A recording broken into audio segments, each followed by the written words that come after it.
the papio nuts and all.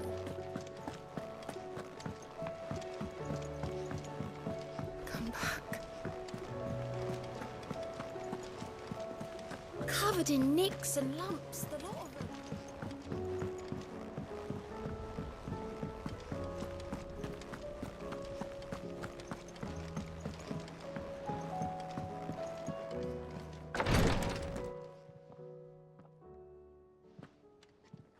How are you feeling, Joshua? Better than I was.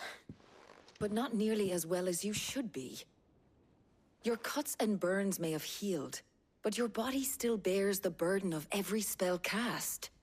And what would you have had me do? It was no ordinary foe we faced. It was the Warden of Darkness. Yet still, it was not enough.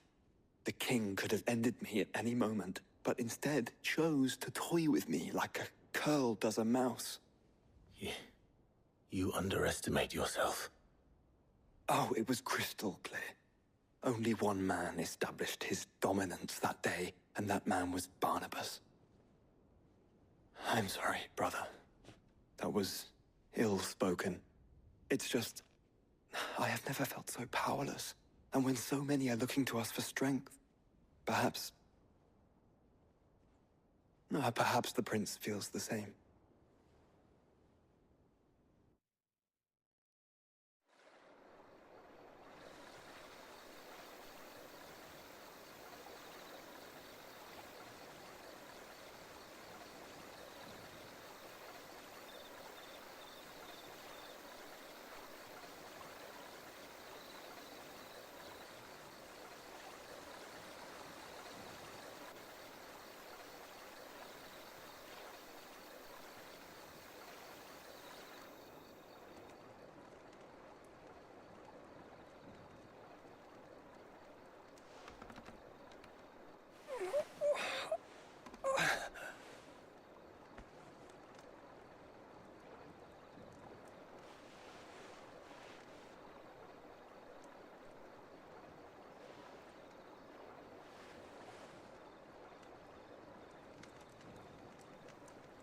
What is this place?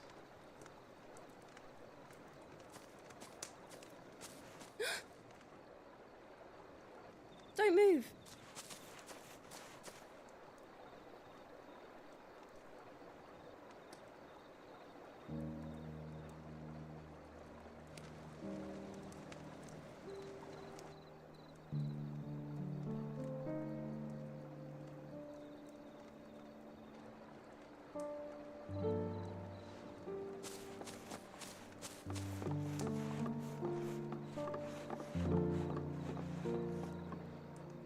Here, it's fresh from the well.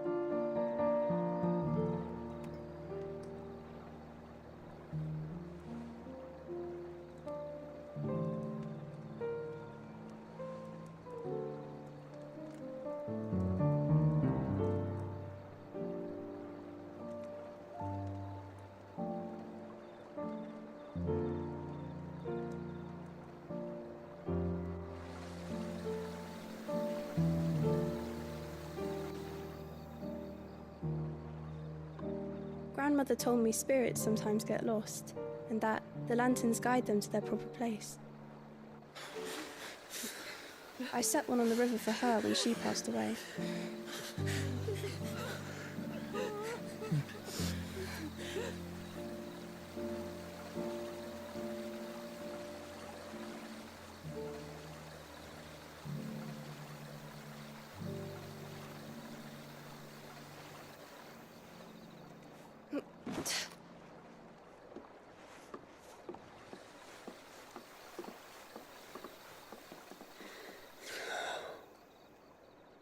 The fiend works from the shadows.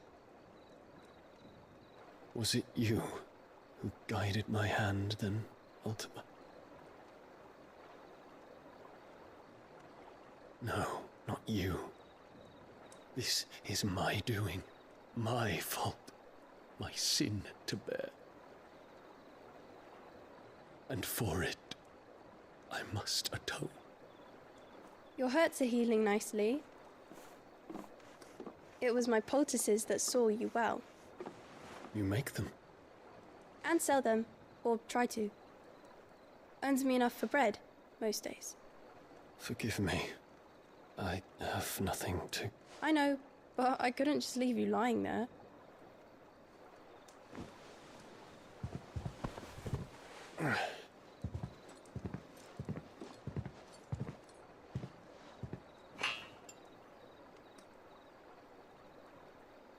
You're going then? Of course. I'm healed. Thanks to you and your poultices. Will you promise to come back and visit?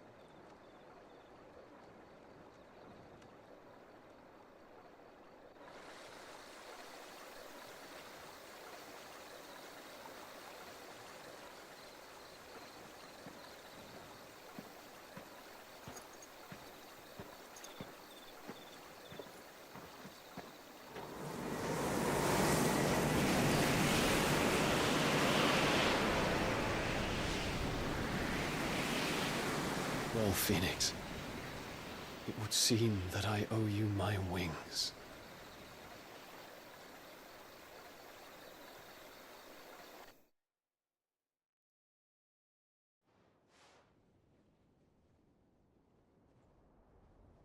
Perhaps he can find an answer.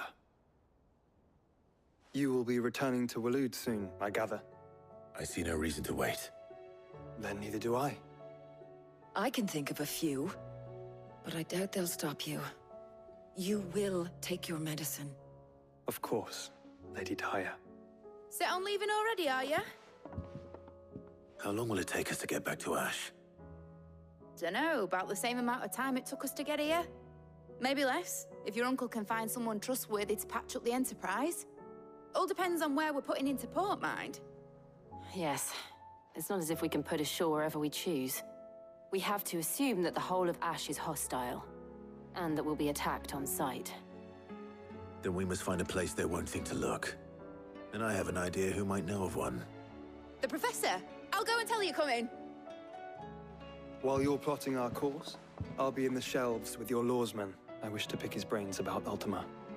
Then I'll talk to Karen about supplies for the journey. They may not be easy to come by in Ash.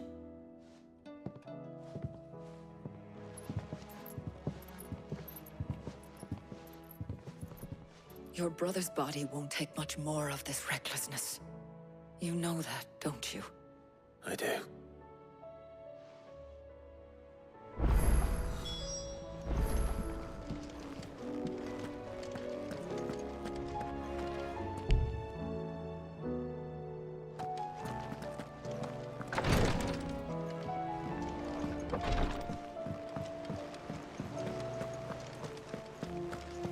I still say it were a compliment.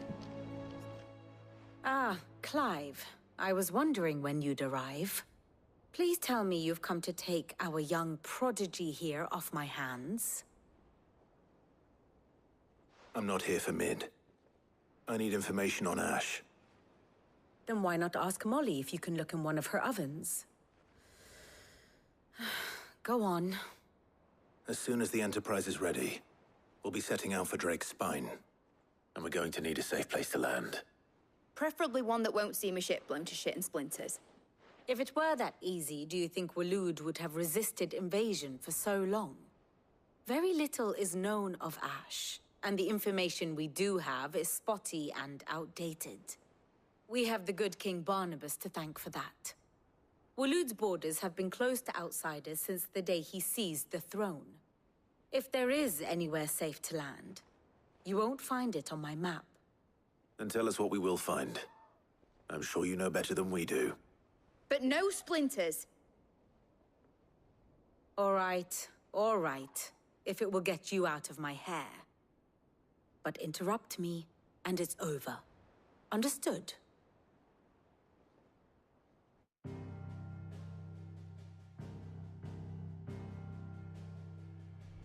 Barnabas Tham, the one they call the Last King. Understand him, and you will understand the kingdom of Waloed.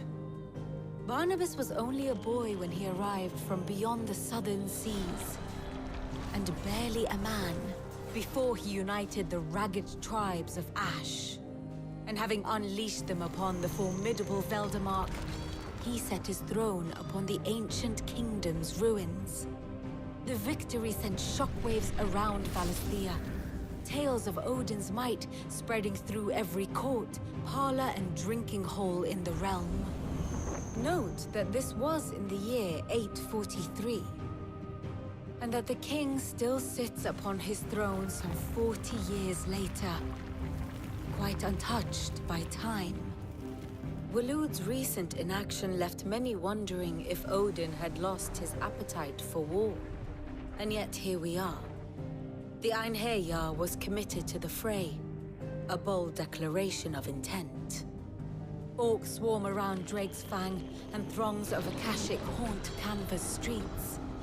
Though how precisely the havoc they wreak serves Waloed remains unclear. Regardless, if the order to attack truly came from King Barnabas, then one thing is certain. Waloed has achieved the impossible, and made bedfellows of beastmen and the ether-addled alike. All of which is a roundabout way of saying that you will be in unknown territory when you set foot on Ash.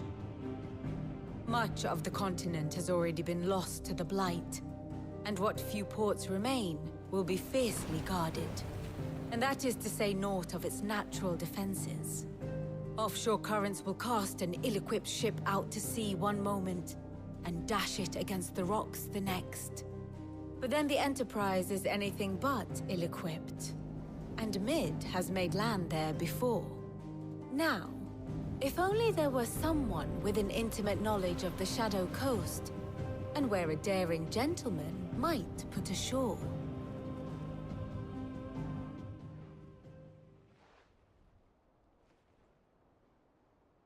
You see, Clive, you had the answer all along. Do you think you can get us back to that beach, Mid? Picked you up from it, didn't I? Not that it were easy. The currents were a right bastard. But then, if it wasn't hard, it wouldn't be worth doing, would it? Well said. Thank you, Lady Vivian.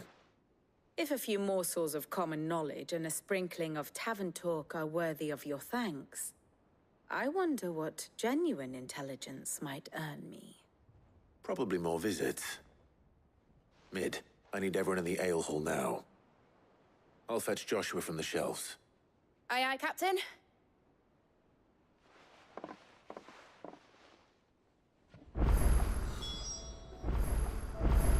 What will it be today?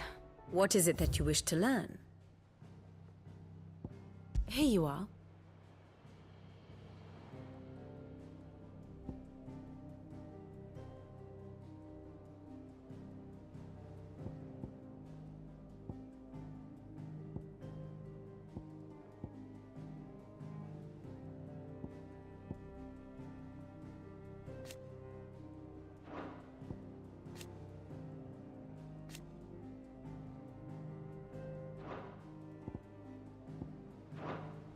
The state of the realm is ever-changing, Clive.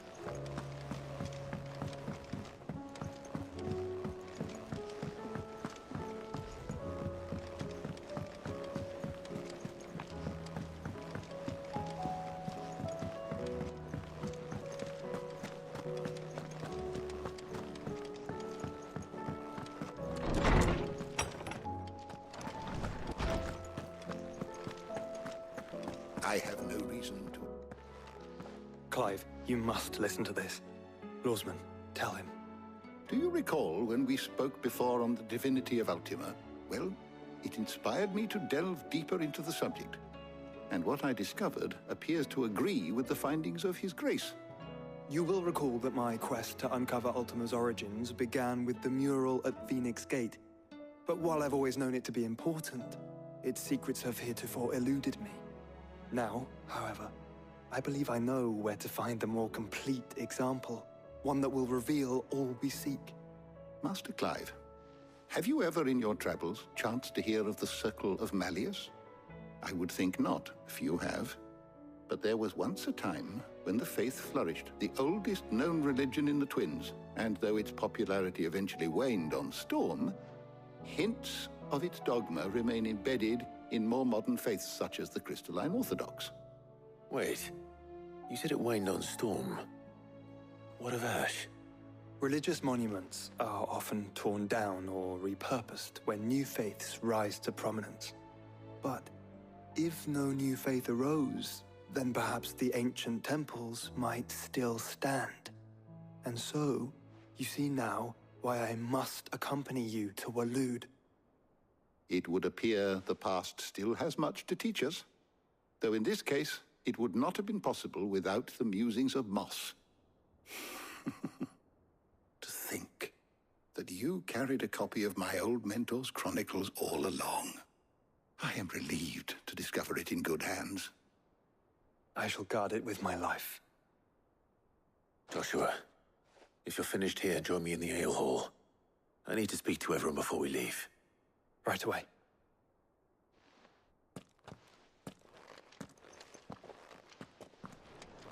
Mid said I can ride the Enterprise.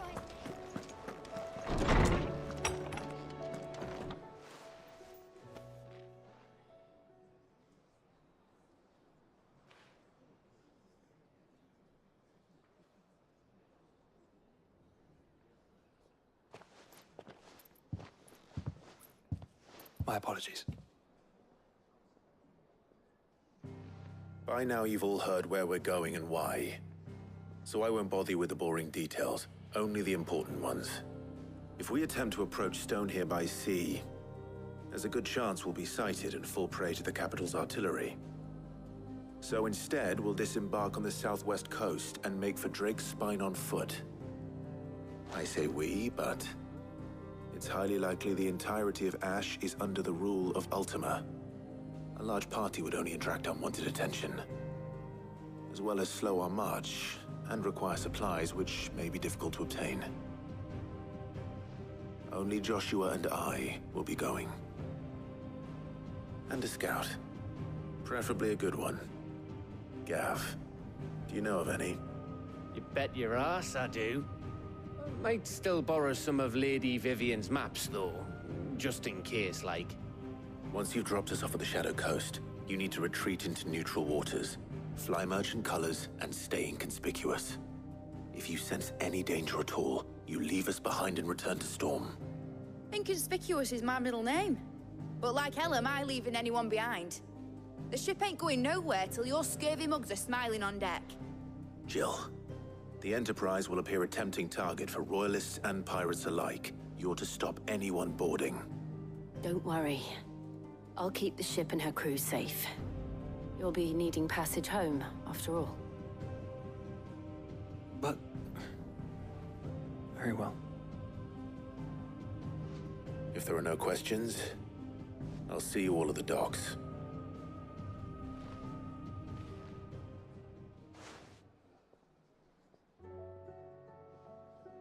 Let me know when you're leaving. I want a word before you go. Of course.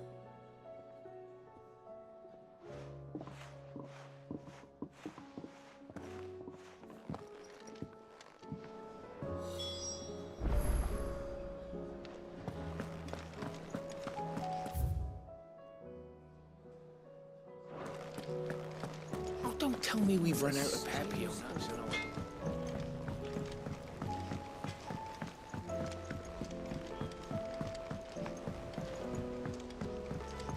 Lady Karen's.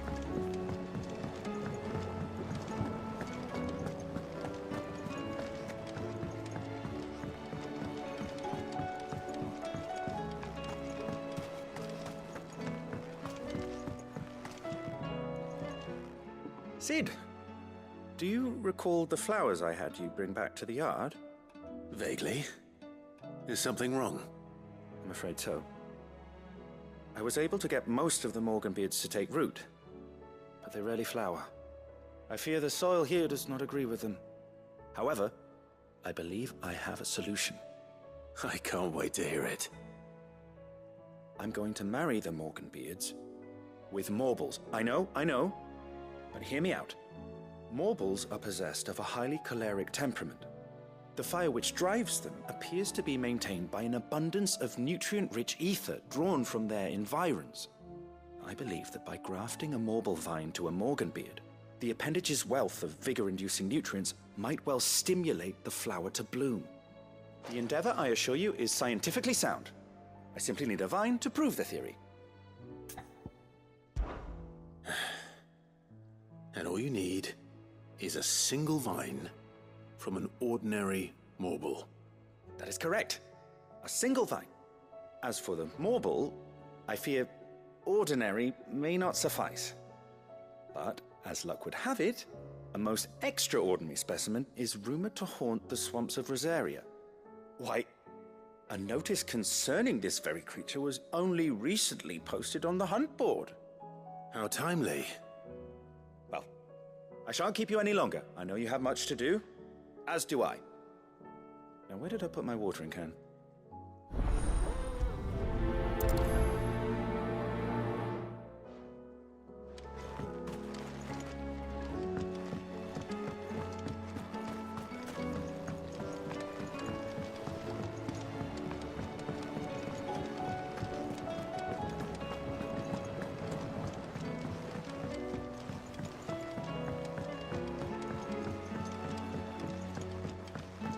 Tried Molly's lemon tarts?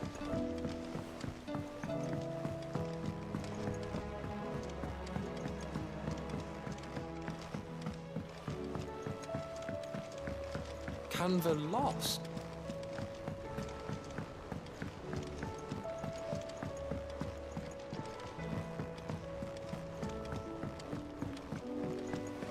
Miss, can we read Miss Editor's story for a lesson today?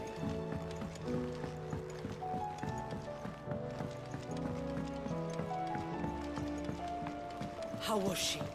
The Enterprise, I mean. Ah, Sid. Just the man I was hoping to see. Did you have a mo? Don't tell me. You need more bomb ash. Oh no, we still got plenty of that left. I'm working on bringing another one of the Chief's designs to life. This time, it's a new smelter. It's got a reverberatory hood over the top for additional thermo amplification and a system of reciprocal recirculatory regenerators that let's just say it gets very blimmin' hot. A heck of a lot hotter than anything Blackthorn's got in his forge, that's for certain.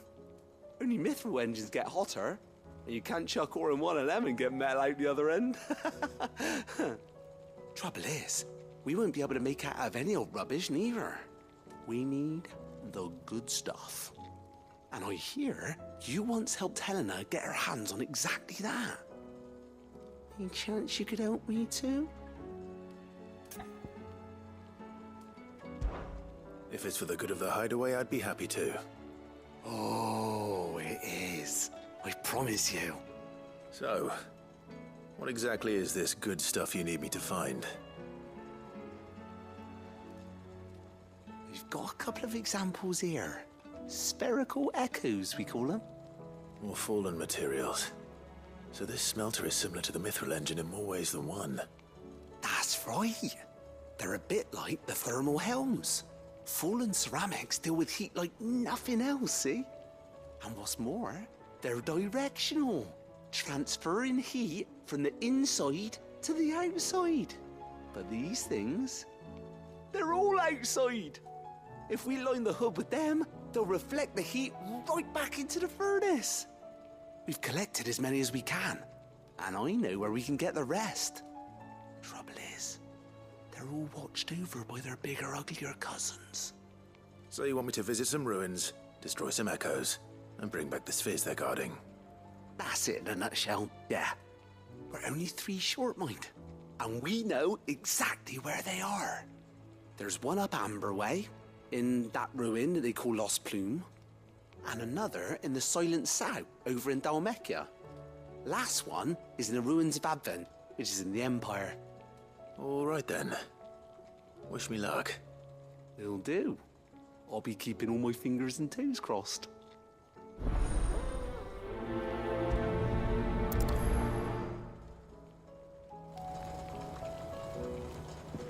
with Canva in the hands of Akashic.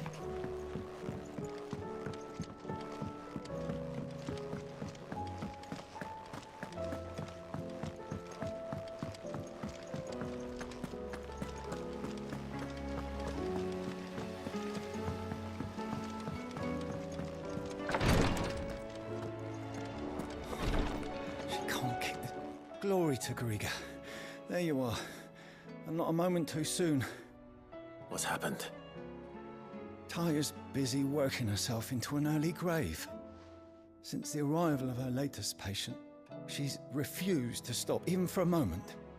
I've tried offering to see to him in her stead, but she won't hear of it. Clive, she hasn't left the infirmary in days. She's pushing herself too hard. And if she doesn't rest soon, will you talk to her? Order her to her chambers if that's what it takes. Because if she keeps this up, I fear the hideaway will be without its best visitor before too long.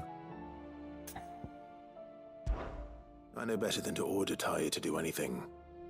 But I'll speak to her. Oh, thank you. I pray you have better luck than I did.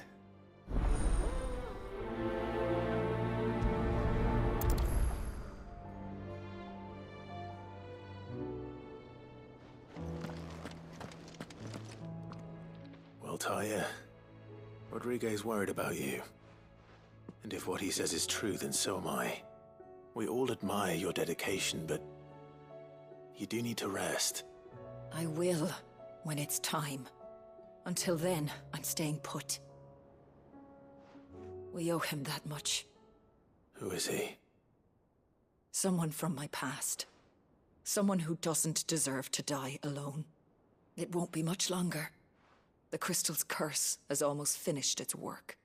If I had the tears, I could ease his passing.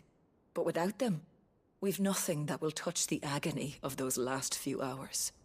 How would tears help this man? Not my tears. Tears of mercy. Alicia, it's the only thing strong enough. You wouldn't, Taya. Surely. There must be something we can do for him. Sometimes an easy death is the greatest kindness we can offer. You do well to remember that, Rodriguez. I will. We have all the ingredients we need for Alicia Balwam. It needs to be fresh, though, so we rarely have much to hand. I can make the draft if you can bring me what we're missing. Just tell me what you need. There is a species of venom-weeping spider that lives in the forests of Norvent, near Lorbert's Pass. Bring me one of their eyes. Preserve it as best you can, but avoid contact with the tears. I'll make sure the other ingredients are ready before you return.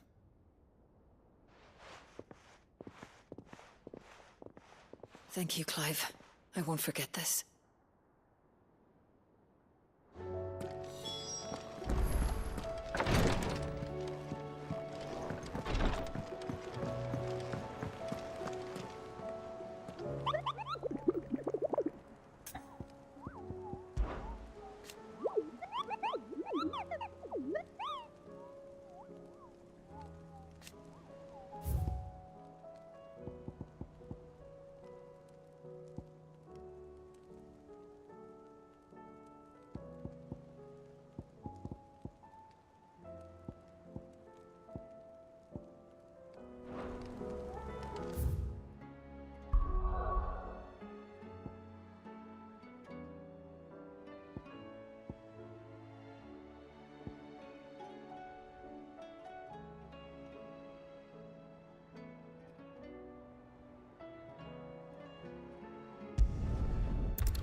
Good girl.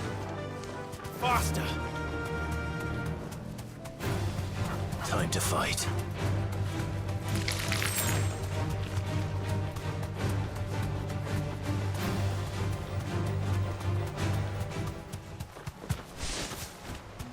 Damn it. The whole village has turned. All right.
Stay down!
To deal with these ones first.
Nice try.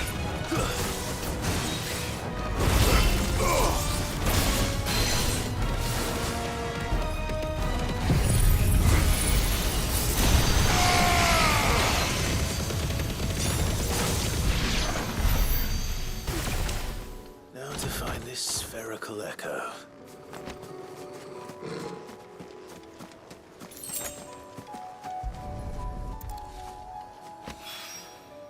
This is it. Right then. Just two more to find.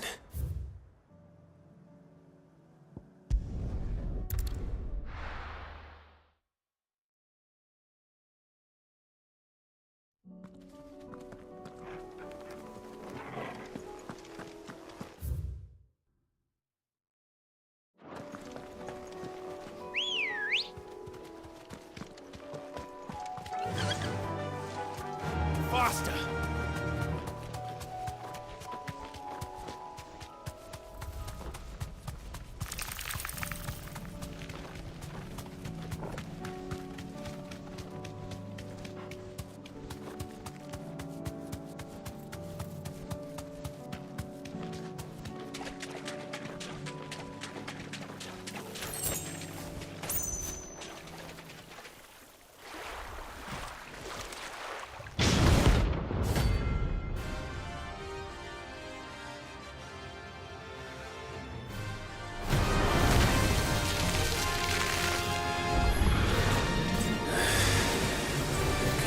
Just any more will good it. Right then.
this vine back to the yard.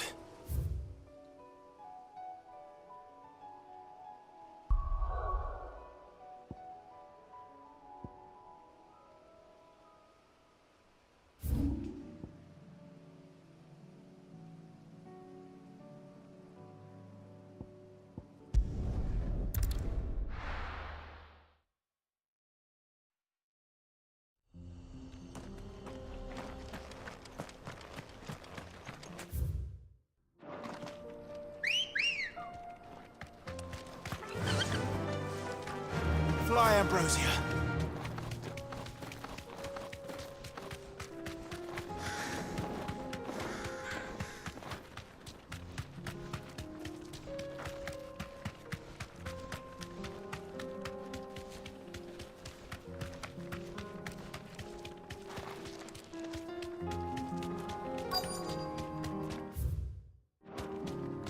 Be safe.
Two down, one to go.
Sell anything today? As much.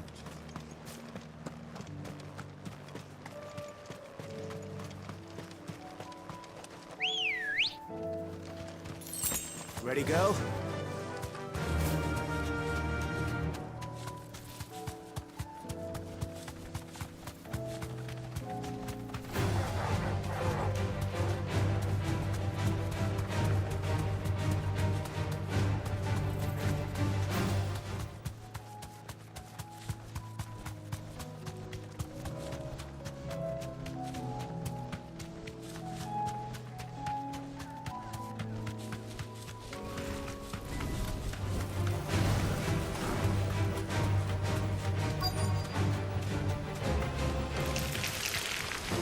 Rodriguez could have mentioned his spiders would be the size of curls.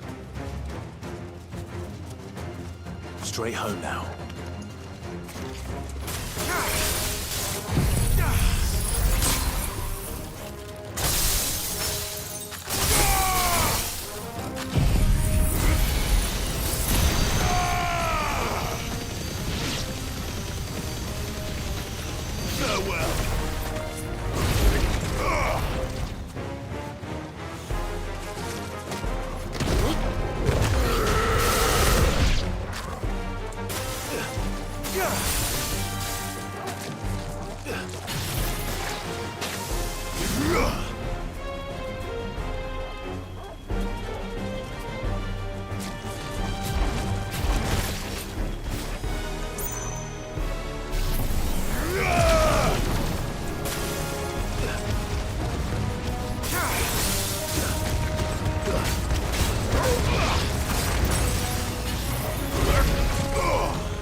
turn!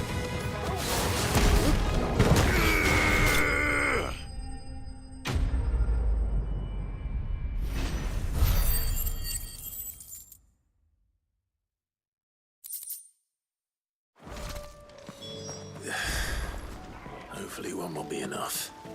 Rodrigo will have prepared the other ingredients by now.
That's all of them. Owen can uncross his toes now.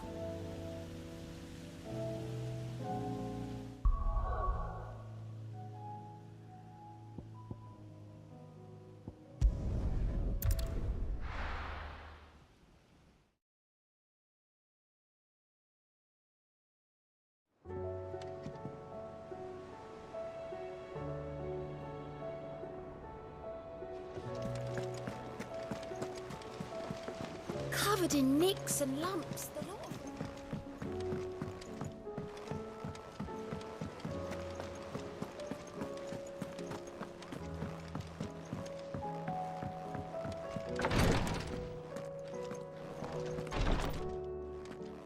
Thank goodness you're back. Talia looks like she's about to collapse. Is this what you needed?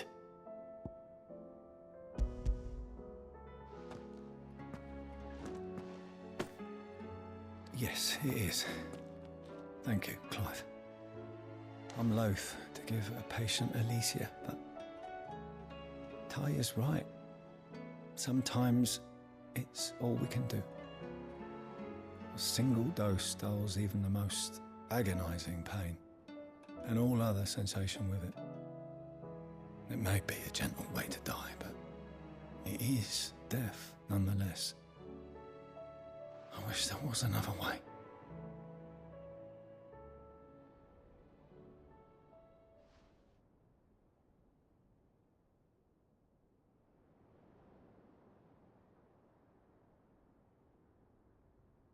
How are you feeling?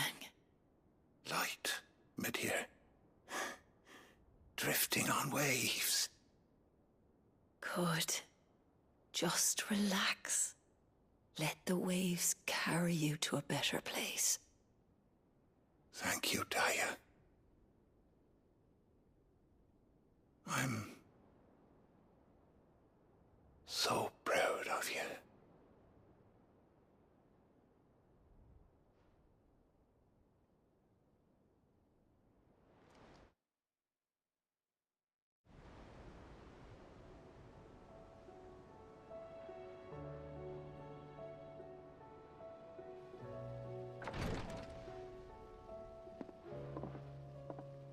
He's gone. Thank you, Rodrigo. And you, Clive? I'll see that he's properly laid to rest.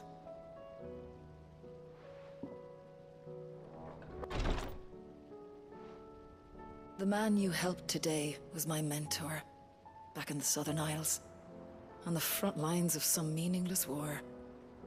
I was still a child when they shipped me to their triage tents, to treat the wounded with my gift. But in such blighted lands, I was next to useless. Until he taught me the true physicker's art, that is. An art we would be lost without. Tears of mercy were his gift to the bearers of the world. A respite from the agony of the curse's end. And a kindness Sid would have approved of. You know as well as I what life is like for a bearer soldier. Marched from one battle to the next, never knowing which might be your last. A commander may care nothing for the bearer spent in his service. But my mentor's gift gave the dying one fleeting moment of tranquility before the end. I've no tears left, Clive. I've seen too many of my friends taken. Something needs to change. And we need to be the ones to change it. And we will. I promise. I hope so.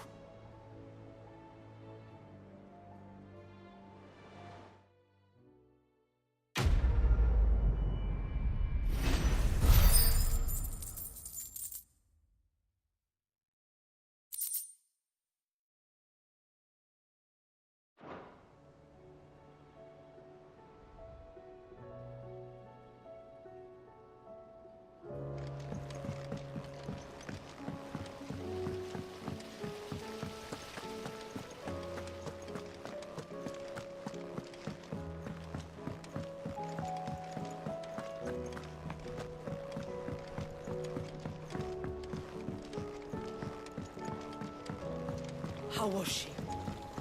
The Enterprise, I mean. Ah, Sid. Wasn't expecting you back so soon. So, is it good news or bad? Good, thankfully. Here. Ah, that's brilliant! Thanks a blimmin' million! I'll fit 'em to the smelter right away!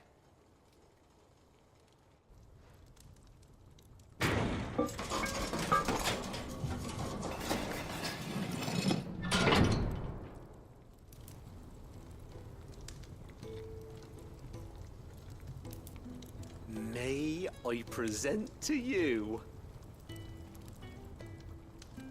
the Telemon Furnace!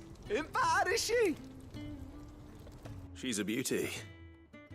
You saved my bacon again, Sid, and I ain't about to let your good deed go unrewarded.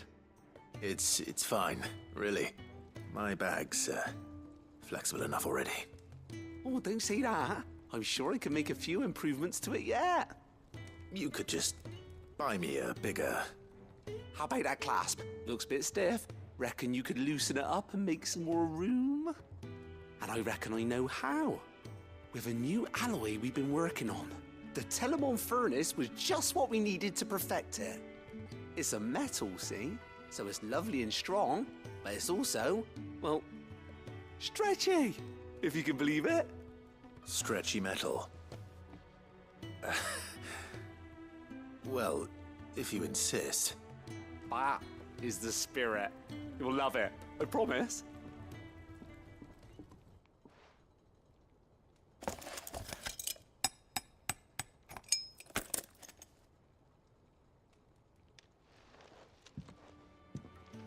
So, what do you reckon?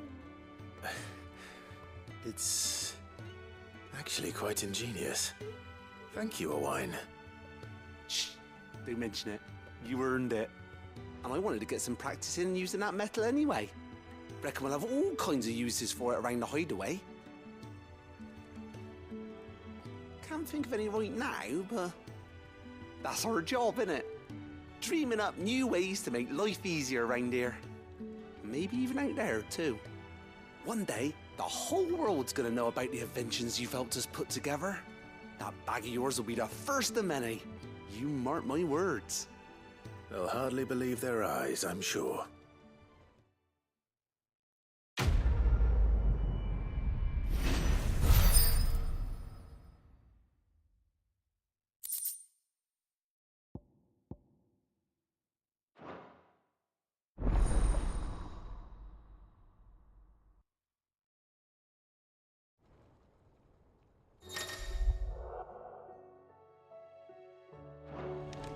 How How was she?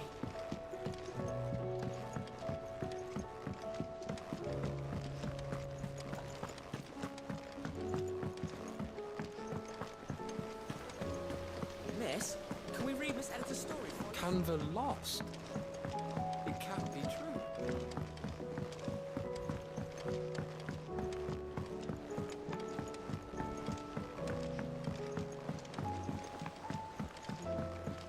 Have you tried Molly's lemon tarts? Lady Karen's.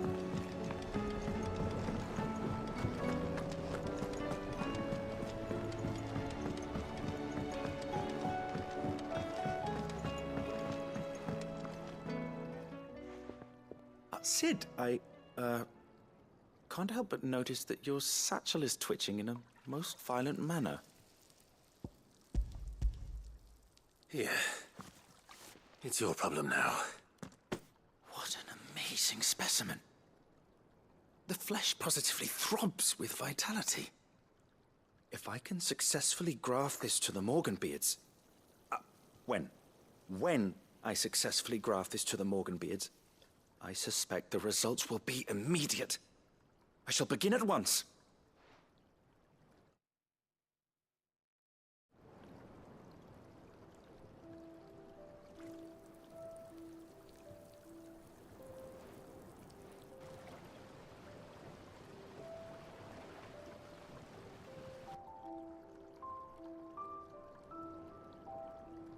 It is just as I hoped. Witness how the Morganbeards have taken to the blighted soil. How they bloom with heretofore unseen vigor. Why, I dare say such a vine graft would yield similar results when applied to other specimens as well. I'm glad I could be of assistance. You've not only helped us, Sid, you've saved us. Do you recall the extract with which I provided you before? I took a moment to distill some more, but this time with the petals from the invigorated Morganbeards. And would you believe? Its potency has nearly doubled. You must accept this file as thanks for your assistance. The rest, I shall give to Taya.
Don't tell me we've run out of papio nuts and all. Aye, it's a dangerous world out there. You'll not find a better price than that. You're rubbing me blind, you know. You'll break your back stuffing all that in your satchel.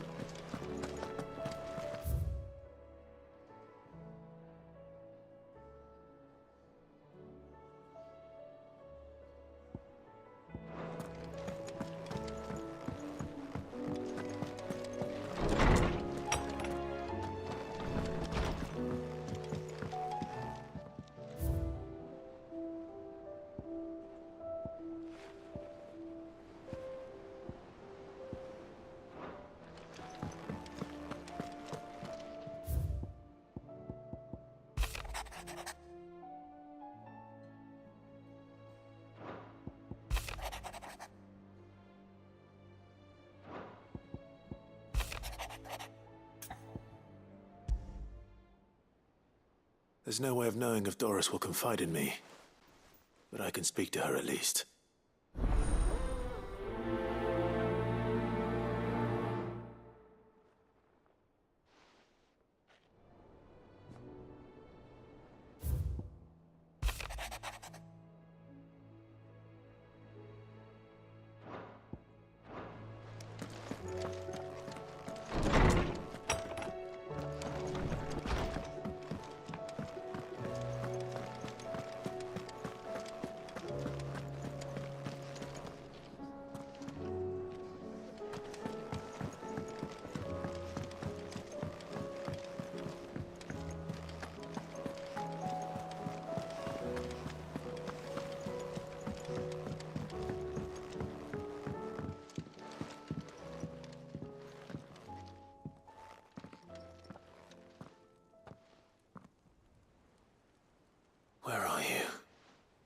Can I help you, Sid? I'm looking for Doris. Is she here? I'm afraid not. She's at Martha's Rest on a job. My job, actually. When she heard what the mission was, she insisted on going herself. Alone. Did she? What was the mission? Following up on some new information. Once they'd settled in, the bearers you helped liberate in the Dragon's Eyrie were keen to talk about their imprisonment. And about their captor. The slaver Cole's team were tracking when they were attacked by the Beastmen.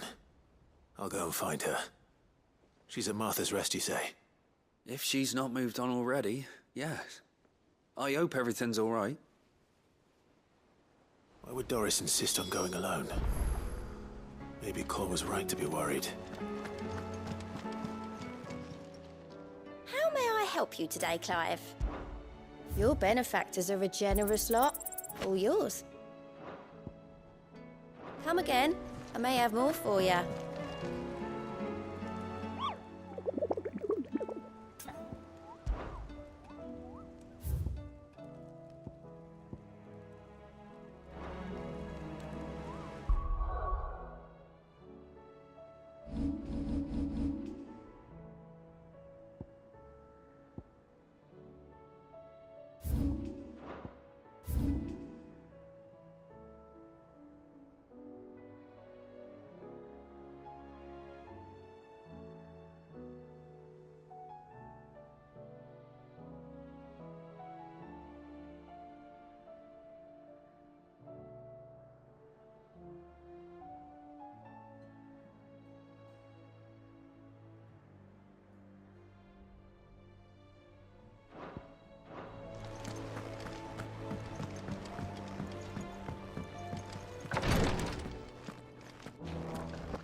Please.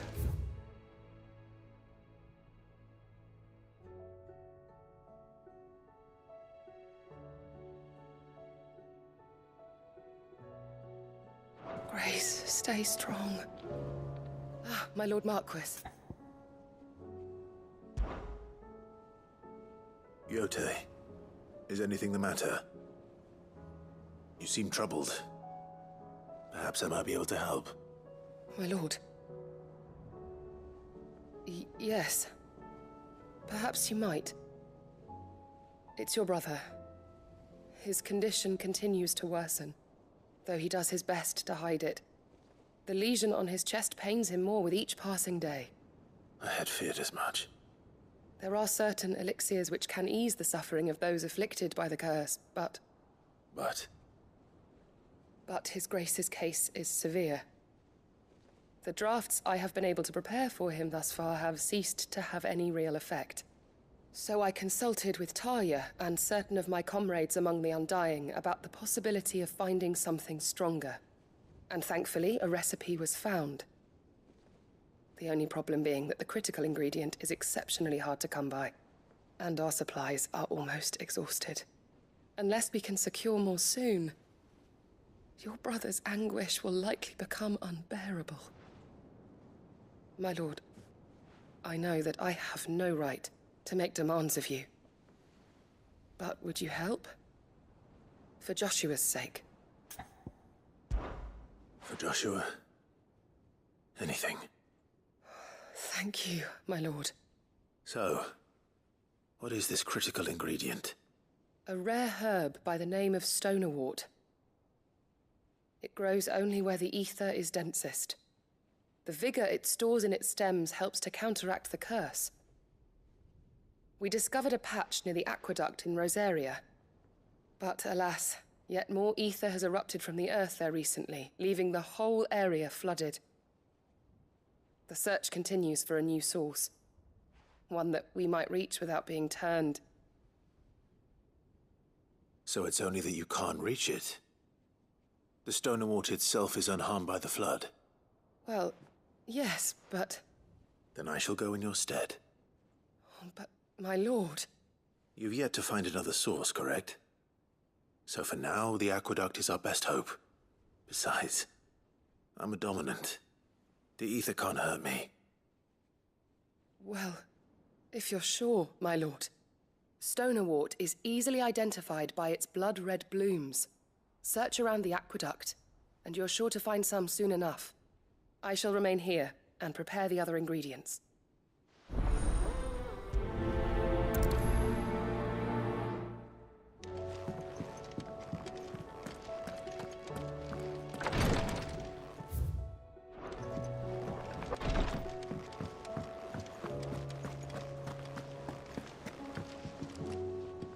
All right, Clive.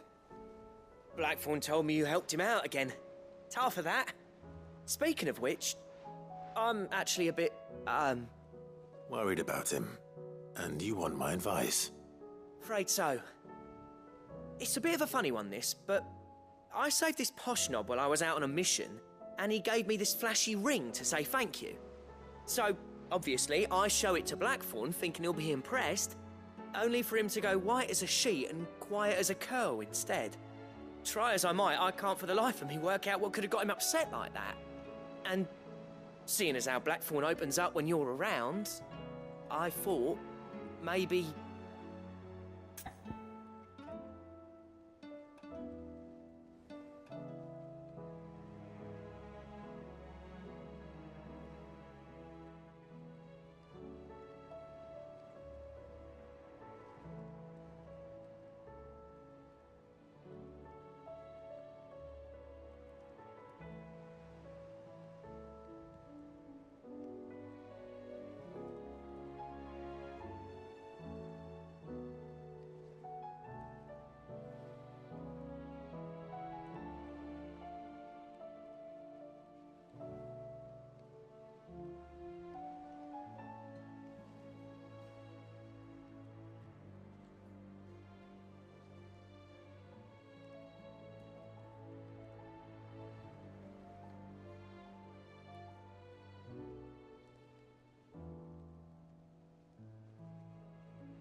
I'd speak to him again. Well, I suppose there's no point leaving him to stew. Cheers, Clive. I'll be sure to pay him a visit as soon as I have a moment. All right, I'll meet you by the forge then. You come along when you're ready.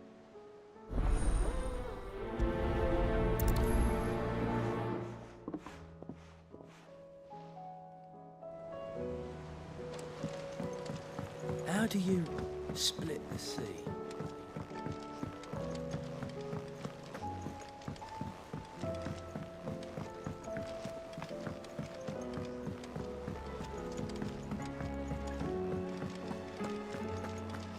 Oh, don't tell me we've run out of papillons.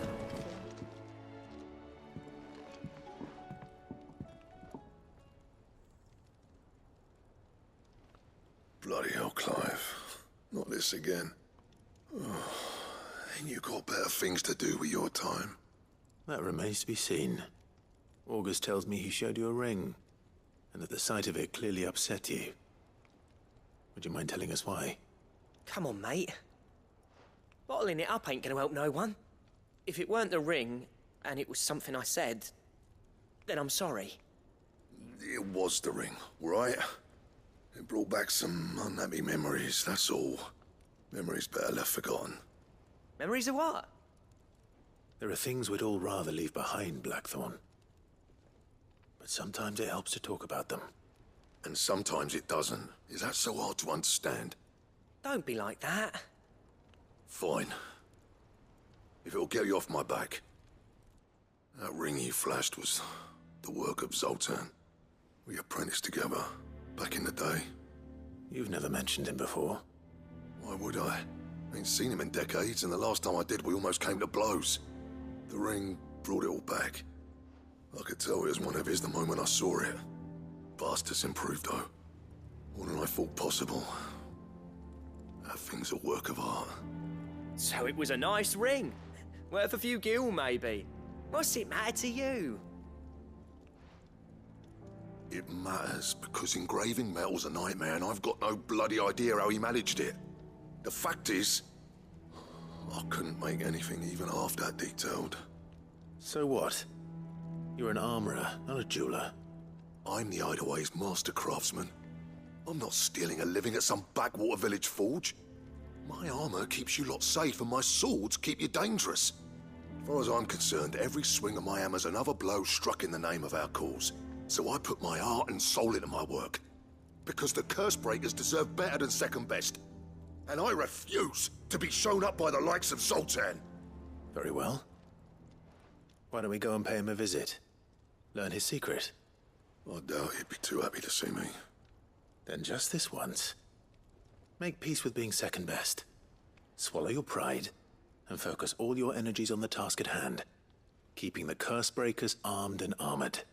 Provided you can do that, you'll hear no complaints from me.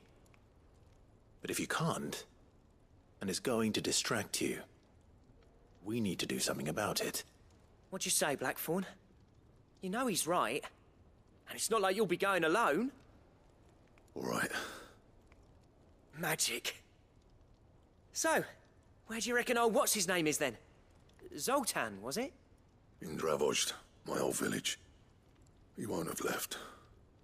He's the chief. Dravozd, eh? That rings a bell. Not far from Tabor, right?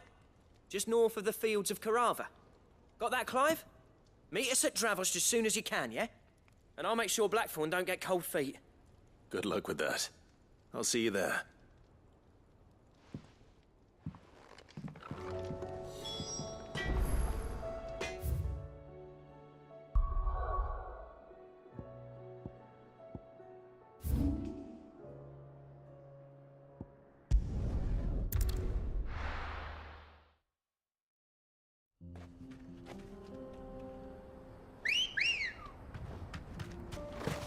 Good girl.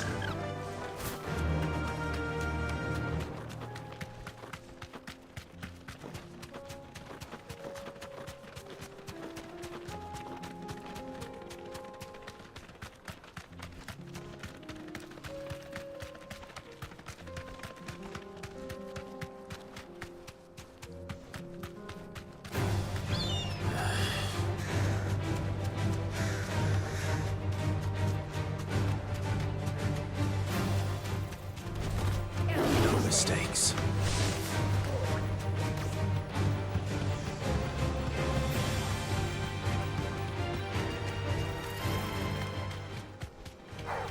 All right.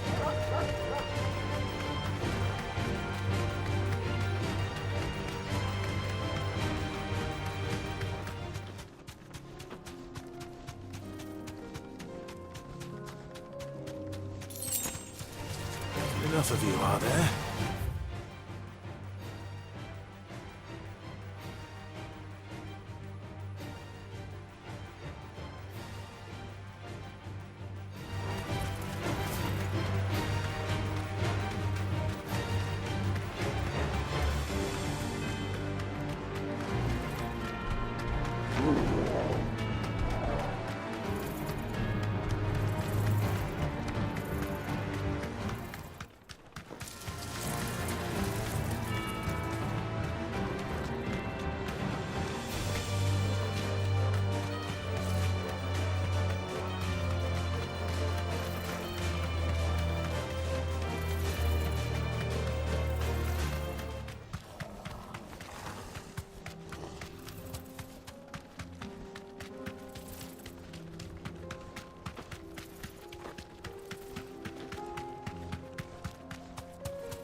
You deserve a rest.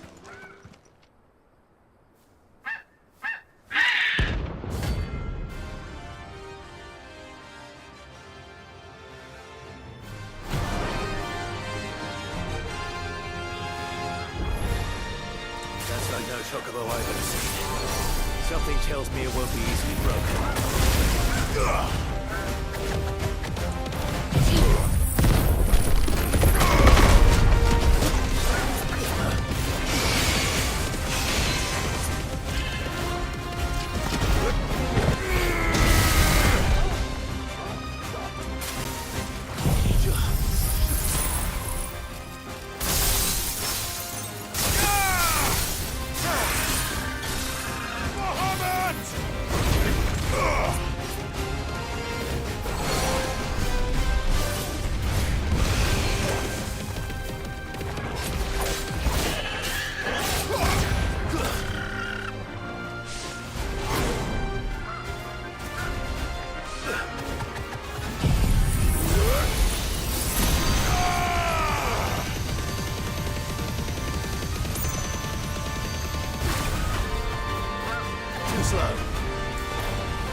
You're finished!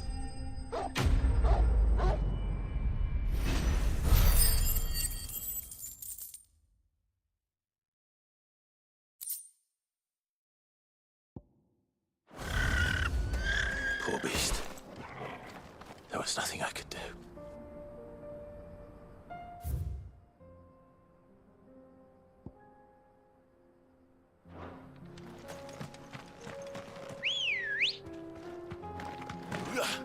Come on. Run like the wind.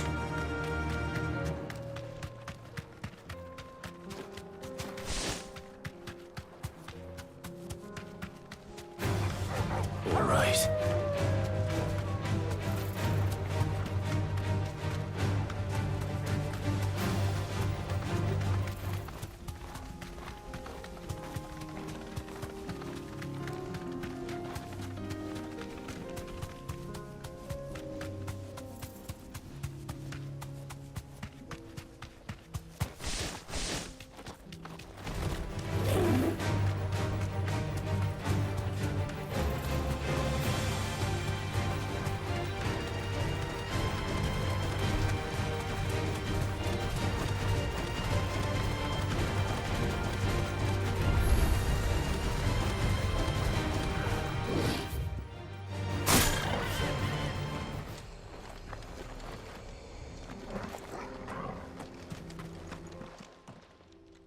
Kicked down already? No. This charmer ain't letting anyone through. Why are the gates closed? Chief's orders. No one's allowed in without his say-so. Not that I'd have let you in anyway. You look like trouble. I suggest you go home. That's what I'm trying to do, you little prick. Ain't changed a bit, have you, Snotty? No. It isn't. Blackthorn. Long time no see, eh? What the hell are you doing here? Well, it was meant to be a surprise, but since you asked so nicely, I'm here to see Zoltan, you fucking numbskull. Now let us through. All right. Just don't go starting anything with the chief.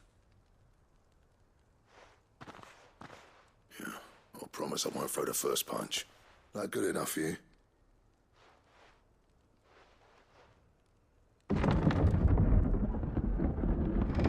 Go on then. Much obliged.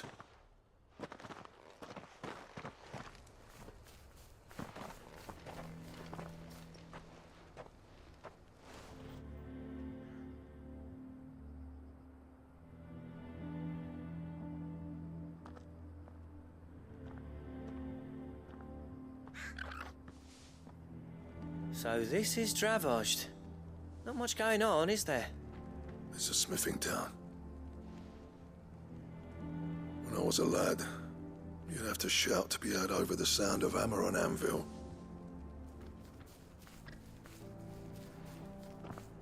Clive, you're good with people.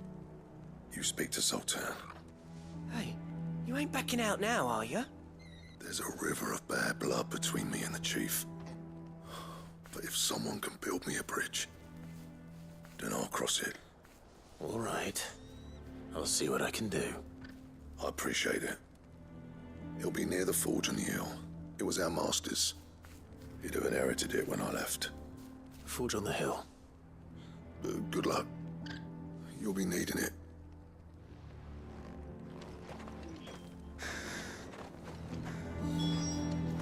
But if we can't fire the forges, how are we going to earn our keep?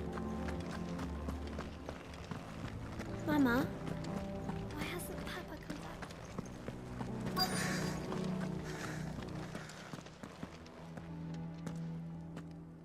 hotter!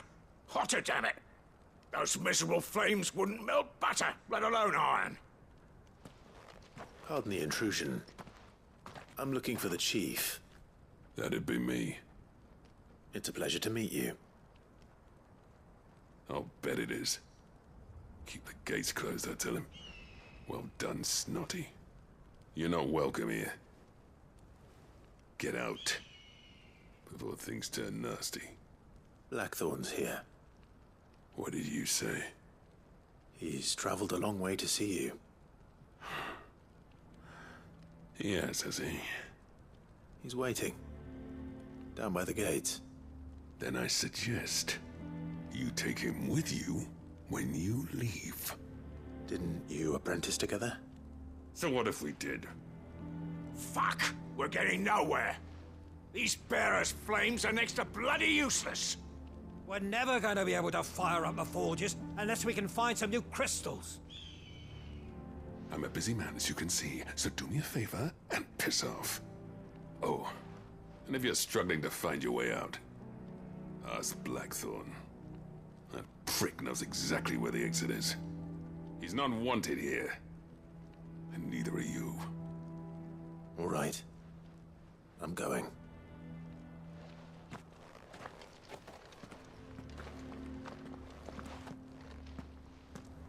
Please, Chief, you've got to do something.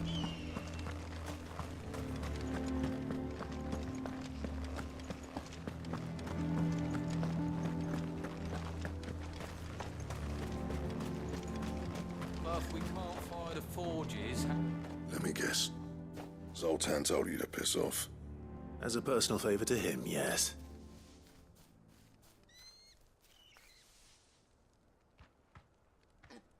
Well, at least he didn't beat about the bush. There'll be no talking him round. Not after what I did. Which is what exactly? If we're to help, we need to know. What turned the village against you? I left. Dravozd. Zoltan. The burden of leadership our dying master dropped in our laps. All of it. There are two kinds of smiths in this world, you see.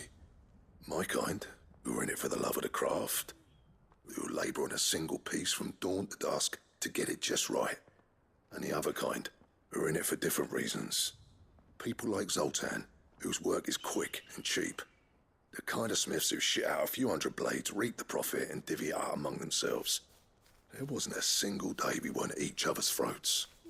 And bit by bit, people started taking sides. You would have torn Dravozd in half had it gone on. So, I left. You didn't have to do that. Zoltan's a better chief than I would have been.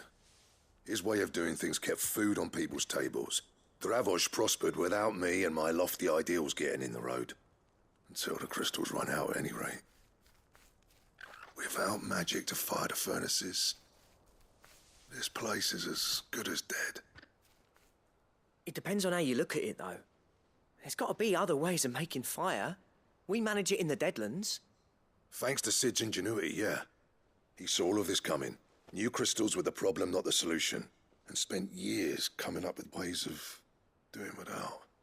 You know what I mean, though, right? Where there's a will, there's a way. What I'm trying to say is that it's not your fault. You couldn't have predicted this. It doesn't matter whose fault it is. I don't want to be the greatest smith alive just because I happen to be the last. Clive. Dravozd won't last long without its furnaces. So, do you think it's time we shared Sid's bellows with the world? The way I see it, it's your decision to make. Hold on, Blackthorn. Sid made those things for us. They give us an edge over the rest. And you'd be throwing it away. All right.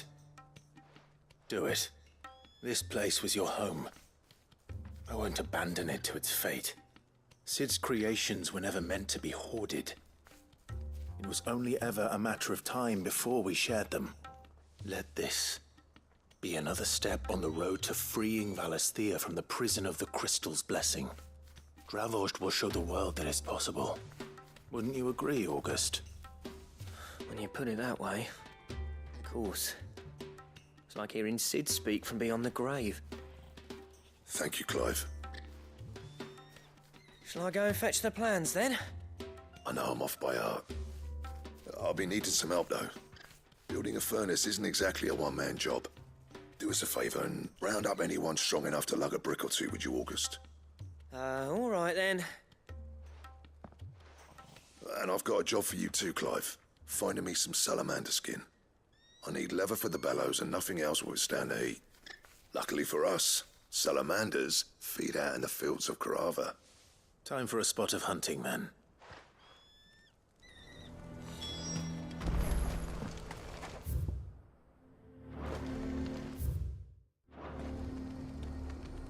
This is no time to ride.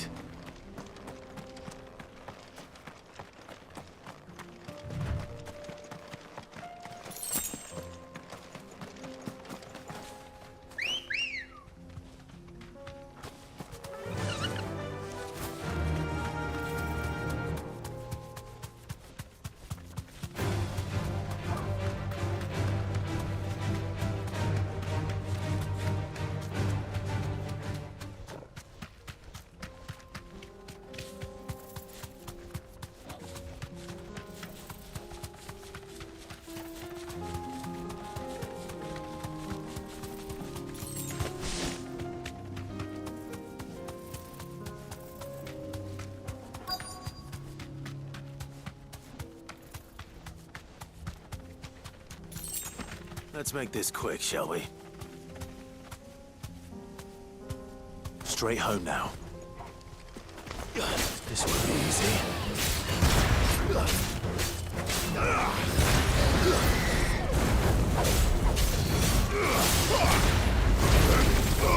Nice try.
I dare say that will be enough for a decent set of bellows. Come on.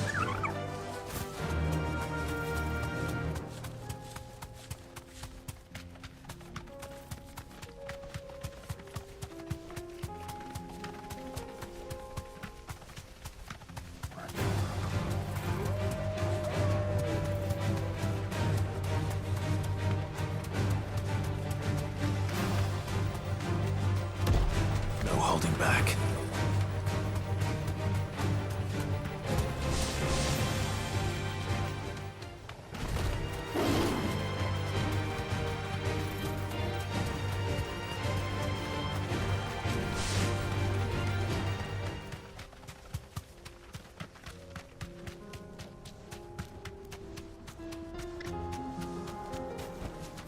Back to the stables, girl. What's this all about, then? Don't know. Any trouble finding the skin? Nothing I couldn't handle.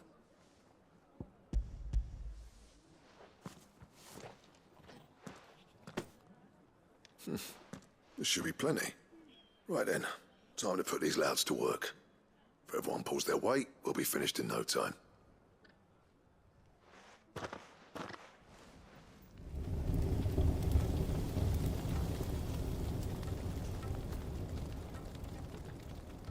Well, I'll be damned. I honestly didn't think it'd work. But it's hot enough, all right. And without a single crystal in sight. You know what this means, don't you? I do, yeah. Dravost is saved.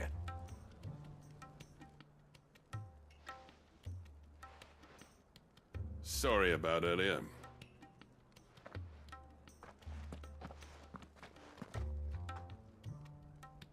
I take back everything I said. That thing you built us is an honest-to-God's marvel. You saved our village. It's Blackthorn you should be thanking. He oversaw the construction. Give this to him, would you? What is it? Pit coal cinders. After he left, I spent years trying to eke the most out of our forges. That there was my answer. Chuck it in the fire, and your forge will burn hotter for longer, which will do wonders for your steel. Our secret for yours. Only fair. I've always envied Blackthorn. Since the day I became chief, I spent every spare moment trying to match up to the bastard. No amount of sleepless nights at the anvil will ever bridge that gap, though. He's a genius. Plain and simple. The man Dravost needed. But he took all his talent and left. Gifted and free. Is it any wonder I hate his guts? The cinders would mean more coming from you. I need to forgive him first. And that's not gonna happen.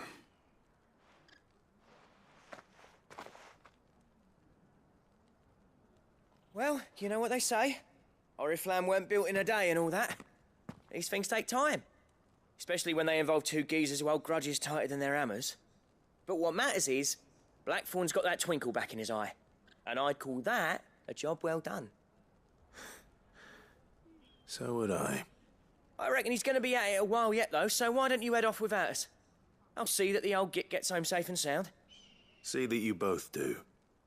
I'll save the cinders till then. All right.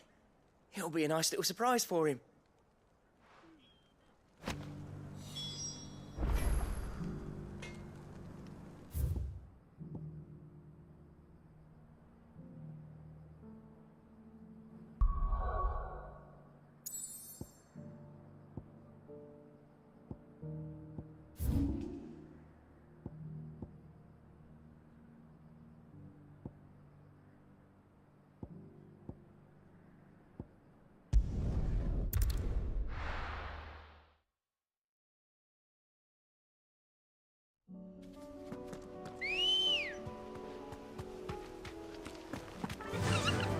Faster!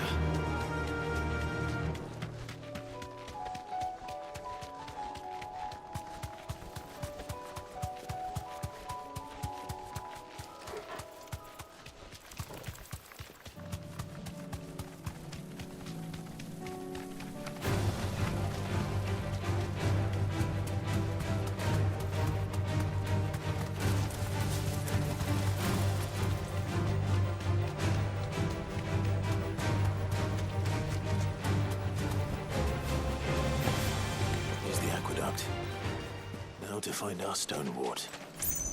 Yote mentioned blood-red petals.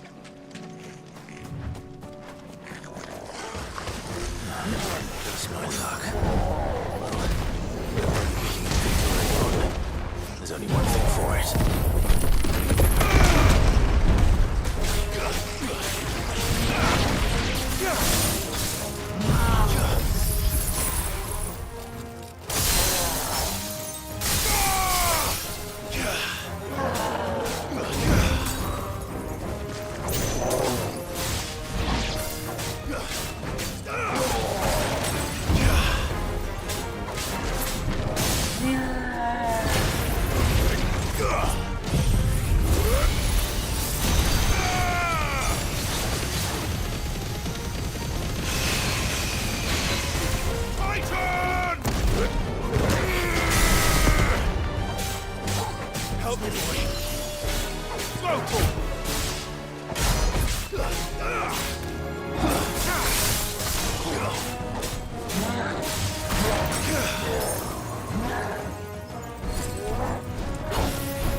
as I can before reinforcements arrive. Right. That should do it. Let's get these back to Yote.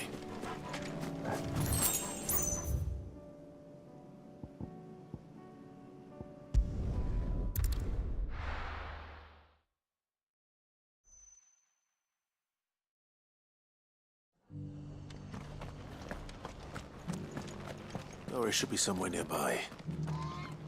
Assuming she's still here.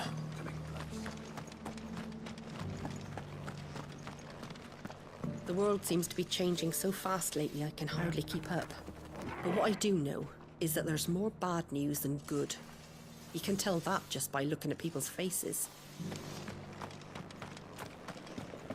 Want to know how to tell if the world's going to rack and ruin? Look for busy bladesmiths.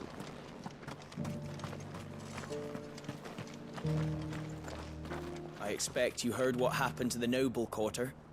The ether just started pouring from the walls. We were lucky it didn't catch us in our bunks, or we'd have all turned. Where next for the Guardians, then? We were driven from Rosalith, then from the Lazarus. Probably be the rest next.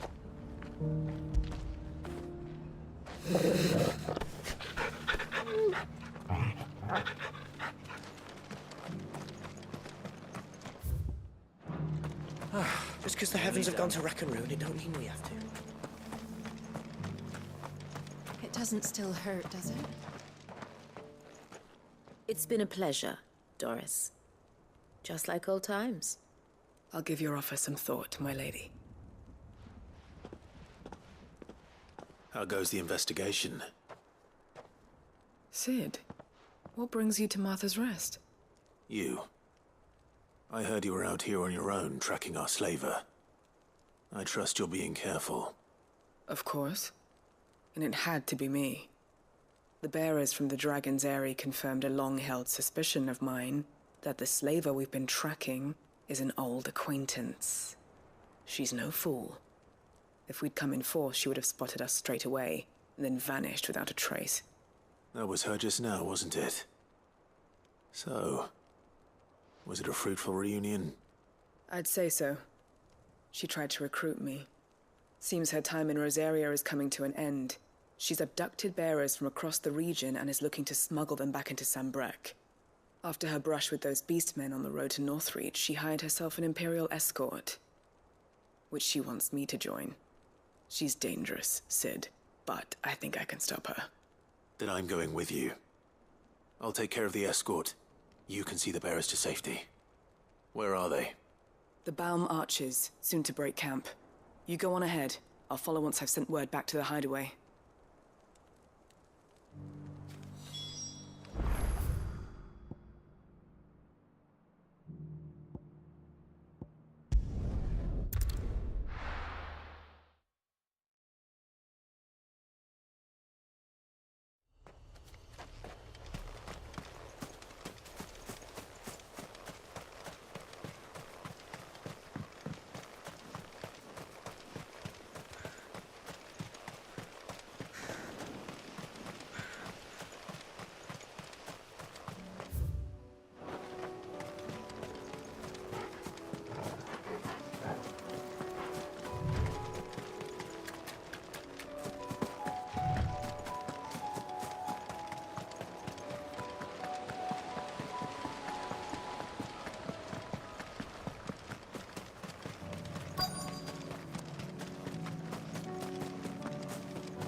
Good. They haven't broken camp yet. How did Doris come to know a slaver, I wonder?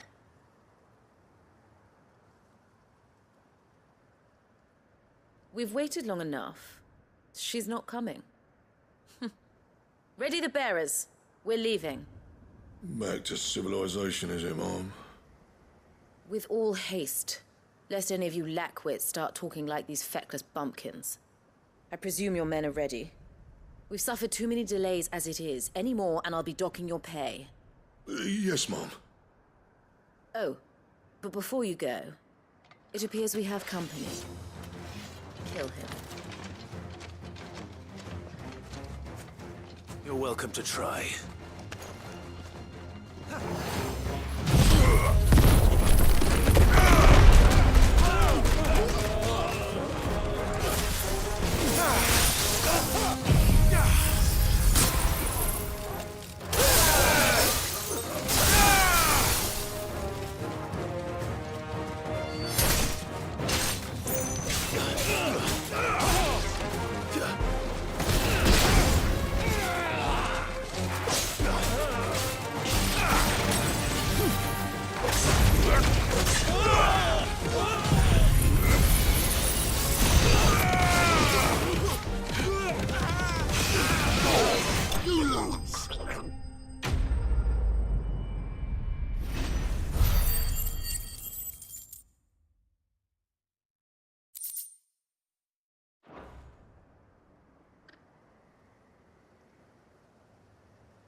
So much for your escort.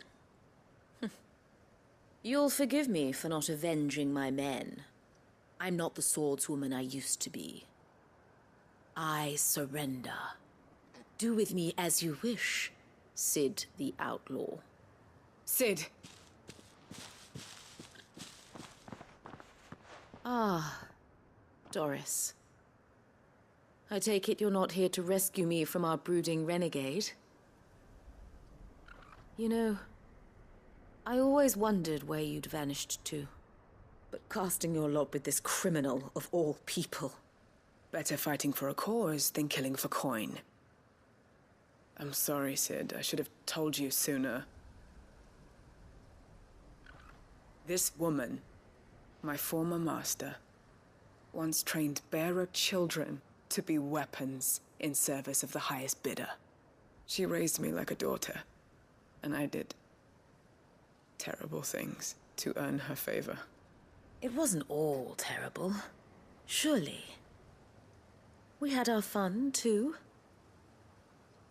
You were always so eager to learn, and had such clever hands.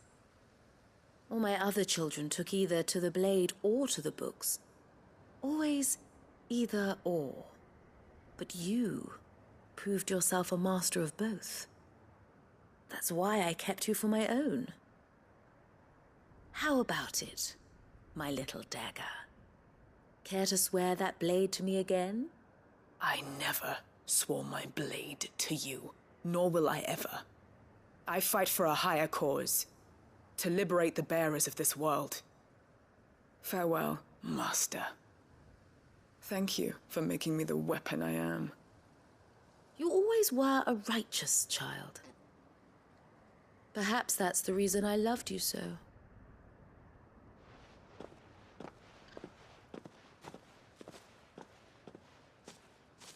What do you want to do with her? I am not the killer she wanted me to be. Not anymore. And she no longer has friends in high places. The Dame does, though. Her connections at the Imperial Court will see that justice is done. All right. If you're certain. I am.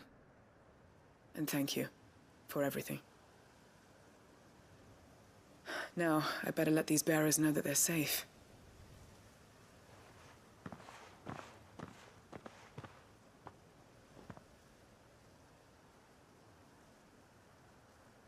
And I should head back to the hideaway and put Cole's mind at ease.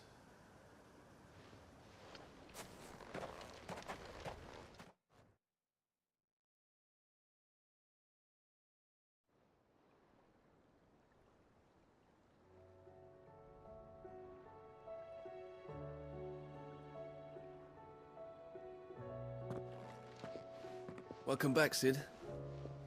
Doris's message just arrived. I hear you saved more bearers from being smuggled across the border. With any luck, they'll be joining us in the hideaway shortly. Oh, and your letter. You don't need to worry about Doris anymore. I'd been hoping as much. She mentioned one or two things in her report. So the slaver we'd been chasing all these months was her former master. Wish I'd known. She's been arrested, by the way, over in Sandbreak. Went quietly, or so we're told. And she won't be getting off lightly. The Empire may have no love for bearers, but it's none too fond of black market traders either. Can't have been easy for Doris. I'm sure it wasn't. But don't worry. She'll be all right. Hope so. Suppose you should know, eh? You had quite the past yourself before you came here, or so I understand. Anyway, thanks again, Sid. The Cursebreakers would be lost without Doris. And you, of course. Keep up the good work, Cole.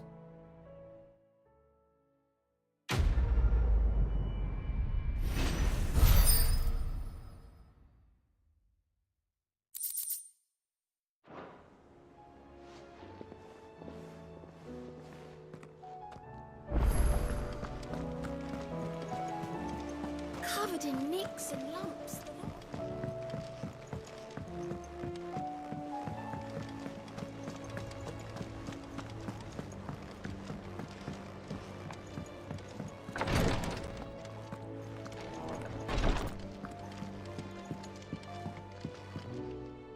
Yote, I brought back all the stone and water I could find. Will this be enough?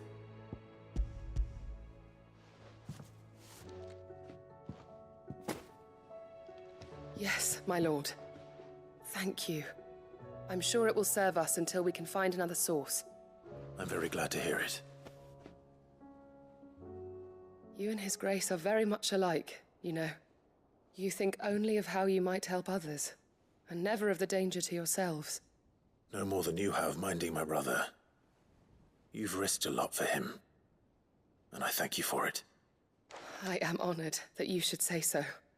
But I beg you, my lord, do not give too much of yourself for the sake of others. We could not afford to lose you. I'll keep that in mind.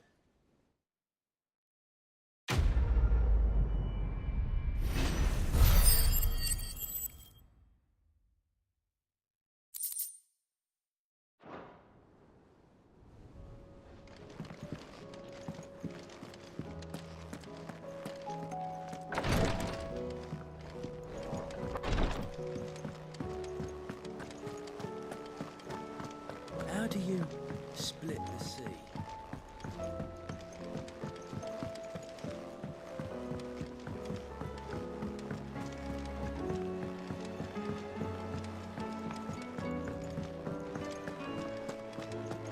Oh, don't tell me we've run out of papio nuts and all. Gentlemen, I see you both made it home in one piece. Yeah, well, we didn't want to outstay our welcome. The whole village turned out for a go on the bellows after you left. Everyone except Zoltan has. Didn't see hide nor hair of him. Oh, but that reminds me.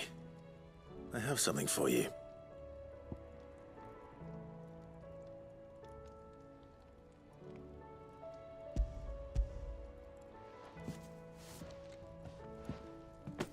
Pico Cinder. How'd you come by this?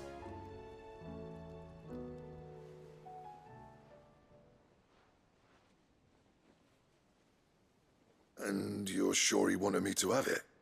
I'm sure. He didn't say so, but I think he wants to forgive you. Huh. Imagine that. Yeah. You know I could never leave this place, don't you? Every time you put on mail, you and the Cursebreakers are trusting me with your lives. There's no greater honor for a smith than that. I'm not about to go crawling back to Zoltan for forgiveness, but I will make good use of his cinder. And if that helps save even a single life, then he'll have my gratitude. What was it you said he called me? Huh? A genius? And he spent sleepless night trying to copy me, did he? Sounds like I better get to work. I've got a reputation to uphold. It's good to see you back on form, Blackthorn. I don't know how you pair put up with me sometimes, but I'm grateful all the same. Now, where was I? Oh yeah, about to put Zoltan back in his place.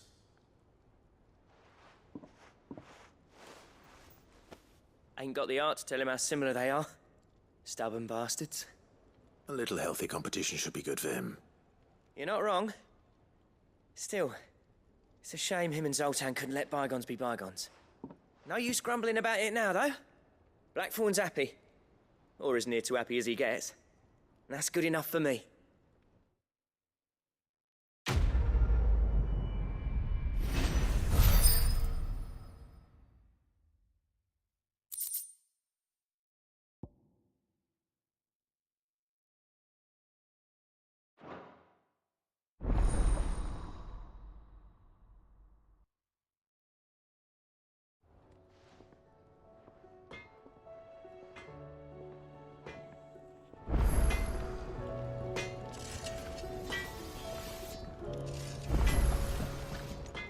What do I owe the honor? Not saying fortune, do you?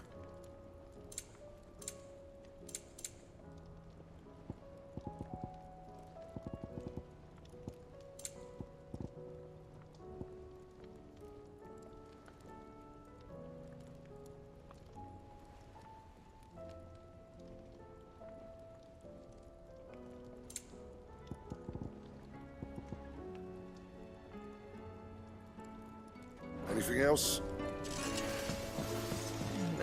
We've run out of peppy on that.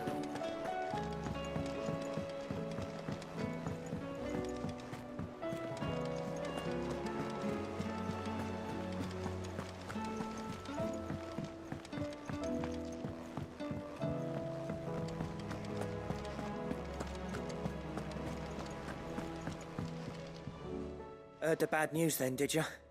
What bad news? About Dravost. Blackthorn's old haunt. With the forge and all that. Well, anyway, the mines just down the road from there are spewing at ether like no one's business. And the village? Safe from the flood for now, but they've got other problems. Akashic. Every creature in the area's either turned, or on the way to turning, apparently. Zoltan and the others are living on borrowed time. They need help, and quick. Doris sent a few curse breakers to keep an eye on things, but there's only so much a couple of scouts can do. Except get eaten. If something ain't done soon, the whole place will be overrun. I won't let that happen. Didn't think you would. Does Blackthorn know? I thought it might be better if he didn't. He'd only do something stupid. You reckon we should tell him? No. It's better this way. Yeah, well... I can't stand about knowing what's happening out there, so I'm off. I'll see you in Dravost.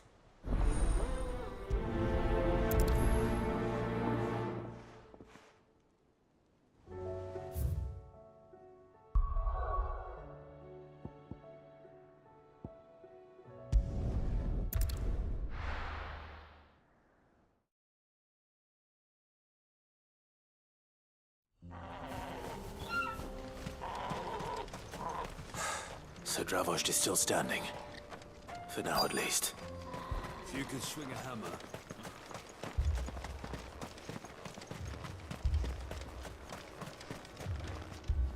Clive! You're here! And the Akashic? Mostly off to the north still. But I spoke to Doris's scouts and it turns out things are worse than I thought. There's swarms of them out there. Told old Snotty to be ready to seal the north gate. That should buy us some time if we need it. Enough for the villagers to barricade themselves inside their homes, at least. Well done. Welcome back, Sid. I'd never have guessed, you know. Not if August hadn't let slip. Who'd have thought that the savior of Dravost would turn out to be the realm's most infamous outlaw? Keen to help us out again? I am. Thought you could sneak off without me, did you? Blackthorn.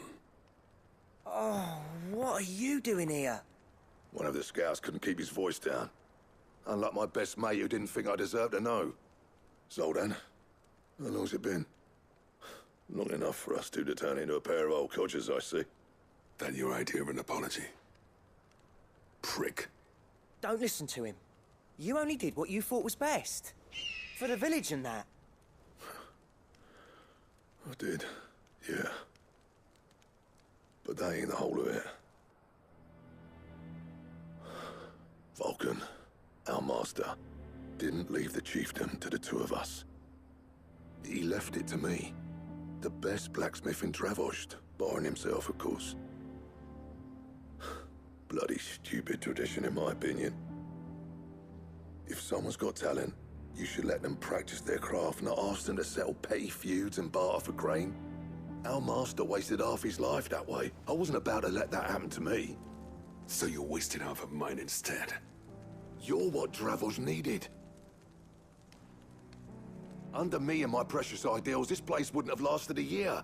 So I left to devote myself to the work and spare you lot the consequences. I may be a selfish prick, but I only did what I felt I had to.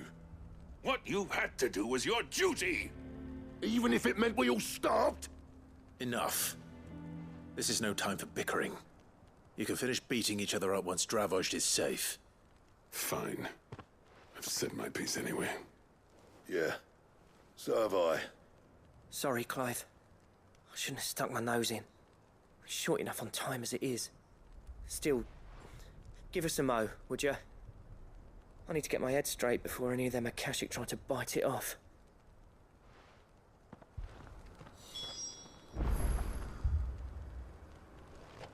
You, ready for the off, then?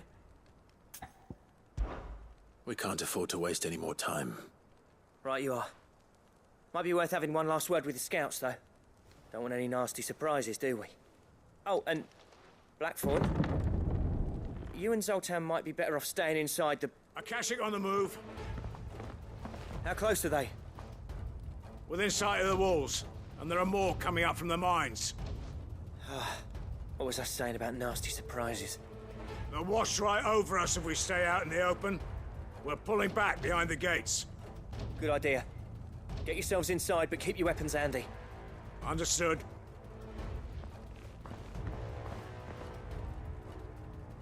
I'm prepared to fight if I have to. Well, let's hope you don't. That's our job. Once the scouts are inside, order your men to barricade the gates. No heroic last stands, you hear me? No fighting at all if you can help it. August's right. I've seen what Akashic beasts can do to armor.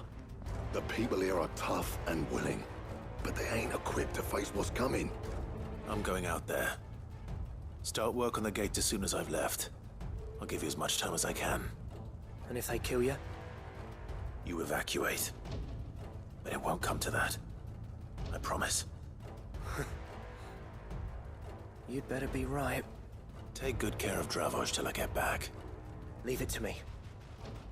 And give those things what for, yeah?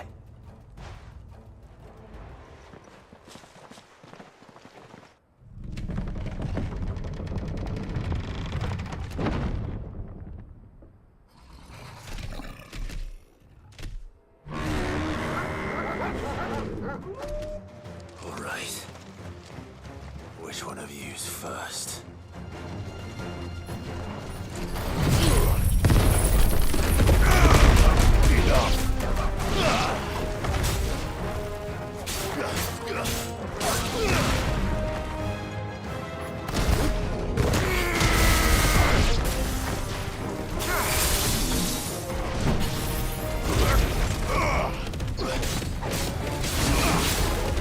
Nice try.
It's over.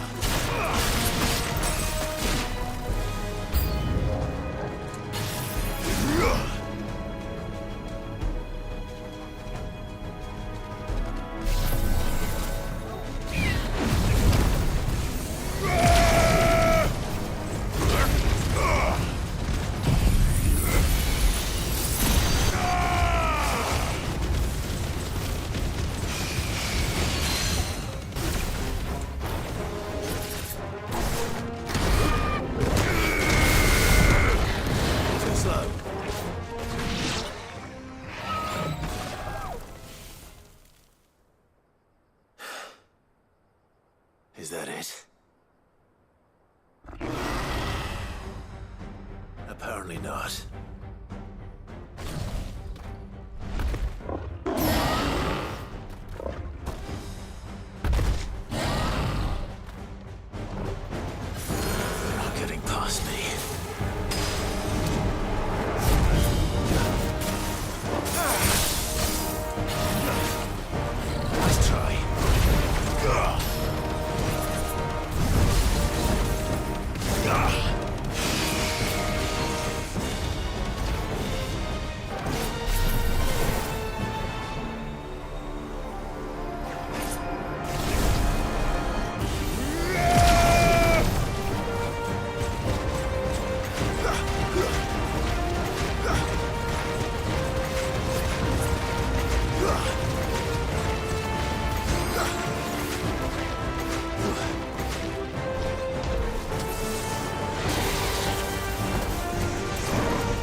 question is, did I miss any?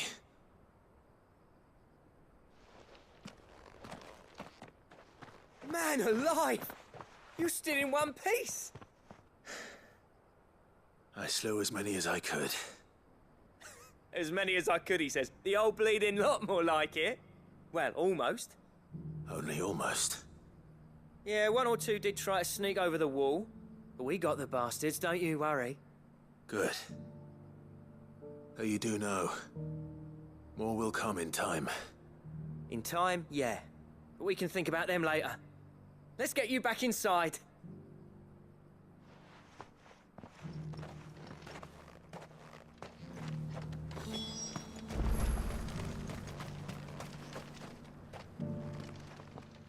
Sid! You're even more fearsome than your reputation. Enough to give those Akashic monsters nightmares.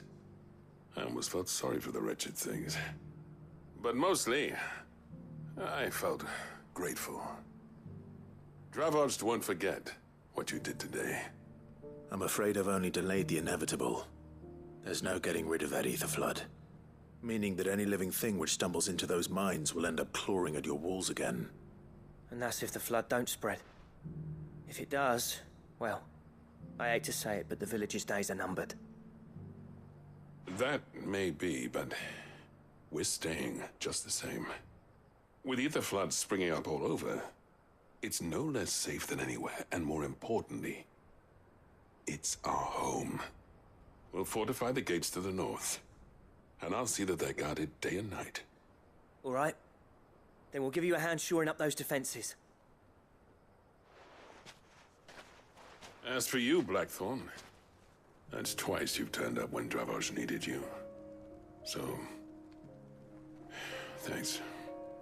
I shouldn't have stayed away so long. And I shouldn't have left without talking it over with you first.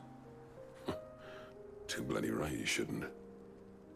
Though I doubt I'd have listened. I always envied you. How you made everything look so easy when, for me, it was anything but. You leaving gave me the perfect excuse to hate you. And from that day on, I never once stopped to wonder what it would have been like if you'd stayed. But what you said earlier, it was true. You'd have been the death of this place. Finally, something we can agree on. I hope you see the sense of it eventually. You kept this place alive. Alive, perhaps. Wealthy even, but Dravoged isn't what it once was. Our work used to be the pride of Dalmekia. Now, we churn out the same rubbish day after day because it's easy and turns a profit. It's not about the craft anymore.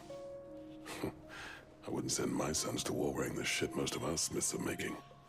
I've kept working, honing my skills, trying to lead by example, but no one sees the point. The average castle apprentice has as much passion for the craft as our current lot. Come back to us, Blackthorn. Remind Dravoged what a true master blacksmith looks like. I'll even man those bellows of yours if it means we can work at the same forge again. That's a kind offer. Kinder than I deserve. And I wish I could accept, but I'm needed elsewhere. There's people who trust their lives to my steel, and I daren't let them down. Fair enough. But that doesn't mean I couldn't visit from time to time. Let's see if we can't rekindle this town's passion for the craft, shall we? I'd like that. Just be sure to tell Snotty to let me in the next time I come calling, yeah? Knowing him, he'd let you in anyway. Blackthorn. The Master Smith turned outlaw, back in my good graces. I never thought I'd see the day.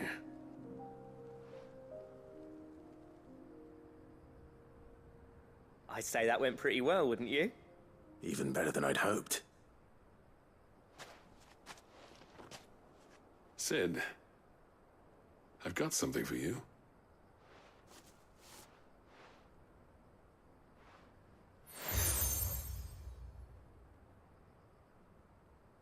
And this is? a token of our lasting gratitude. But I'm of a mind to make you a far grander gift. Designs for a certain sword have been passed down from chief to chief for generations. Now hold on, Zoltan. There's a reason no one's made that blade in centuries. There's not been a craftsman equal to the task. I'll admit your cinders make impressive steel, and I've learned to hone an edge Odin would be proud of. But the engravings on that thing are enough to make a jeweler cry. And they're not just for show, either. Have you forgotten what brought you back to Dravozd in the first place? A certain ring? I knew I'd never surpass you with the hammer and tongs. So I turned my hand to a different kind of metalwork. Between the two of us, I'd say we're the equal of any master craftsman ever to have graced a forge.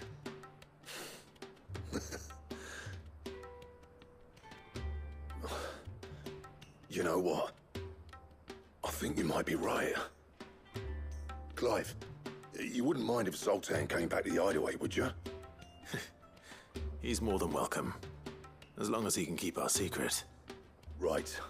Zoltan, get your tools. We've got a legend to forge.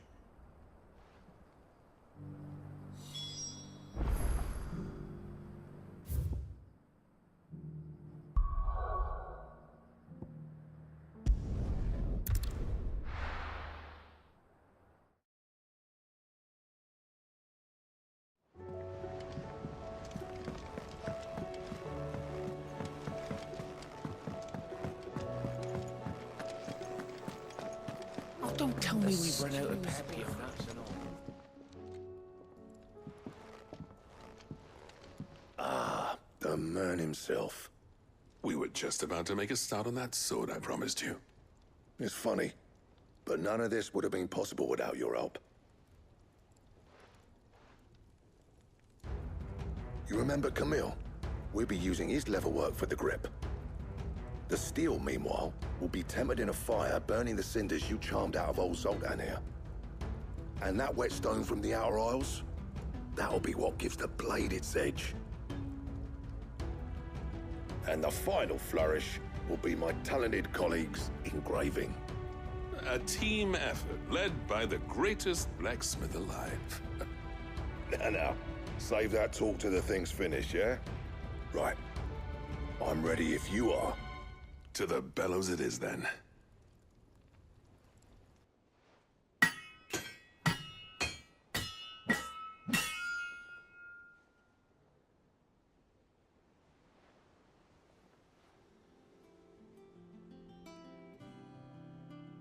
Well, bugger me.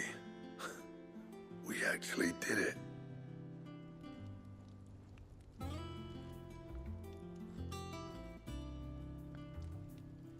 The sword to end all swords. Ragnarok.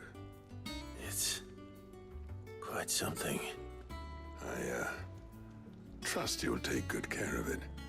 Thank you. Both of you. So, does this make you pair the greatest craftsman alive, then? This? Nah. This was just following the footsteps of the greats of old. It'll take more than that to earn us our place in history. But we're up for the challenge. Here. A list of materials. Zoltan and I got talking on the long road back from Dravozd. We reckon with those items there, we could craft something even better than the Ragnarok. Something worthy of a legendary outlaw like yourself. That's a weapon I'd like to see. You leave this list with me. I was hoping you'd say that. One legend at a time, eh, lads? Before you start on the next, who fancies raising a cup to friendship reforged? Good idea. No more drinking to forget my past. It's about time I had something to celebrate. Then tap the kegs! Vulcan's boys are on their way!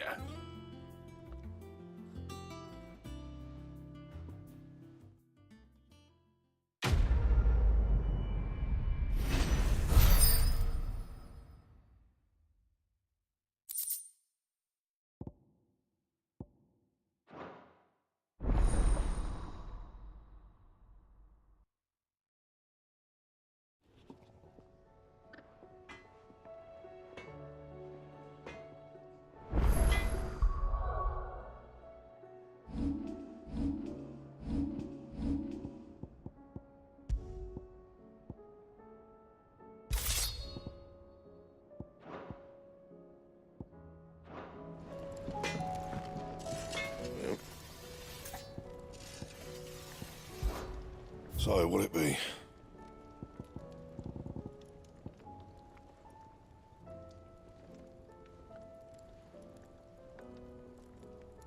Anything else?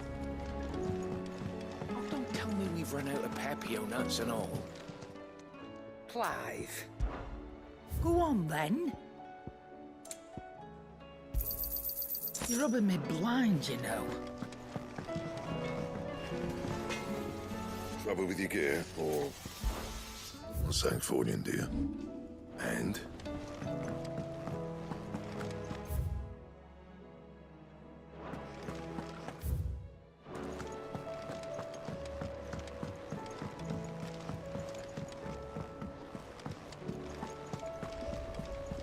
Covered in nicks and lumps, the lot of them.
Fancy a look at the list, do you?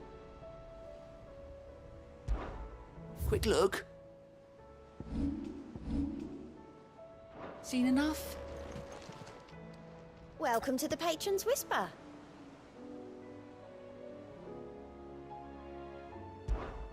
Is everything we've received and everything promised? You earned this.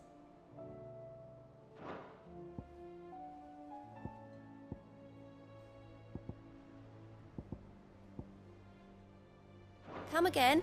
I may have more for you.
Everything's back the way it was. Take that, you naughty thief! And that! Clive! To what do I owe the pleasure? I just wanted to see how the town's been faring since you brought everyone together. Since we brought everyone together, all is absolutely wonderful. Conrad and Natalie's hands remain safely away from each other's throats, and firmly at the helm. Our stores are full, and the bandits still too disorganized to raid them. Just as the good Lady Jane and Lord Underhill intended. Are you a lord? Lubor's going to be one too. They're going to make him the Lord of Dalamil, because of how he stopped all the grown-ups from fighting. It's the mayor of Dalamil, dear child, and the vote hasn't taken place just yet. But if the people wish me to lead them, I shall. And my first act will be to build a school so that menaces like you two learn not to interrupt your elders. Speaking of menaces, there may be a rather worrying one just over the horizon. May there indeed. I'm afraid the example Conrad and Natalie set in putting aside their differences and presenting a united front might have caught the bandits' attention. And they might have elected to take a similar approach. They have formed what one could call a League of Outlaws, and they grow more organized by the day. We'll fight them all off just like last time, no matter how many of them there are. Won't we, Lubor? Of course we will. If we continue to work together, we can overcome any challenge we choose to face. The longer we avoid facing this one, the more difficult it will be, until the only way to overcome it might be to run for the hills. Our best hope is to nip these efforts at organization in the bud, by finding those ne'er-do-wells who have yet to join the cause, and ensuring that they never do. Perhaps a certain Lord Underhill might be willing to lend us his aid once more? How could I refuse? Thank you, my lord. Victor will fill you in on the particulars. I have him stationed by the desert gate, receiving and collating reports from my scouts. Such an amenable soul. He reminds me of you. I'll go and speak with him.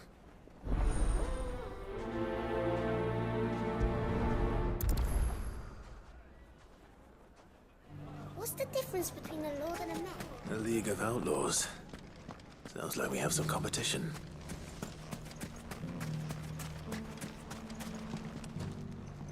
Still in Dalamil, Victor? Ah, Sid. I thought you'd have returned to Cosnis by now. I did. Then I came back. I've developed something of a fondness for the place. And having worked so hard to see it saved from one fate, it would seem remiss to abandon it to another. A sentiment Master Lubor certainly isn't shy about exploiting. Hence my doing his bidding yet again. You're not the only one. What does he want you to do? He asked for my aid in putting down the bandits. And he said that you might be able to help me find them. Then you've come at just the right time. I was on my way to speak with Conrad about how to organize our forces. There are more camps in the vicinity than we can safely strike at once. But we must strike together, and we must strike soon at as many camps as we can. We can't give this league of theirs time to rally its forces. All right. Which camp shall I take? There's one upriver. Just out there, across the dunes. Leave it with me.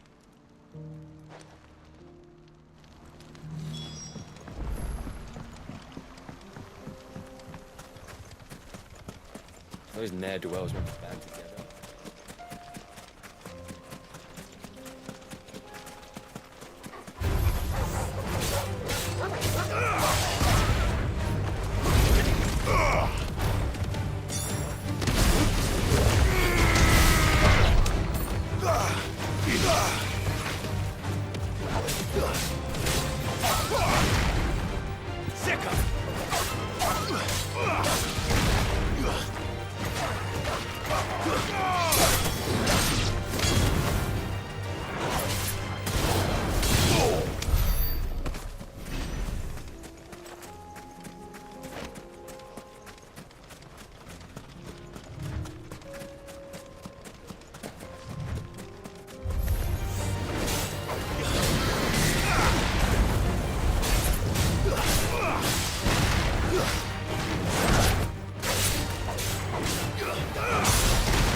That must be the camp Victor mentioned. Come on then, Toggle.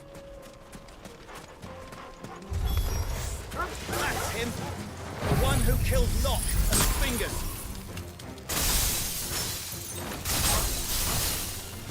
Take his head off!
I'd better let Victor know.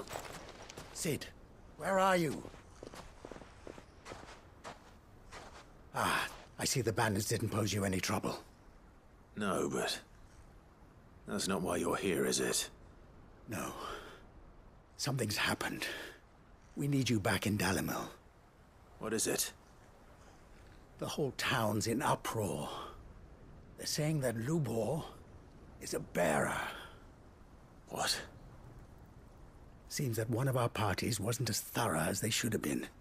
They let one of the bandits escape, and his escape route took him right through Dalimil. Some of the children spotted him, and he was about to silence them. And when Lubor felled him with a bolt of magic, and without a crystal. But that's not possible. It is, if he's a bearer and has been hiding it all these years, which is what people are saying. If he has, well, I wouldn't blame him. No man is branded by choice. Still, all those people see is a man who's lied to them all his life.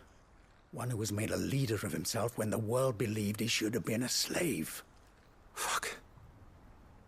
I don't know where we go from here, but I know one thing. Lubor needs all the friends he can get right now. You're right.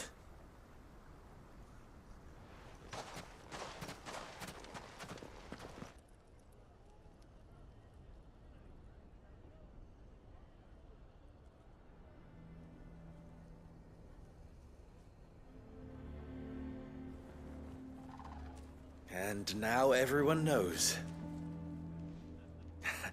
I made it a habit to keep a crystal close at hand for just such an occasion.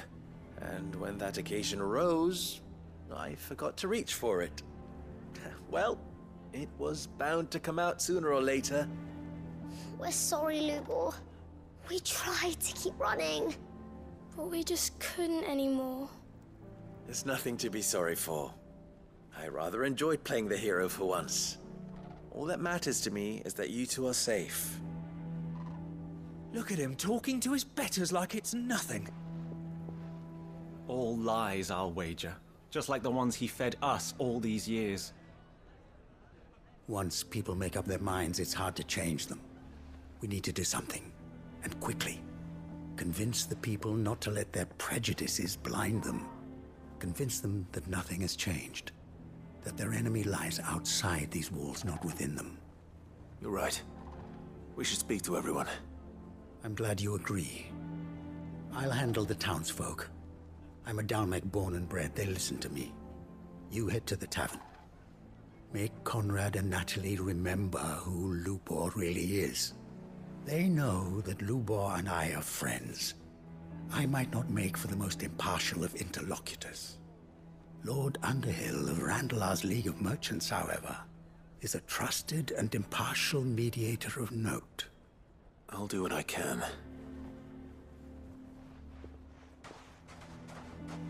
Lubor, stay here with the children. I can't promise anything, but we'll try. And that is all I can ask of you.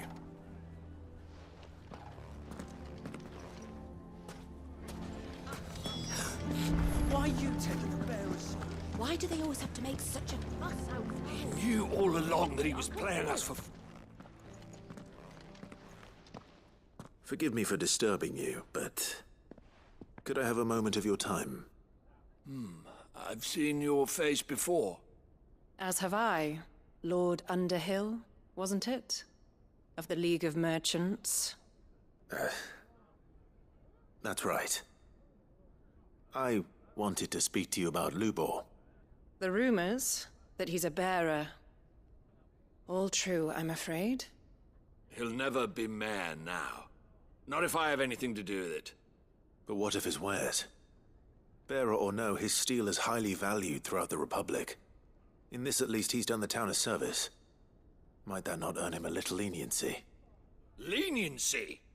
He pretended to be one of us when he was laughing behind our backs all the while. I'm sorry, my lord, but he lied to us. He lied to you. He cannot be trusted. So what do you propose? Will you drive him from his home? Close his forge? Perhaps.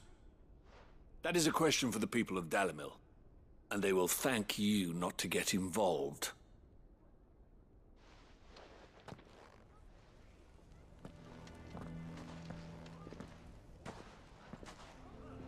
The townsfolk have made their minds up. There was nothing I could do. Nor I. Conrad and Natalie refused to consider anything but their own wounded pride. You never know. Once their anger is cooled, they might see things differently. For now, we should report back to Lubor. All right.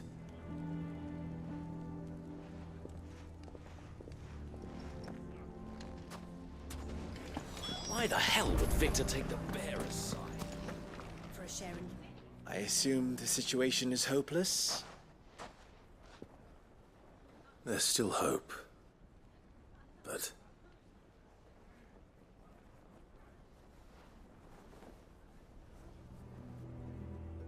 But perhaps not in this lifetime, I think it's fair to say. You mustn't think like that, Lubor. Give them time. They'll come around. We'll talk some sense into them in the end, you'll see. No, you won't. And your efforts would be better spent elsewhere. But Lubor... Rosina would often tell me that steel does not lie, that a blade is a reflection of the smith who forged it. To yourself be true, that was her point. Rather an ironic one when you consider that her life was taken with a blade of her own making. But I do not doubt that she was always true to herself and what she believed in, right to the end. And so must I be. I must do what I know to be right, no matter what others might think of me. And now, I know what that is. I must embrace my new role of villain so that the people of Dalimil have something to unite against. For only united can they hope to stand against the threat that awaits them. I'll need to make a suitably dramatic exit, of course. Don't go, Lubor. You're the only one who was ever kind to us. We'll be all alone. Again. Trust me, little ones. It is for the best that I go. Not only for the town, but for you, too. How could it possibly be for the best? These children need you. The least you can do is give the townspeople a chance to change their minds. They would not take it, Victor. It's over. Over, you say? And so just like that, you're going to throw this town and these children to the wolves? I thought you were better than this. But it seems you had me fooled as well. Victor. Forget it. Do what you will. You sure you're making the right choice, Lubor? Of those available to me, I believe it's the best one. Yes. Ah, but where are my manners? Here.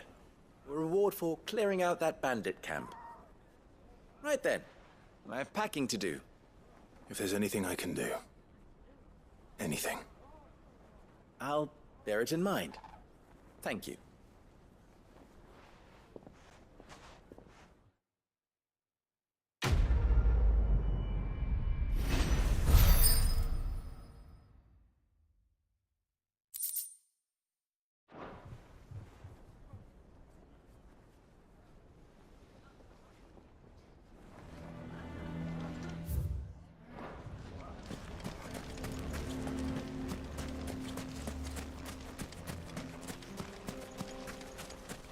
How the hell did that bastard get through the desert gate?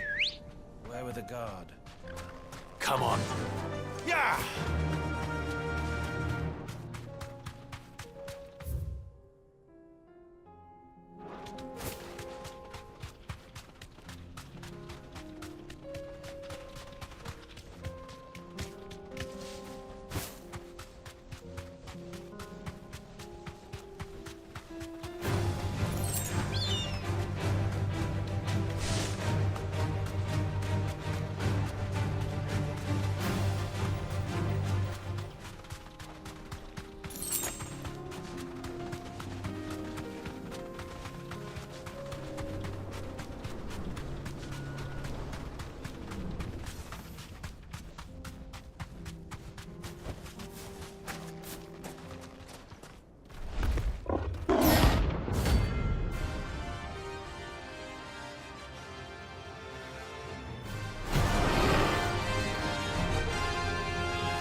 We're not going to outrun this one.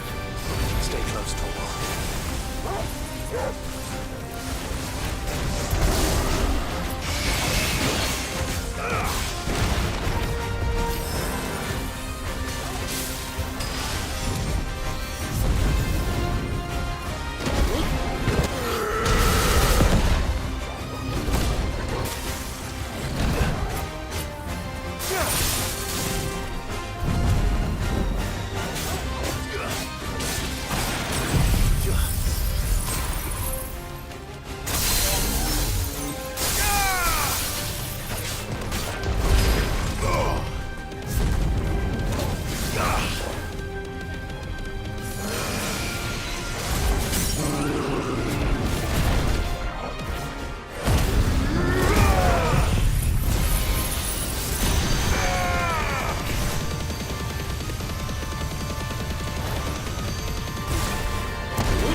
Should have picked on someone your own size.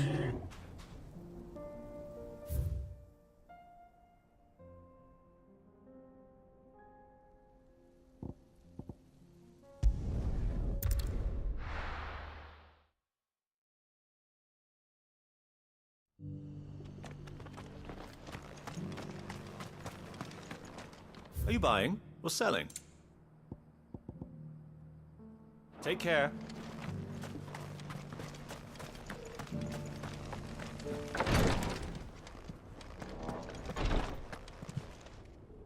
Lord Rosfield, is there aught the Undying might assist you with this day? Perhaps. My brother said that your order was helping him with his quest to uncover Ultima's origins. Have you learned anything of note since last we spoke? Little unless, I regret to report. I see. Be assured, however, that we will not rest until the truth is known. Even now, our archaeologians scour ruins in every corner of the realm for traces of Ultima's touch. Fallen ruins, I take it. Dating back as far as Phoenix Gate. Indeed.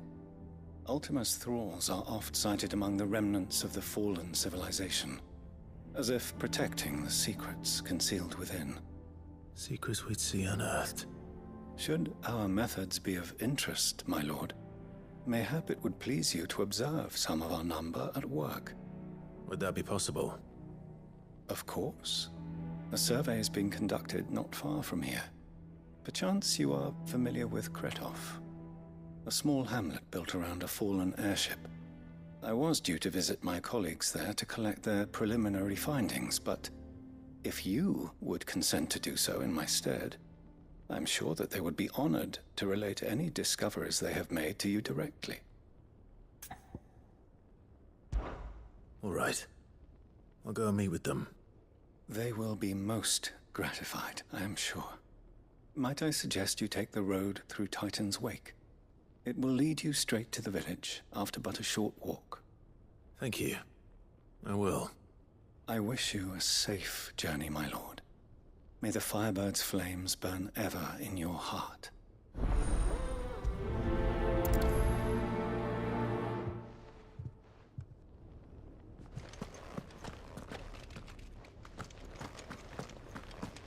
A village built around an airship.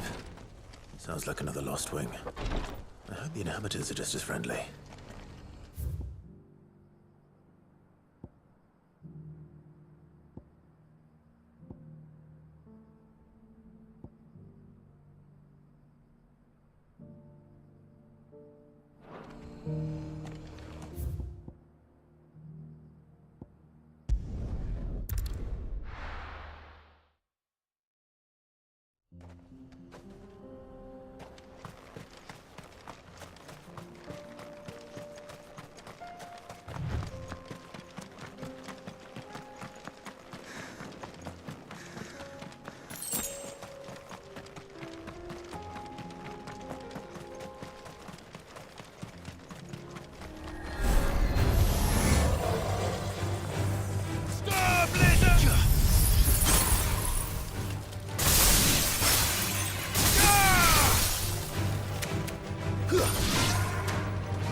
Easy.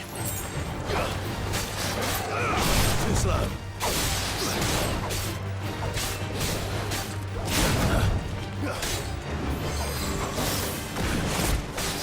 Nice try.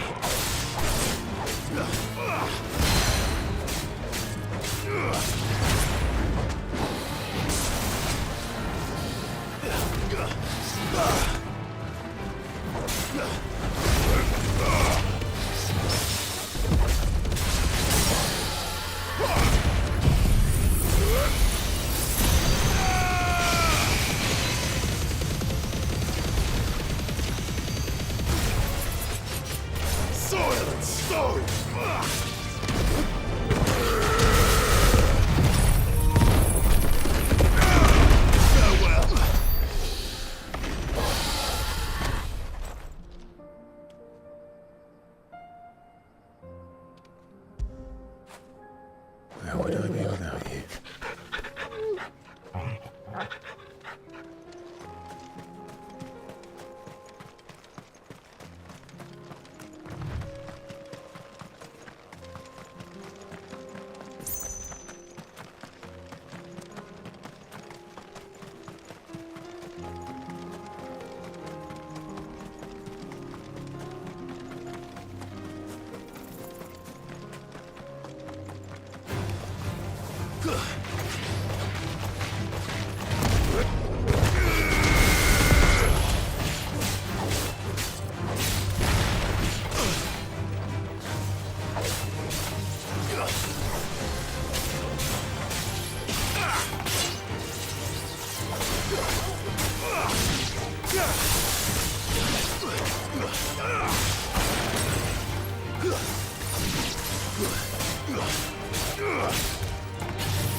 Oh no.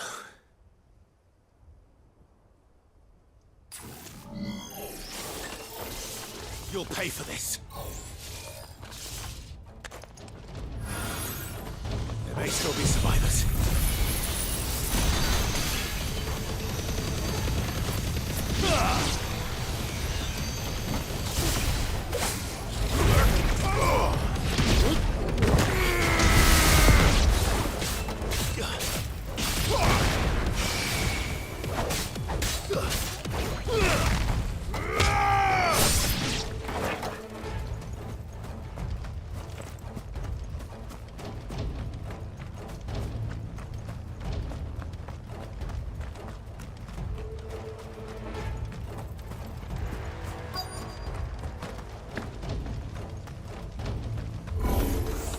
Whatever that thing is, I'd say it's their leader.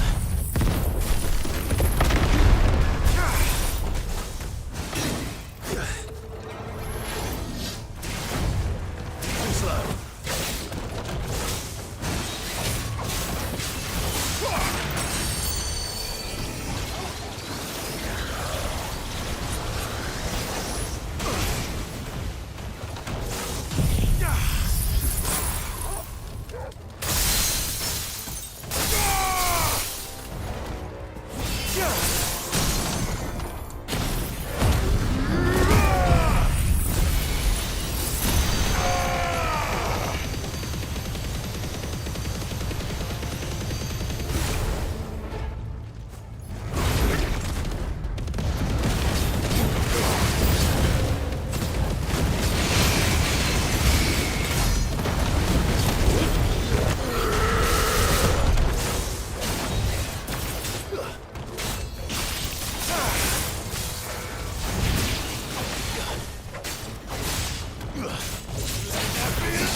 Should have stayed in the past.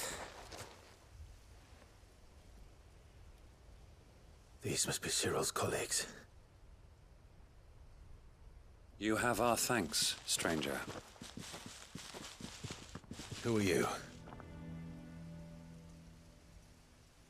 Ah, forgive me, my lord. I did not recognize you. You are Lord Rosfield, are you not? We are archaeologians, tasked with surveying this site. When the echoes appeared, our brothers here occupied their attentions. Thanks to them, and to you, we were, for a mercy, able to see our duty to its conclusion. You call that a mercy? Your brothers might still be alive if you put their safety before your duty. Surely this survey wasn't worth dying for. We are charged with uncovering Ultima's origins. A duty of the highest import, as I'm sure you will agree. And you think your dead brothers would agree with you too? I know they would. They gave their lives for the cause, an honor to which all Undying aspire. Now, to what do we owe the honor of your presence, Lord Marquis? Cyril told me of your work here, and I agreed to collect your findings in his stead. I see. That is most kind. Pray, take them then, with our humble thanks. May the Firebird's flame burn ever in your heart, as it does in ours.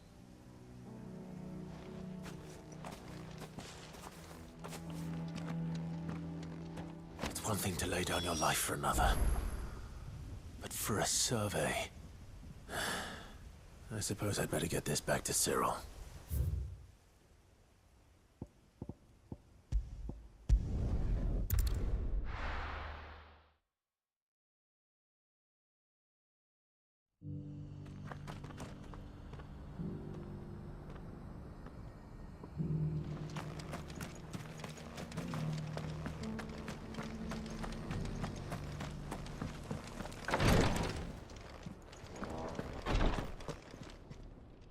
Ah, you are returned, my lord.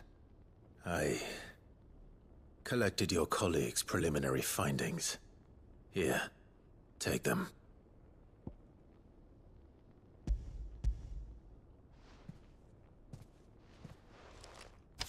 My thanks. I shall study them, and inform you forthwith if I discover aught that might aid you in your fight against Ultima. Cyril, your survey party suffered several losses in Kretov. Losses which could have been avoided, had the others not chosen to complete their work, instead of saving their friends. Were these your orders? No. This was their choice. Every Undying devotes his life to the service of the Phoenix. It is our sole duty, and should we die in discharging it, so be it. Even when death is avoidable. My lord, I fear that this is not a point over which it would be fruitful to argue. The Undying have served the Phoenix for countless generations, and your opinion of our methods, however earnest, is not like to change them. We live to serve the Phoenix. Our very order exists for that purpose, and that purpose alone. Cyril, I know that you and your brethren answer only to Joshua, but allow me to offer you a word of advice. It does not further the cause of the Phoenix to have his loyal followers surrender their lives without good reason. Provide your survey parties with an escort, that they might live to do their duty for years to come. Think not only of how you can serve the Phoenix, but how Joshua would want you to serve him. Please. For all our sakes. I thank you for your advice, my lord. If you will permit me to respond, our faith in his grace, Joshua Rosfield, is absolute. And we of the Undying will do what we believe is right to fulfill our duty unto him. As first shield to the Phoenix, I am sure you understand what it means to do one's duty. I do. Then we are of the same mind. And it is my hope that we may continue to do our duty together.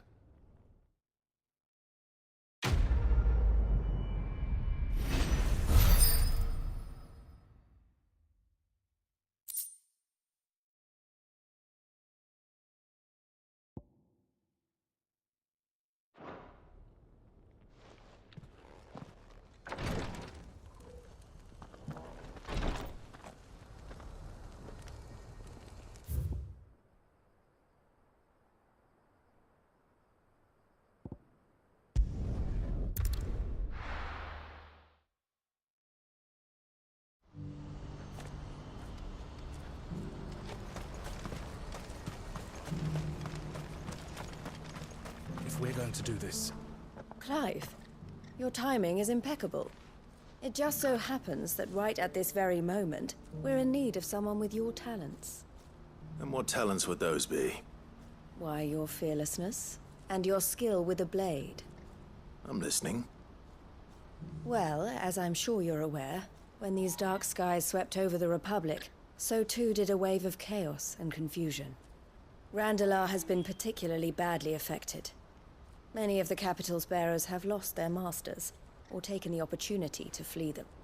None remain free for long, of course. Most find themselves under the protection of the Fist before they get far.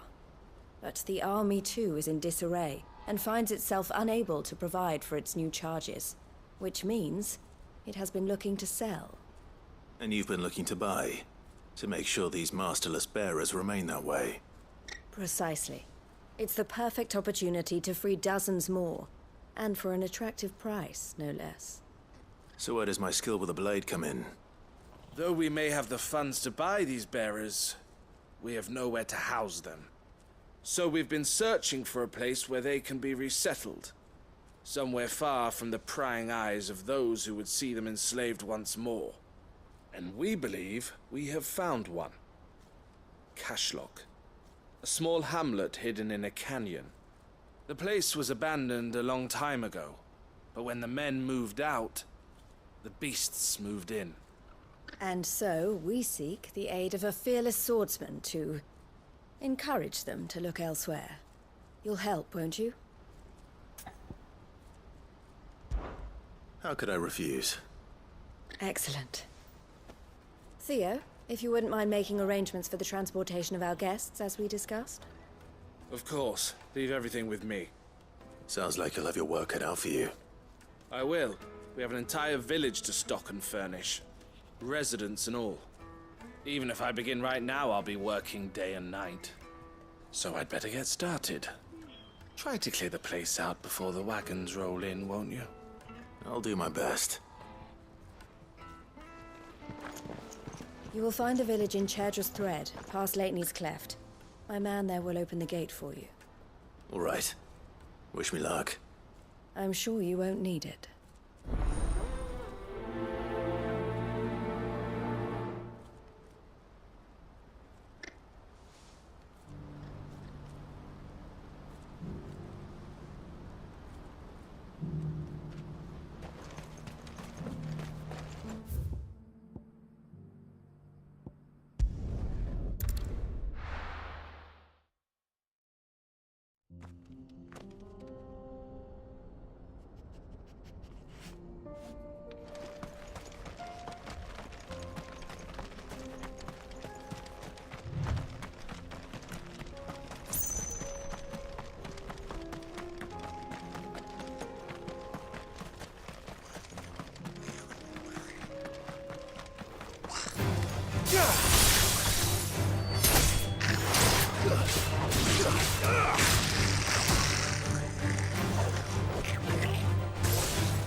This must have been a nice place once. And it will be again.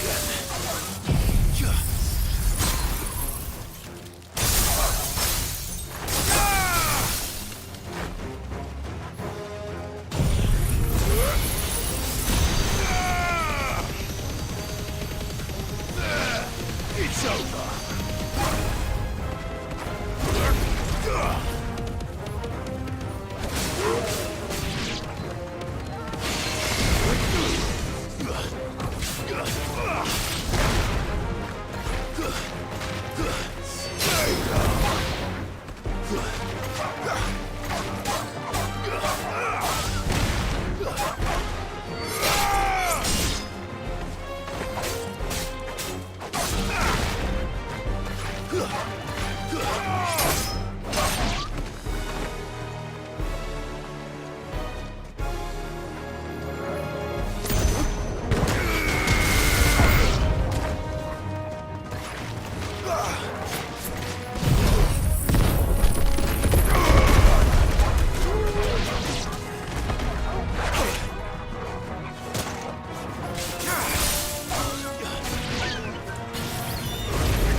I needed that.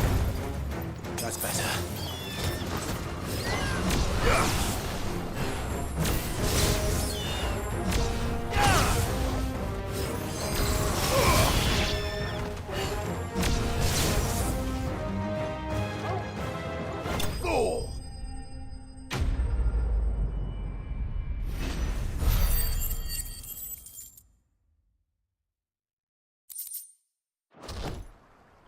That's all of them. Come on, Toggle. Let's head back to Boklad.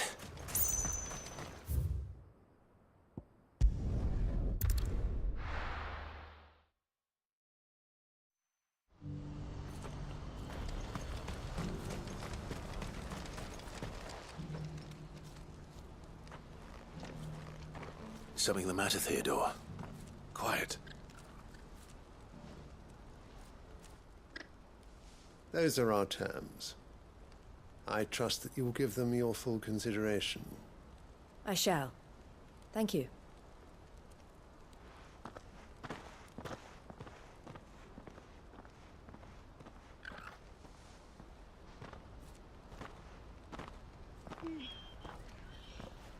Him again. Someone you know? Yes. And, no. But enough about him. How did you fare down in Cashlock? It's done. The village is safe now. You made quick work of it, as always. I should go and let Eloise know. Don't let me keep you. But Clive, don't tell her I was watching her, will you? She'll only get upset. I'll explain everything once you've finished with your report. All right. We'll speak then.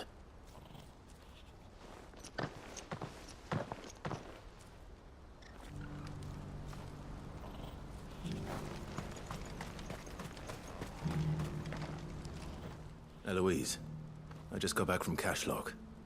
The village should be safe now. Thank you, Clive. Here, something for your trouble. Well then, now that you have laid the groundwork for our little project, I suppose we'd better finish the job. The first thing we'll need to do is make sure our offer for the bearers is accepted. You're still in negotiations? We are. A trusted colleague has been dealing with the Fist on our behalf, but things have been trickier than we anticipated. I suppose it's to be expected. This is the army we're dealing with. Fighting's what they do. But we shall emerge victorious in the end. Well, If you need any help, you know where to find me. I'm not sure I do, but thank you all the same.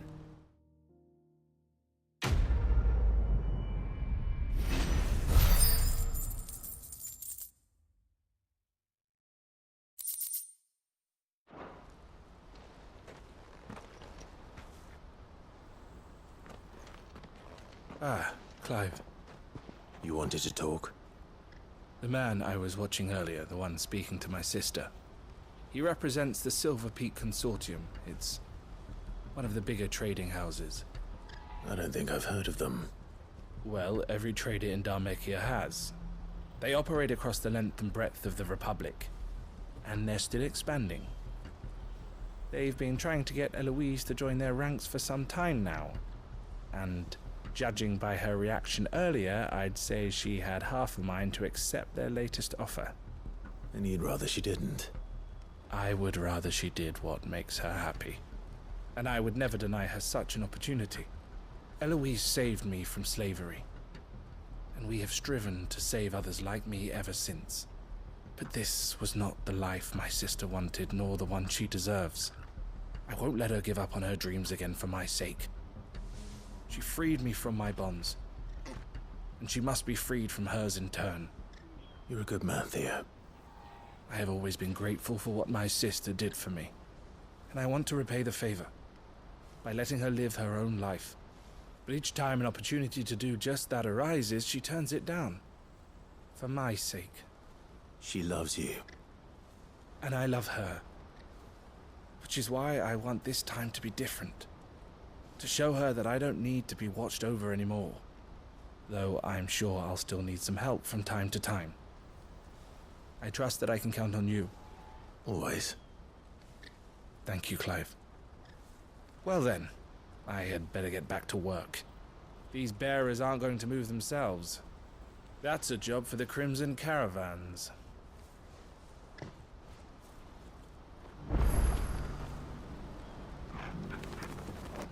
Ah, Clive. You'll be pleased to know that the negotiations are progressing well. That is good news. Yes. Our comrade in Randala has just sent word that the contract should be signed very soon. But I still have much and more to prepare. It's a huge undertaking moving this many bearers at once. You couldn't do me a quick favor, could you? What is it this time? More wild beasts? Nothing like that. I just need you to go over to the caravans and ask El how long we have until the bearers arrive. Find out exactly how much faster I need to get all these supplies moved. All right. I'll go and ask. Thanks, Clive. I owe you one.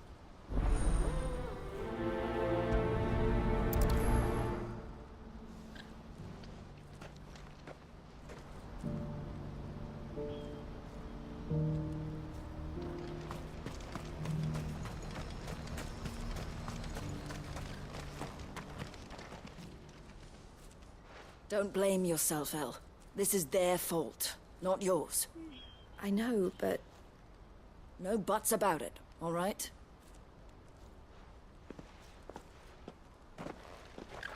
Is something wrong? Vonnie came to give me a message from our intermediary. The talks with the Republican army have fallen through. They've reached an agreement with the Silver Peak Consortium instead. Though prices have fallen of late, we deliberately offered above the going rate to try and deter other bidders. But the Consortium offered double what we did, and the army jumped at the chance. And you had no opportunity to make a counteroffer? None at all. And we were so close. El? What's happened? I saw Vonnie leaving. She didn't look happy. And with good reason.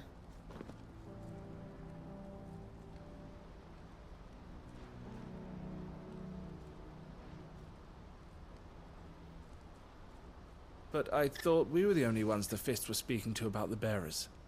How did the Consortium even find out about this? It's not so surprising. They have ears all over the Republic. This isn't over. The Consortium will have to sell these bearers eventually, and at the price they paid, buyers will be few and far between. I'm going to Randalar myself.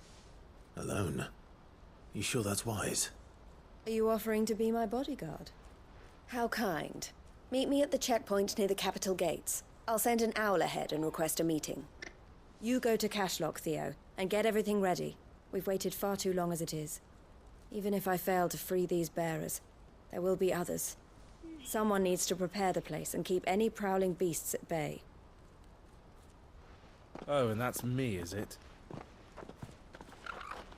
Well, it looks like I'm following orders till she gets back from meeting the Silver Peak Consortium, who've been doing their best to undermine our scheme. She'll never join them after this, surely.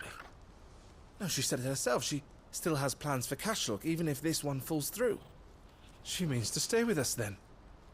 I can't say I'm not happy to hear it, but... is this what she really wants? You have to trust her. You're right. It's what she wants now. And if Elle's off fighting for the cause, I should do my part too. So I bid you farewell and safe travels, my friend. I'll gather my men and leave for Cashlock. We'll make sure the place is well stocked and defended. You go to Randalar and see if you can stop my sister biting the Consortium's heads off. If she won't consider her prospects, someone has to. I'll do my best.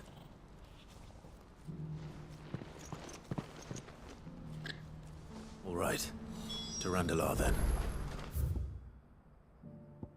I'd better not keep Eloise waiting. Ambrosia won't help me here.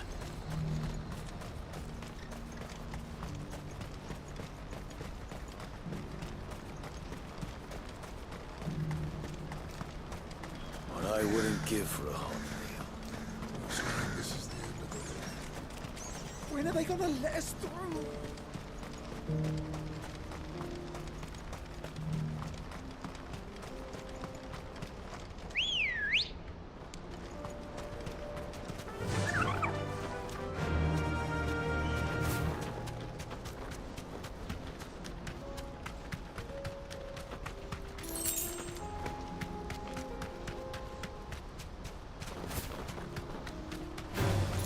All right.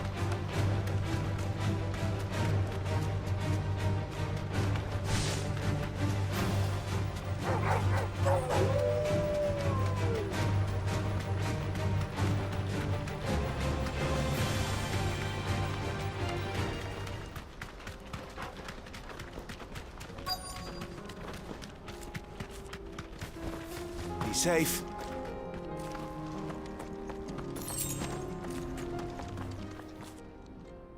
I hope I didn't keep you waiting.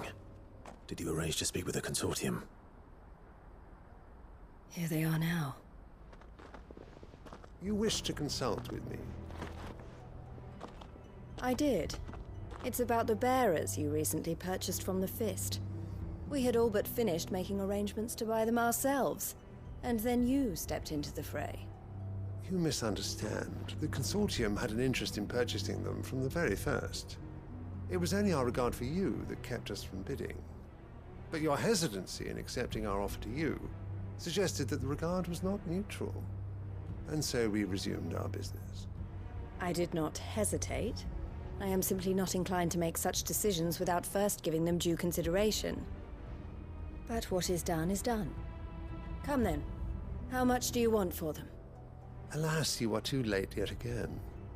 We rarely take on such unconventional merchandise without a purchaser in mind. The bearers belong to him now. Who is your buyer? A trader from across the water. A most demanding fellow, if it's any consolation.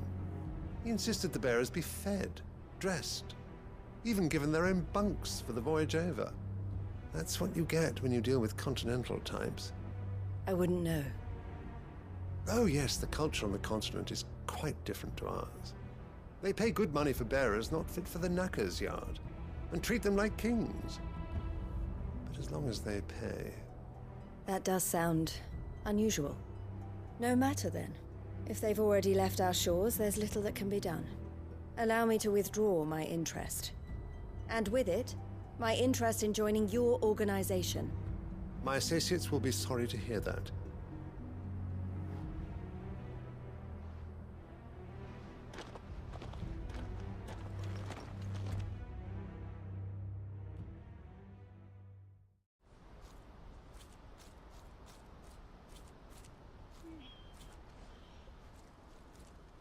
I'm sorry you weren't able to save them. As am I. But I only have myself to blame. He was right, you see. The Silver Peak Consortium did intend to buy those bearers before I did. Their representative hinted at a possible purchase when he came to recruit me. I feigned interest in joining them in the hope he might be encouraged to tell me more, and he did just that. As soon as he left, I sent my own offer to Randalar. So you never... No. I entertained the Consortium's proposal solely so I could learn more about those bearers. But I was a fool to think they wouldn't find out. I knew exactly who I was dealing with. You tried. I did. And if what he said was true, the bearers are to be well treated. Which is something, at least. But they deserved more. I wanted so badly to see them freed. Eloise! Eloise! Word from Cashlock. The village is under attack. A pack of beasts have come down from the mountains, and there's a dragon at its head. Theo and the others are trying to hold them off as best they can, but the odds are against them. They need help, and fast. Theo! I'll go on ahead. Thank you, Clive. I'll gather some men and join you there. Just... make sure he's safe.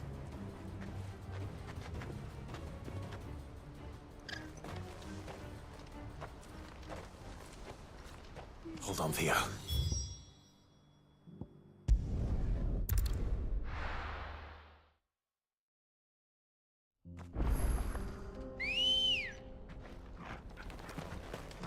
Come on. Run like the wind.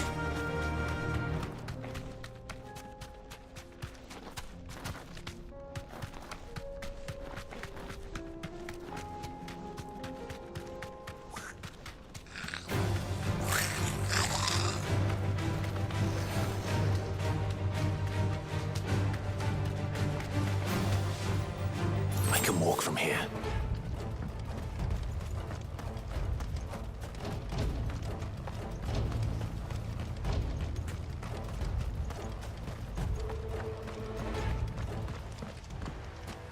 Where's Theodore? Upriver! He led the dragon that way to keep it from the village, but the whole area's flooded with ether. We just have to pray he makes it out in one piece. I can do better than that. Torgal, with me.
Where are you, Theo?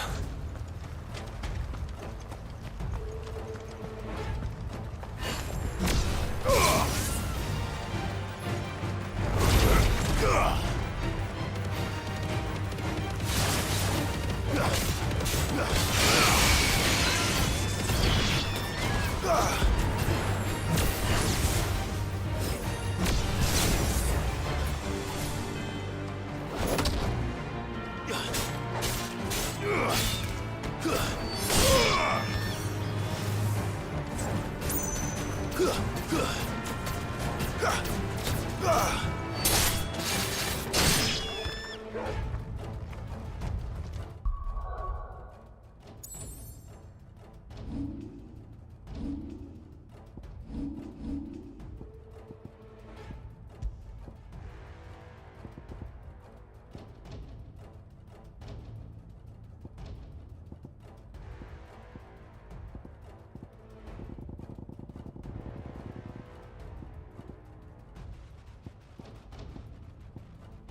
creatures have already turned.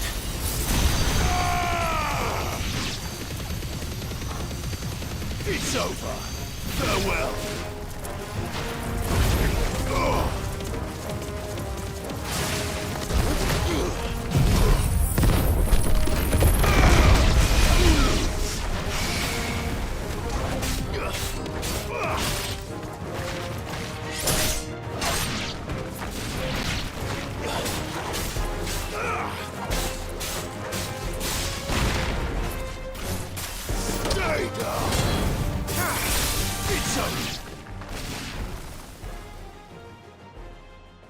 I can't waste any more time. I need to find Theodore before that dragon does.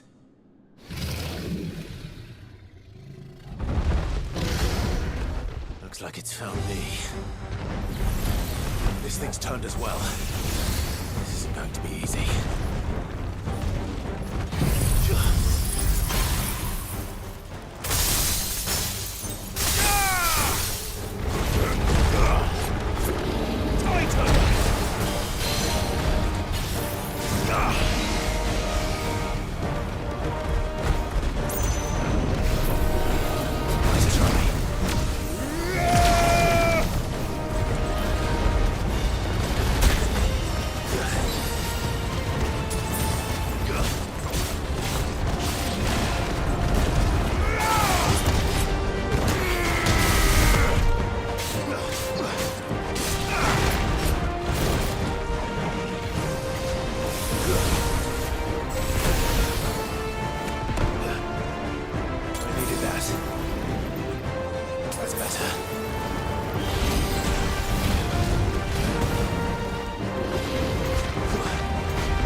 Theodore, you had me worried for...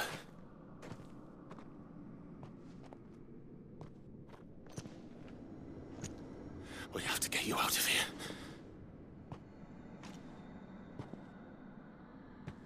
I think it might be a little too late for that. Bearer or no, there's only so much ether a man can take, and that Drake just wouldn't let me leave. You have my thanks, Sid, for finishing what I could not. For keeping else dream. Theodore!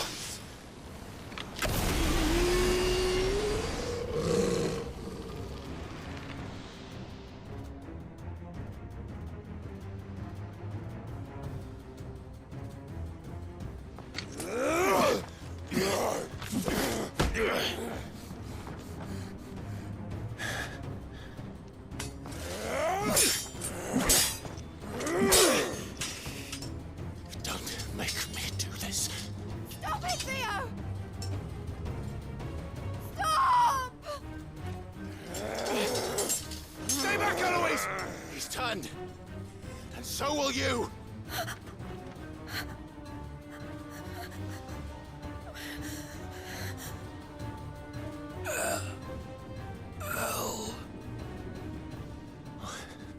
Theodore.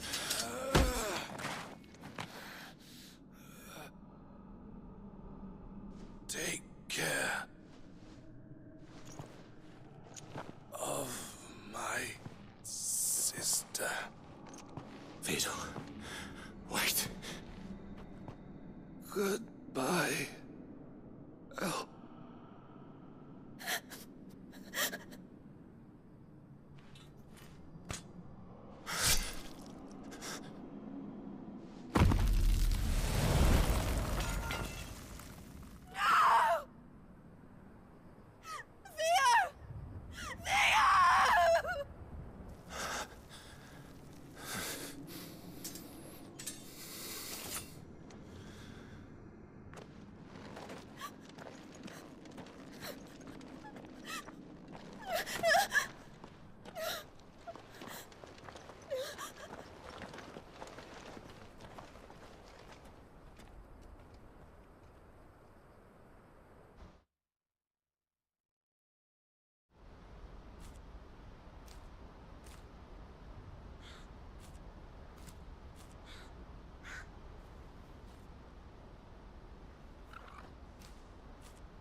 Thank you, Clive.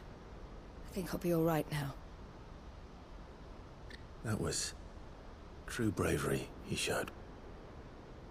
Leading the dragon away from the village like that. His first instinct was always to protect people. To put others' well-being before his own. And now he's gone. Because I sent him to that place, against his will. It wasn't against his will. He was ready to do whatever it took to show you he could stand on his own. So that you would finally be free to live your own life. To live my own life? He never could come to terms with the choice I made. What exactly happened? You once told me Theo was the first bearer you ever helped.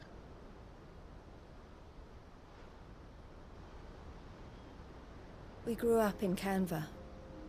We were born to one of the great trading houses.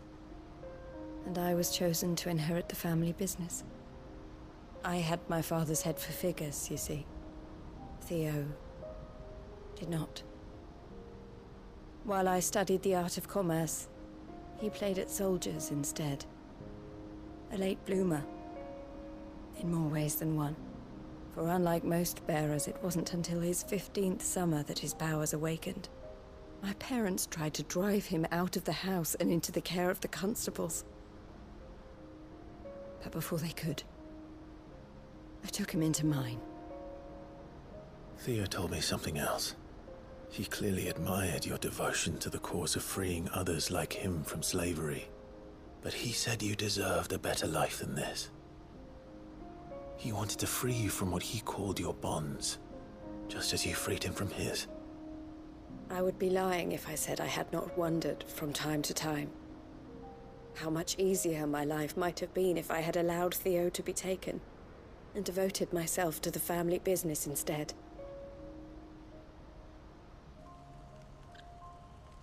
But I have never regretted the decision I made. Being with my brother meant more to me than tradition or reputation. I only had to look at him to remind myself of that night, and the choice I made, and the fact that I would make the same choice again in a heartbeat.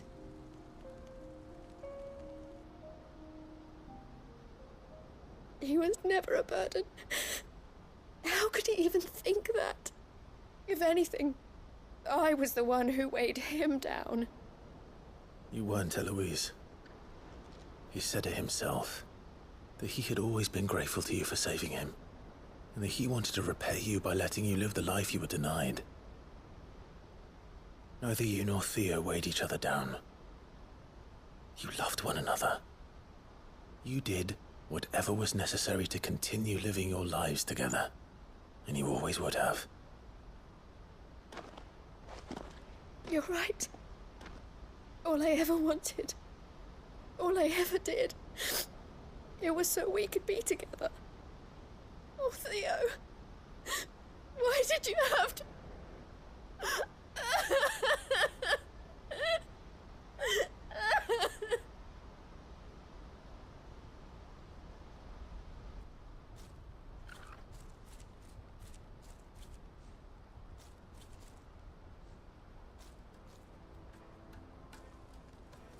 I know Theo wanted me to move on, but I'm staying here at the Crimson Caravans to continue our work.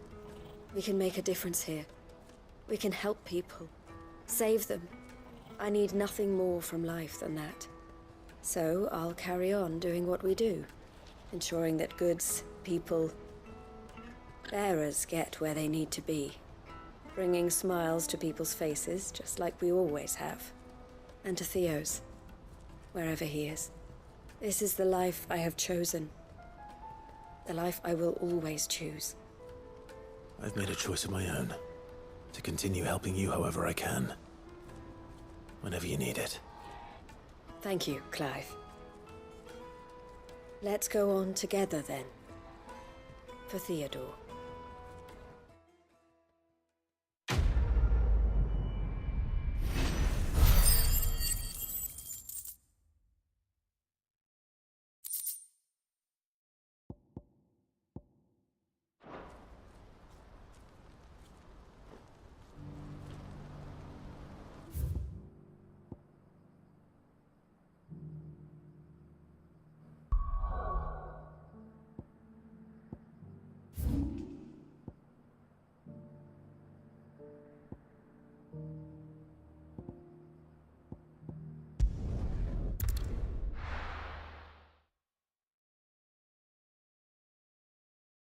I'll be taking you all to a storehouse in the Bales.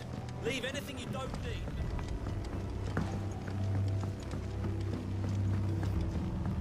You know what you have to do. Clive, I fear that I must bid you farewell.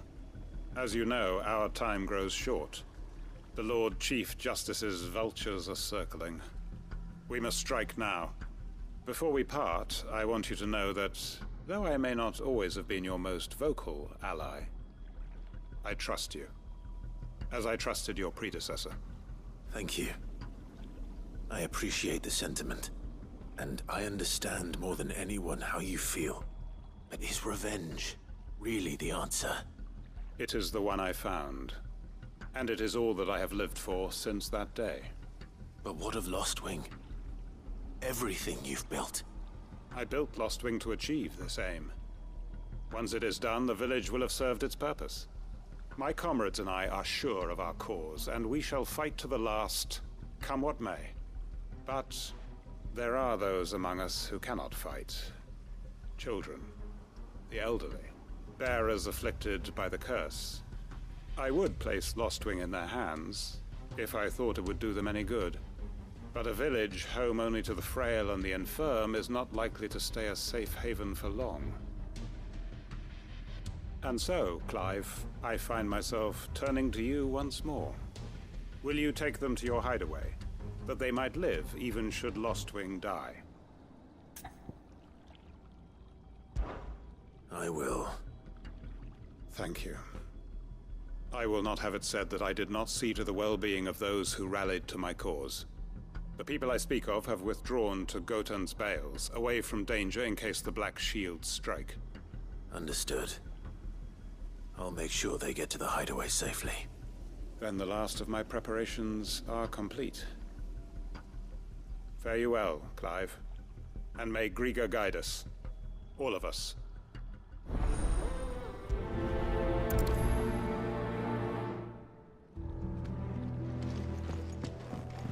To Gotan's bales, then, and quickly, before anyone else finds them.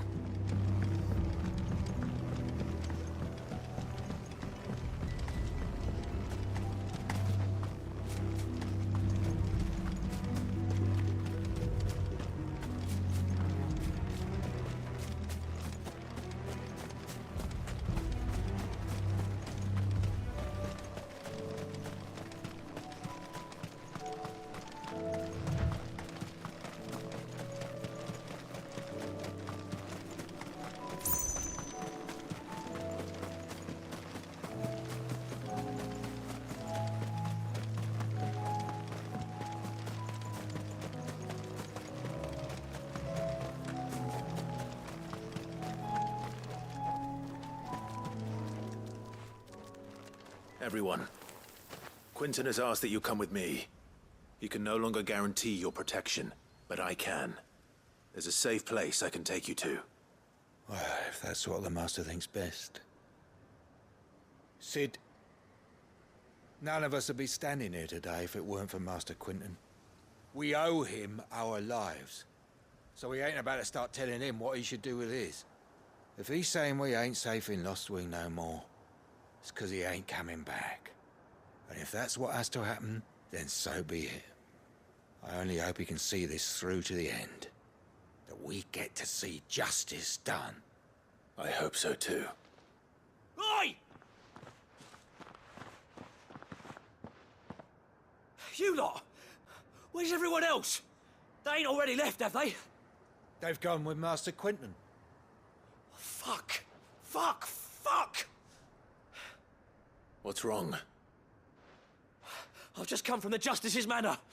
We have to get Quentin to call off the attack. It ain't just the Black Shields protecting the place. He's got a guard dog and all. A fucking monster. They don't stand a chance against that thing. If I don't get the message to them, they're all gonna fucking die. No. We can't let this happen. Sid! Don't worry about us. You've got to catch up with him. We can't let Quentin die before that bastard does. All right. I'll do what I can. Where is this manor? It's way over to the east, through the woods. Heaven Hall, he calls it. Promise us, Sid. Promise us you'll do what you can.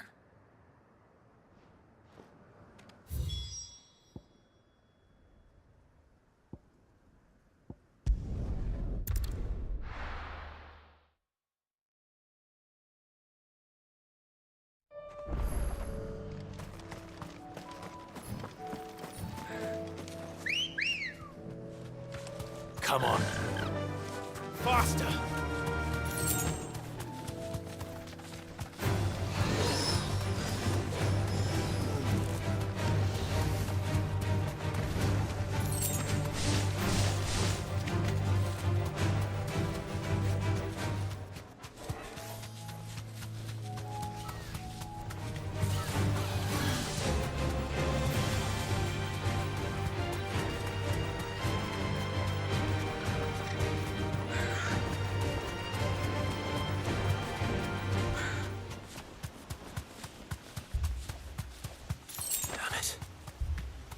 Don't tell me I'm too late.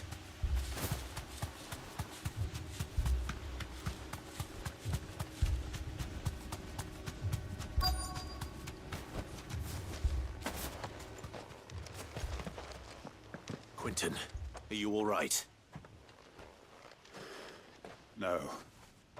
But I am alive. Which is more than I can say for my comrades. They followed me without question all the way here. And they died. For nothing.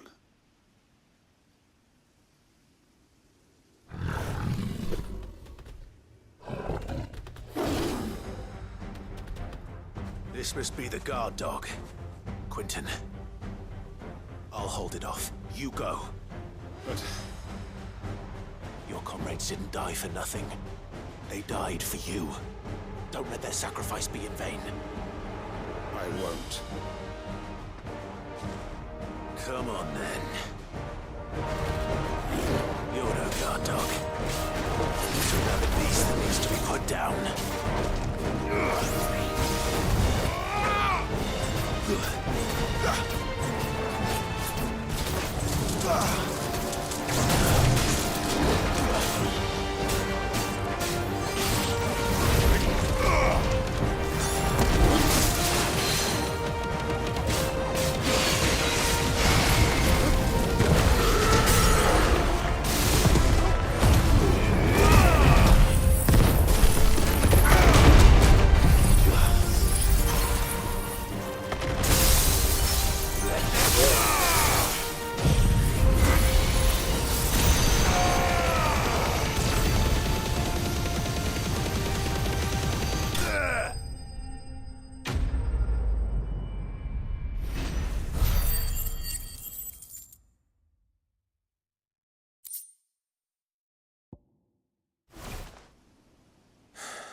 If only we'd arrived earlier.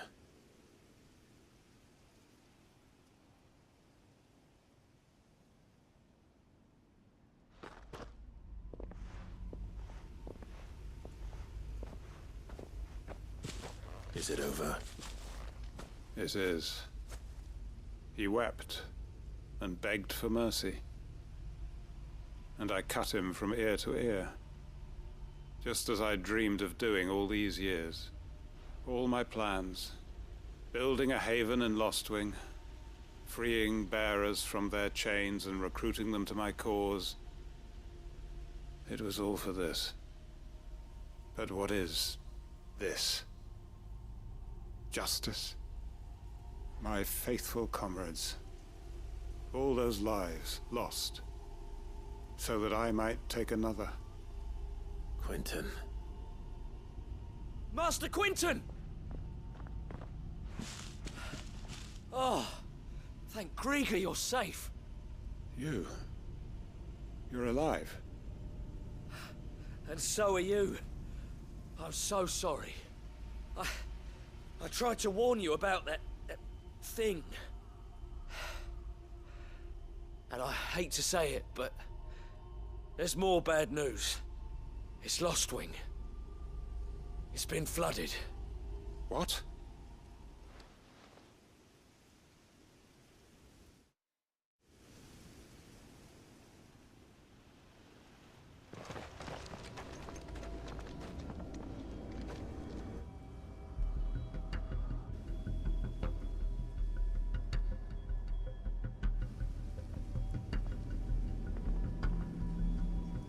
Lostwing.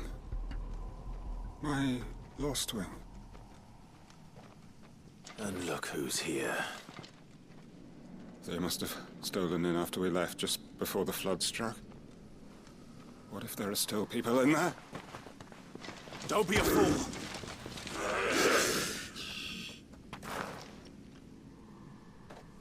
Damn it.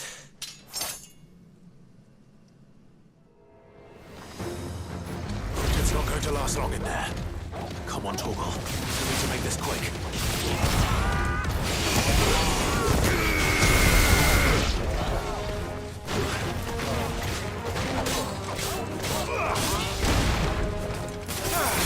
You're finished.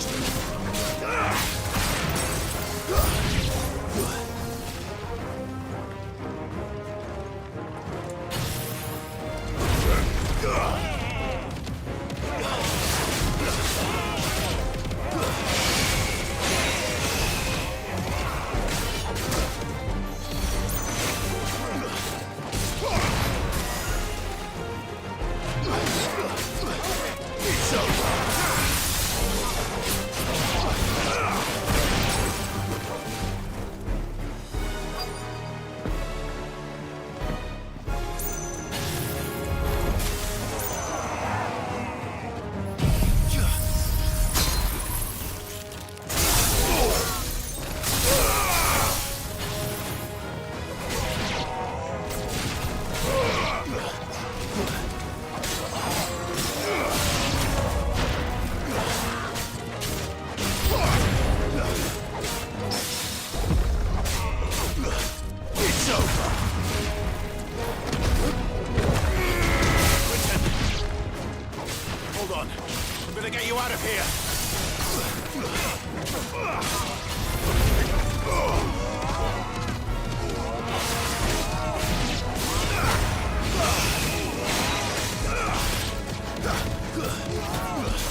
I need to get back to Quentin.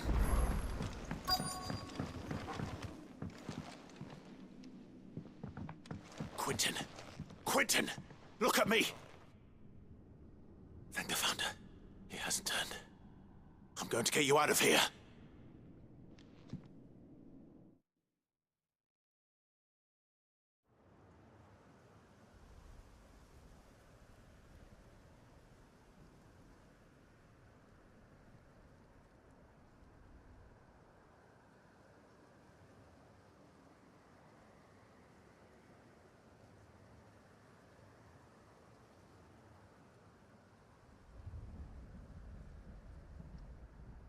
Welcome back to the land of the living.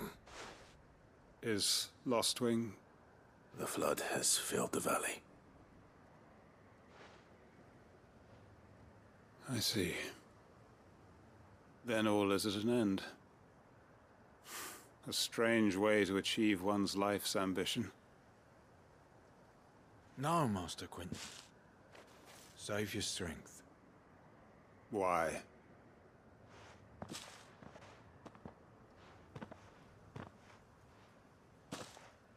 All that I strove for is gone. Only emptiness remains. I have nothing left to live for. What the heck are you on about? You've got us, ain't you? Don't try telling me you only freed us so you could get revenge. We're more than that to you, and we all know it. I thought you weren't coming back. But I prayed, and you did. There's got to be a reason for that, right? Can't we just go back to how it was? You know, you looking after us all. Your work ain't over yet, Master Quentin. We believed that you were the right man to lead us, and we still do.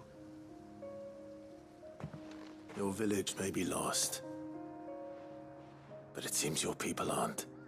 So long as you remain to guide them. But why? After what why would anyone follow me? 'Cause we're family, aren't we? Family? Yeah, and all our comrades who went with you, they felt the same. Lostwing weren't just a village. It was all of us. It was. And as long as we're still here, it is too. We can start again. Build a new Lostwing, right here in the Bales.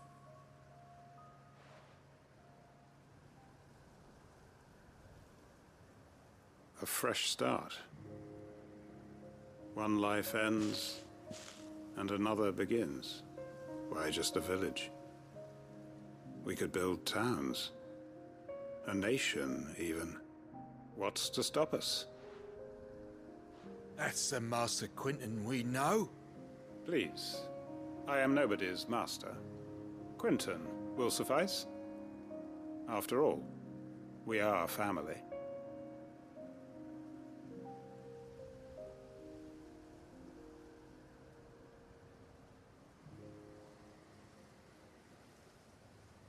Permit me to withdraw my request.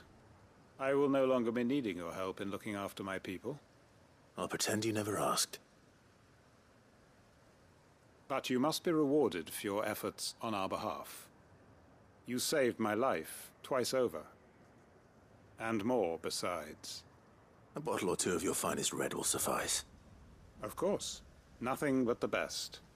And I have a feeling that this year's vintage will be the finest yet. If you don't mind waiting, that is. I look forward to it.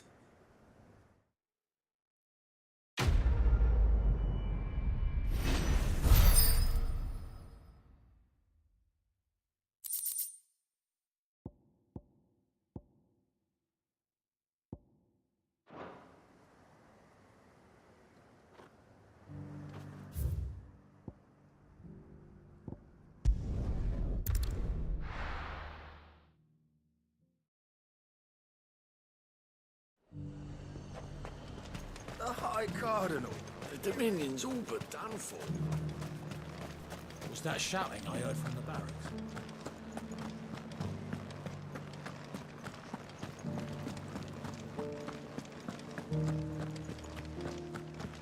you're just gonna fall into line. I don't trust this Duke. Oh, Clive. What am I to do? My wards and I may soon be without a home. What's happened? The High Cardinal has descended from his lofty throne and taken up residence here in Northreach. The High Cardinal? Leader of the Council of Elders, second only to his Radiance at the head of the Imperial government. Not that any of those things still exist. Now he goes by his noble title, the Duke of Oriflamme. And what does he want with Northreach? He wants to transform it into a military stronghold, a foundation upon which to build a new Sambrec. He's already secured the support of the various army remnants, with promises that they shall be afforded the respect they deserve in his empire. One built on the confiscated property of the people. He would rob the populace to pay for it. Believe me, I have used every means of persuasion to discourage him from this folly. But for whatever reason, he will not listen to me. What does Captain Philippe make of this? When the town was under attack, it was him the soldiers rallied around. Couldn't he use that influence again? How? By speaking out against one of the most powerful men in Sambrec. A man whose stated aim is to revive the empire Philippe's comrades swore to serve, and to improve the soldiers' lot within it.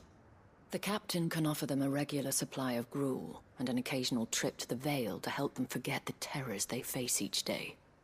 The Duke offers them a vision of strength and safety. No. Any attempt to incite mutiny would cost Philippe the support of his men, if it did not cost him his life. But given the mood around town, mutiny may yet be unavoidable.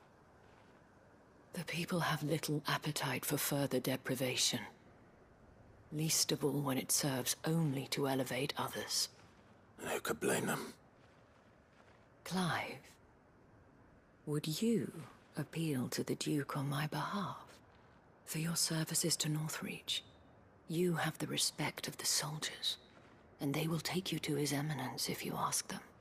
And unlike Philippe, no bonds of loyalty prevent you from speaking your mind to the man. Well, will you try? You could hardly fare any worse than I did. I'll see what I can do. Thank you, Clive. Tell me then, where will I find this Duke of Oriflamme? In the garrison? Overseeing the troops, yes. All right. Wish me luck.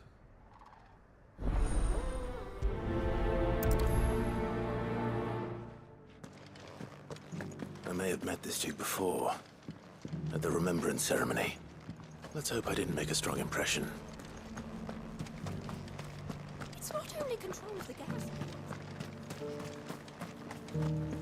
Well, what do you think?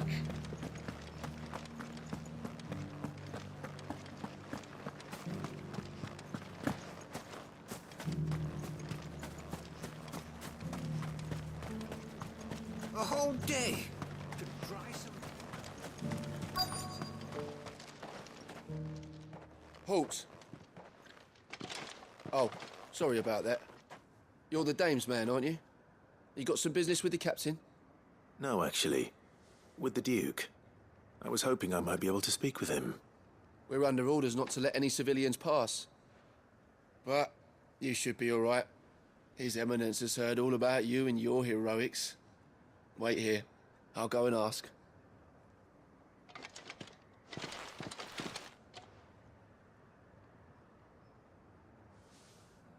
So, you are the sellsword who lent his aid to the garrison. The Empire owes you a debt, and I shall see it repaid. But tell me, is it wealth that you seek, or favor? Neither, Your Eminence. I thought only to inquire about your plan to turn Northreach into a stronghold. Ah, I see. You are worried the expanded garrison will render your services redundant. Yet you needn't be. A proud fighting man like yourself shall always have a place here. Pride of place, in fact. For too long has the contribution of the noble soldier been under-reckoned. But no more. For it is they who shall see the Holy Empire rebuilt, beginning right here in Northreach. Why here, Your Eminence? The town has been fortunate enough to escape largely unscathed from the recent troubles. Her defenses are sound, and her garrison well prepared. Which is more than can be said for Oriflamme or Twinside. The Empire wants for a capital, and I believe Northreach to be the perfect place. With Caer Norvent as her citadel. Once we have seen to the refortification of both the town and the castle, we need only build a wall around both to create a city that would be the envy of the twins. Plans are already underway for the construction. Soon enough, these thralls shall learn that they are no match for the might of Sanbreque. I fear you underestimate how dangerous these creatures are, Your Eminence. Should they return in force, you will need all the people of Northreach to come together in defense of the town. Something they may be loath to do if they've been deprived of their worldly goods. The people will do as their leaders command. If Sanbreque is to be rebuilt, she will require a functioning government. One whose authority is beyond question. That is why this levy is necessary. So that any man who wishes to join the army might do so and be fed, outfitted, and paid as befits a defender of the Empire. And yet there are those who persist in peddling the treasonous lie that I seek to steal from the people and drive them from their homes. I suspect they're afraid of losing what little they have left. Precisely. The common folk have little and less, and you mean to deprive them of even that. You would sow the seeds of your new empire in your own salted earth. Sabine, we have discussed this. Yes, and I told you then how putting the empire before her citizens would lead only to revolt. Without an empire, there are no citizens. And in yours, there will be only beggars. Is that what Griga wills for her people? Do not take her name in vain, Sabine. I'll come back later. A citizens' revolt. I wonder what the people really think of the Duke's plan. It wouldn't hurt to ask them, I suppose. Let's begin with those on the other side of the wall. Sabine.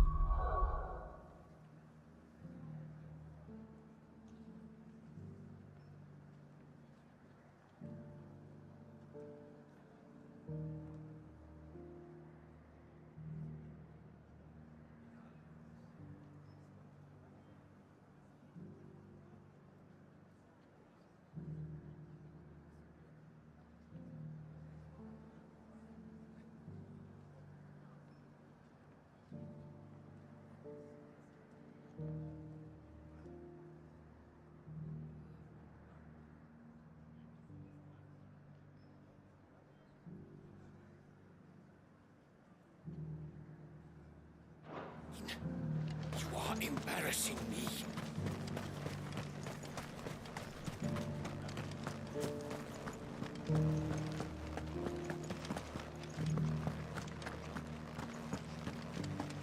Do you think he was the only one who survived?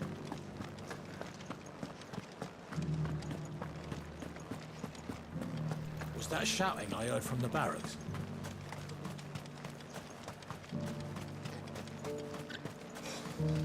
How'd you think? A question, if you don't mind. What do you think of the Duke of Oriflamme? Don't get me started. You build a life for yourself somewhere, only for some noble to turn up and tell you gotta hand it all over to him. If he thinks his name and his chains give him the right to empty our purses, he's in for a rude awakening. We'll do whatever it takes to keep what's ours. Whatever it takes.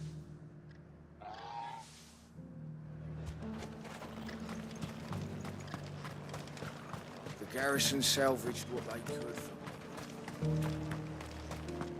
Half of what comes in is barely fit for prison. That so-called Duke is... All right there. What is it you're after, sir? Just your opinion, actually. I wondered what you thought of the Duke of Oriflamme. Oh, him. Not much. None of us traders do. It's thanks to nobles like him that we had to set up shop this side of the wall in the first place. Couldn't have the rabble getting any closer to the holy capital, could they? And now he's trying to drive us out completely, threatening to take everything we got from us if we don't clear off.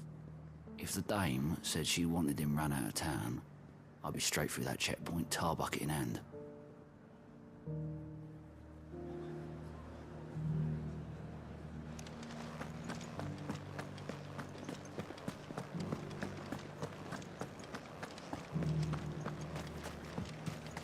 Sell anything today? As much. I've been hearing a lot of talk about a certain Duke. Nothing good, I'll wager. Going around acting like he owns the place. And with hardly a word to the dame. This is her town, not his. I take it you'd rather she was in charge. As far as I'm concerned, she still is. Just need his eminence to sod off back to Oriflamme. Well, the people seem united enough. What about the soldiers? Was that shouting I heard from the barracks?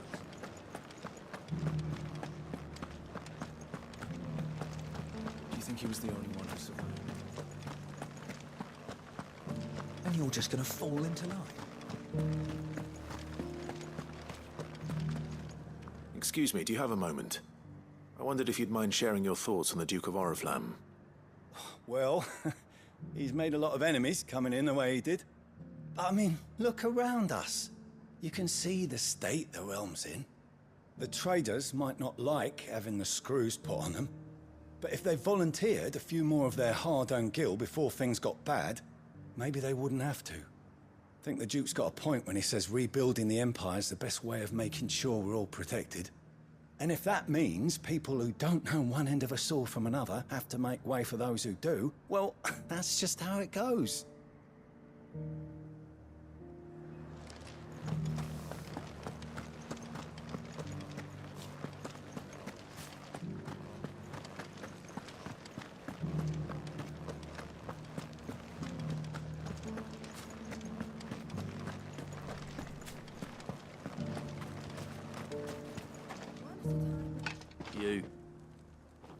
You're the one who was talking to His Eminence. On the dame's behalf, yes. I was trying to persuade him not to take the people's goodwill for granted, but it seems my words fell on deaf ears. What do you think of his plans? I'm a soldier, mate. He tells me what to do, not the other way round. Listen, I've got nothing but respect for the dame, but I've got a family to look after. That's where my loyalties lie, not with the town or the Empire, but with my wife and children. If the Duke can get us cement and the equipment we need to fight off those blue-skinned bastards, I don't care how he does it.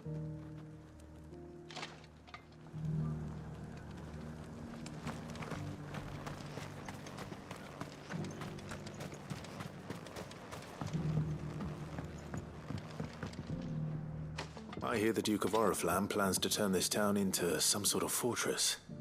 Do you think that's a good idea? It's not for me to say. All I know is that unless the Emperor orders me otherwise, His Eminence's word is law.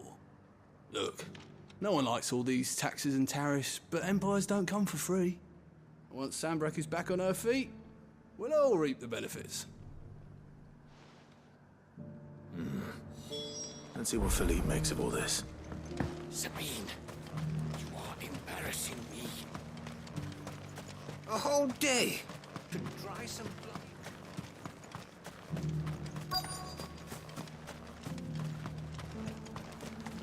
Welcome back. Wraiths give you any trouble? Captain, do you have a moment? For you, certainly. Clive, wasn't it? Thank you for last time. How can I help you?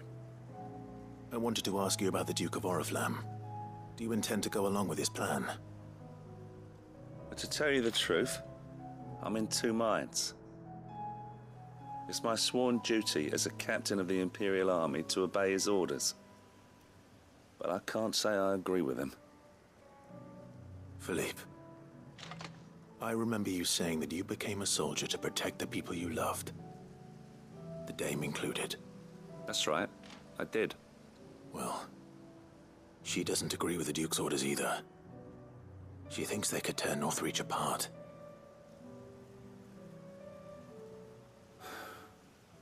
And she's probably right. Thank you, Clive. I know what I need to do now. Protecting the people I love is what matters. Doesn't matter how. Well, duty calls, so I better go. Thanks again.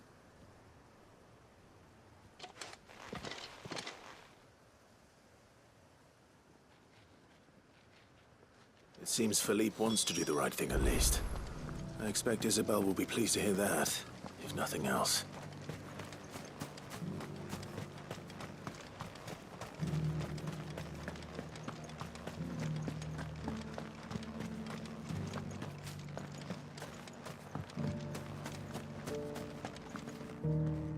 Ah, Clive.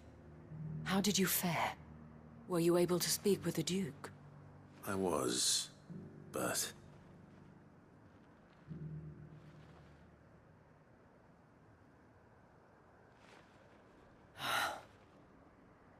So Northreach is to be a fortress after all. Well, it will certainly help to hold back the thralls. There's no denying that. Though I doubt it will come as much consolation to the townspeople whose worldly goods are confiscated to pay for it. They deserve to be heard, Clive. To have a say in this new empire the Duke means to build. Sadly, His Eminence values their obedience more than their opinions, and hopes to reassert the authority of the state. I fear he sees the people as mere pawns on his chessboard to be sacrificed for the greater good. Needless to say, they themselves are of a different opinion, and would rather their destinies were in your hands. The soldiers, meanwhile, are content to follow their orders. And not just because of the Duke's rank, but because of his vision. I thought as much. Had I sworn to protect Sambrack, I dare say I too would want nothing more than to see it rise from the ashes. Thank you for trying. But the battle is lost. I don't know about that. What happened to your uniform? I handed it in, along with my resignation. Told the lads I wished them well, but that I owe it to those I love to call it a day. But why? Because I realized what really matters to me. Not following some nobleman's orders for the sake of it, but protecting what I care about. Protecting Northreach. I honestly don't know when those monsters will return, but I'm certain they're not finished with us yet. And when they do come back, we need to be ready for them. We need to stand together, all of us. And with you to lead us, milady, I reckon we can do it. It was you who finally convinced me, Clive. There's no point following orders if they go against everything you believe. Indeed. All of us, standing together. That has always been Northreach's best hope, and one which still lies within our grasp. We have only to turn our attentions to the true enemy. Thank you, Philippe, for showing me what I must do. Anything for you, milady. Speaking of standing together, would you mind if I borrowed a few of the lads from the Vale to help keep watch around the town? I fear His Eminence has loftier tasks in mind for the guard. Not at all. Be my guest. Wouldn't be the first time.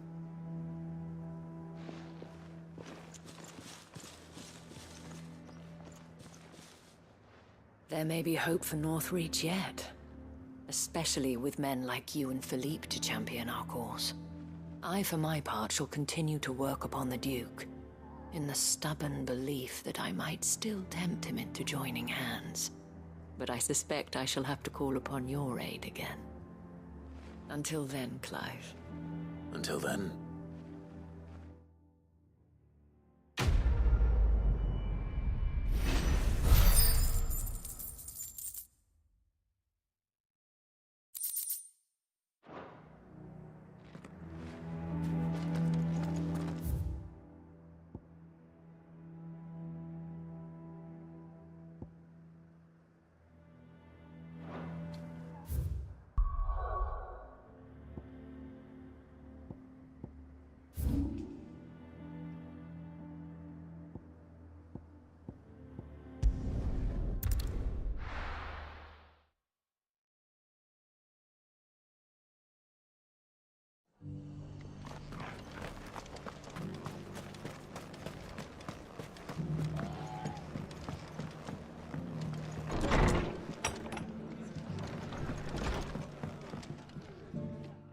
Clive. Just the man I was hoping to see. Oh? And why is that? You remember how some of Sir Wade's guardians took up residence here after the Akashic attacked? Well, now the rest have come to join him. Seems their barracks in the Lazarus have been lost to an ether flood. Now, I don't mind having a few more brave boys around to keep them animals at bay. I ain't daft after all. But we ain't got nowhere for 'em to bed down. Poor buggers are having to make do with haylofts and chocobo pens. I'd build 'em a new barracks here if I could. But where would I put 'em? There just ain't enough room up here on the rock. Which leaves us in a bit of a pickle. The people we're counting on to keep us safe are living like beggars. I see. And it ain't just that lot. There's bears to think about too. There's been more and more of them turning up lately, coming from all over looking for safe haven. But there's only so many we can shelter with the room we've got. We can't keep cramming more and more people into less and less space. What we need is a new home for our new arrivals. And that's what I was hoping you might help me with. If it ain't too much of a burden, of course. It's no burden. Thank you, Clive. So, where were you thinking of making this new home? Well, I reckon we could do a lot worse than Eastpool. Eastpool. It's been a long time since I thought about that place. It was a tragedy, what happened. And if any of us could have done anything to stop it, we would have. But what's done is done. And those who lived there wouldn't have wanted the village they loved to be left in ruins. I suppose you're right. The blight might be pressing in, but I reckon it's got a good few years left in it yet. There's just one problem. A band of cutthroats have made it their den, and they don't seem like they'll be moving on in a hurry. Nasty bastards they are too. I've lost some good men to their raids. Would have sent someone to clear 'em out sooner if my boys didn't already have their hands full fending off the Akashic. But now we've got a few more guardians of the flame to call on. I reckon it's time we made our move. What do you say? Fancy leading a raiding party? I do. Eastpool was once home to people I loved. I won't have bandits sully those memories. I'll gladly drive them out of there. And I know the men will gladly follow you. I've already shared a few thoughts with Sir Wade about how we might be able to win the place back. And I dare say he's got some ideas of his own too. Why don't you go and talk to him? Of course.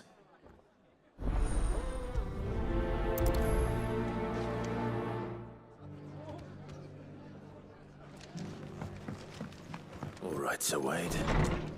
Let's hear your plan.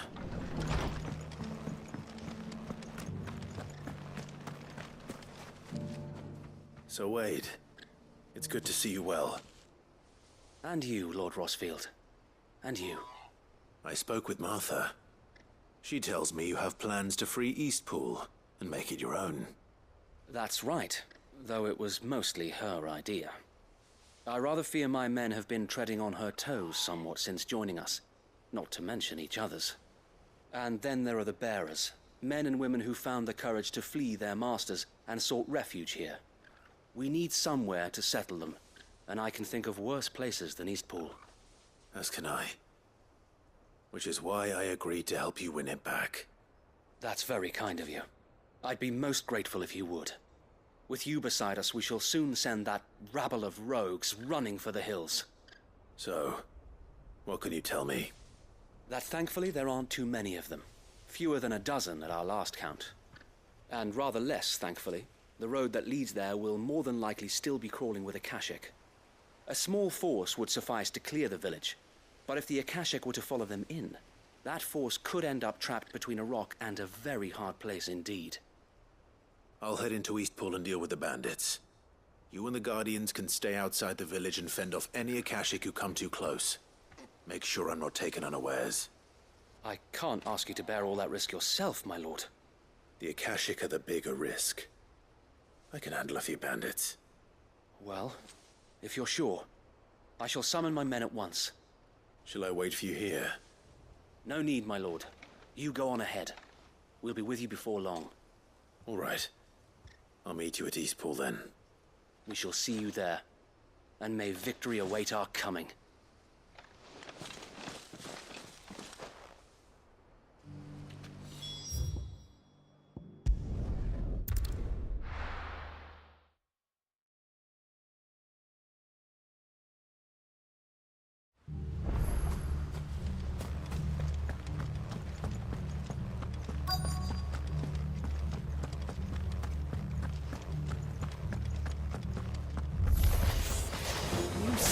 Just walk in here.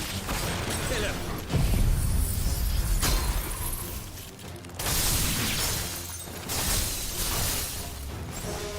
You will leave Eastpool now, or face the consequences. That's the end of that, then. Or maybe not. What's that thing doing here? Doesn't matter. It goes too.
Any more surprises? I'll take that as a no. Bravo. A magnificent display, my lord. You were watching? I thought you were keeping an eye out for Akashic. We were. Put down more than a few on the road, then arrived just in time to see you slay that... whatever it was. Let's hope it was the last of its kind. Though I expect you and the Guardians will be up to the challenge should another appear. I would hope so, my lord. Your men will be bringing the bearers who'll be living here, I assume. It might be best to send word for them to come right away, before any other unsavory characters move in. Of course. I'll send orders for them to depart immediately. Leave it with me, my lord.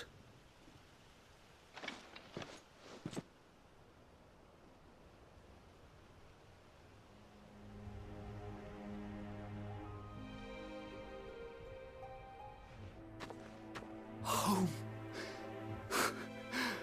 Without masters. No. We're the masters now. Our lives are our own at last. That's all of them. And not a single Akashic in sight. Now to begin the important work of rebuilding the place. It won't be easy. Especially not after 5 years of beasts and blackguards having their wicked way with the place. The masonry might still be sturdy enough, but half the beams are rotted. Those that weren't lost in the fire or burned by the bandits, that is. It'll take a bit of elbow grease, but we'll see Eastpool rise again. Just you wait. So wait. Lady Hannah is buried here. If you don't mind, I'd like Oscar to join the rebuilding efforts. He should be a part of this. Of course. I couldn't agree more. I'll let Martha know that everyone arrived safely. If you need anything more, you have only to send a Stolas. And we will, my lord. Safe travels. Eastpool is in safe hands. Time to go and tell Martha the good news.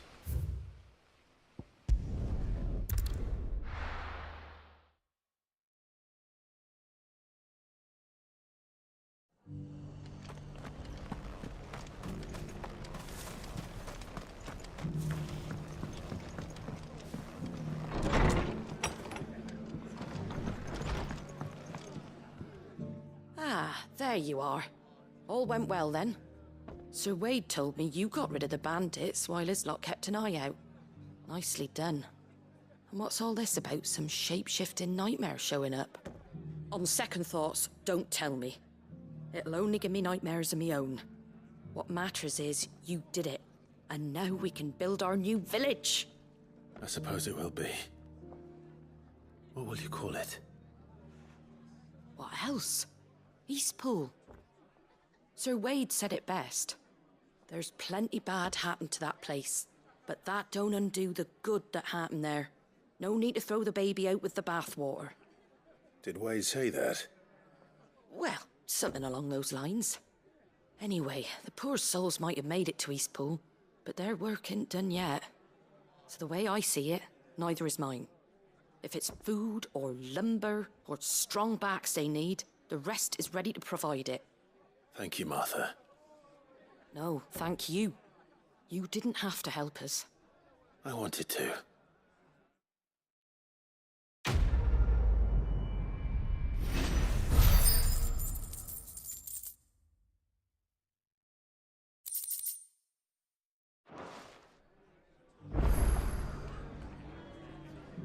Ah, Clive, I was just about to send for you. I'd like you to take something to Sir Wade up in Eastpool. Seeds for planting. Thought it was about time they started growing their own food. I'll keep providing them with whatever they need in the meantime, of course. But if Eastpool's going to survive, it's got to be able to fend for itself. As have those poor bearers. They've lived their whole lives in servitude, but now they're their own masters. Small wonder they ain't got the foggiest how to provide for themselves. So it's up to us to teach them. And if you're wondering why you, well, the Wagoneers taking supplies up that way have been coming back with more and more reports of Akashic around the village of late. Sir Wade's putting a brave face on it, but I think even he's starting to worry. And if he's likely to share those concerns with anyone, it's you. All right. Thanks. Wouldn't ask if I didn't have to.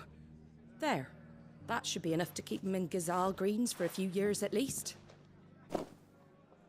Gazal Greens? Not the most mouth-watering crop, I'll admit. But they're hardy, they grow fast, and they fill a hole. Better that than something that'll wither away at first frost. And chocobos love them too, which is no small thing. When I say all of us need to pull together to get Eastpool back on its feet, I mean all of us. They ain't exactly succulent, but cook 'em right and they're just about bearable. I'll take your word for it. Anyway, Sir Wade'll know what to do with them. And if he don't, well, I'll go up there and show him myself. I'm sure you will.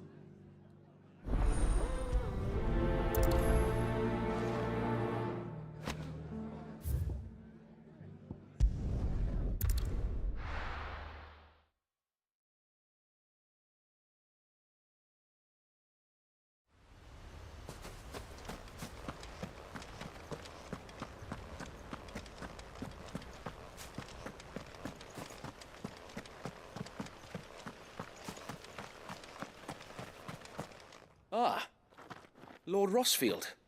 What brings you to Eastpool? A delivery from Martha.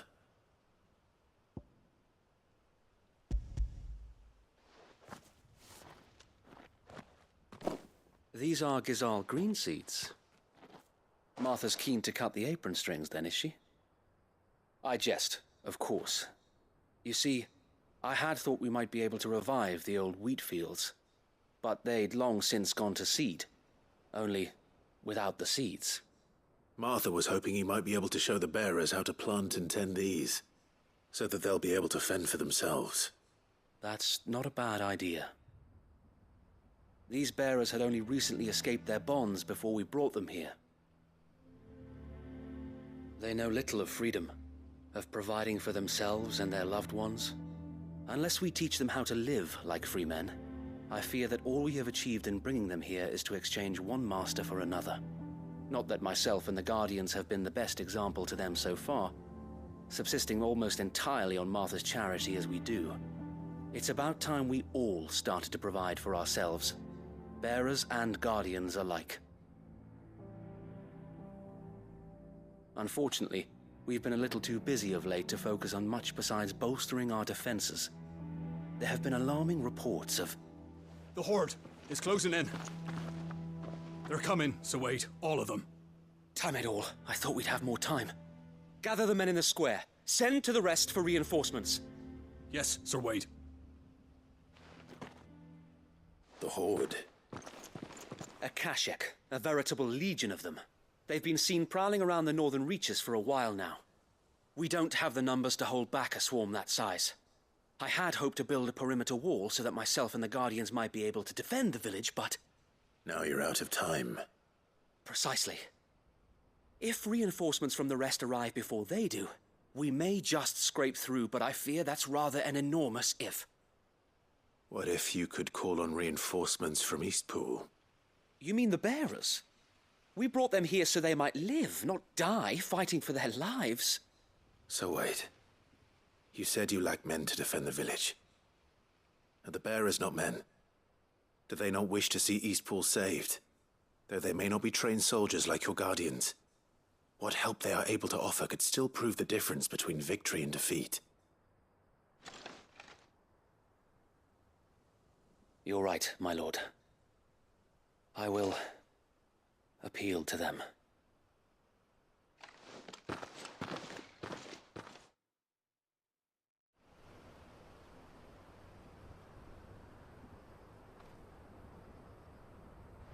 My friends, I humbly beg your aid.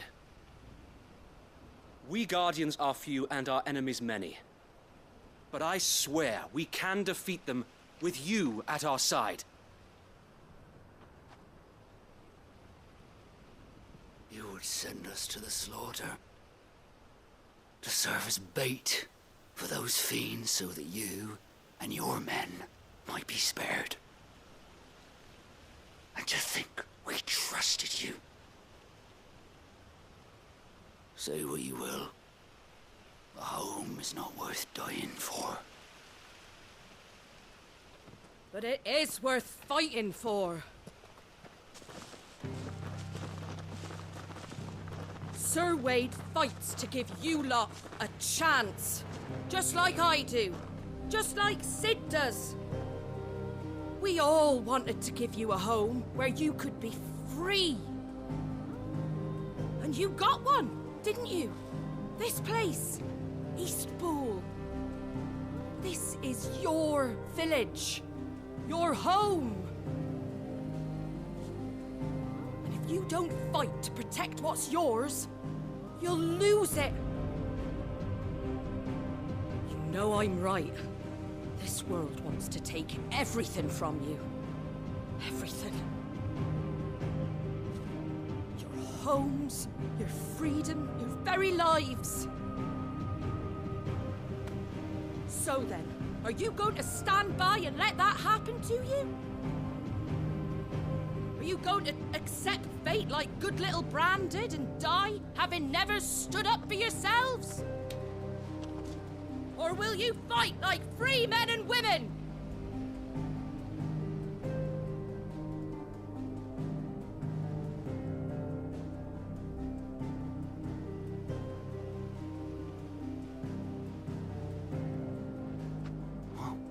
What are you doing? All right.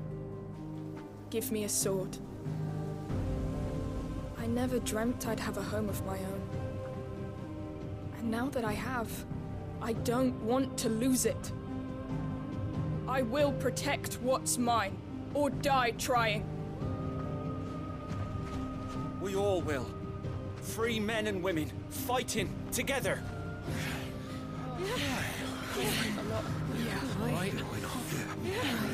For Eastpool! For Eastpool!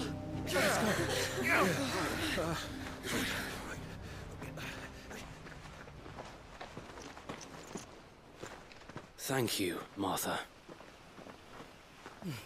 Don't mention it. Just promise me one thing. That you'll show them how freeborn fight. Gladly.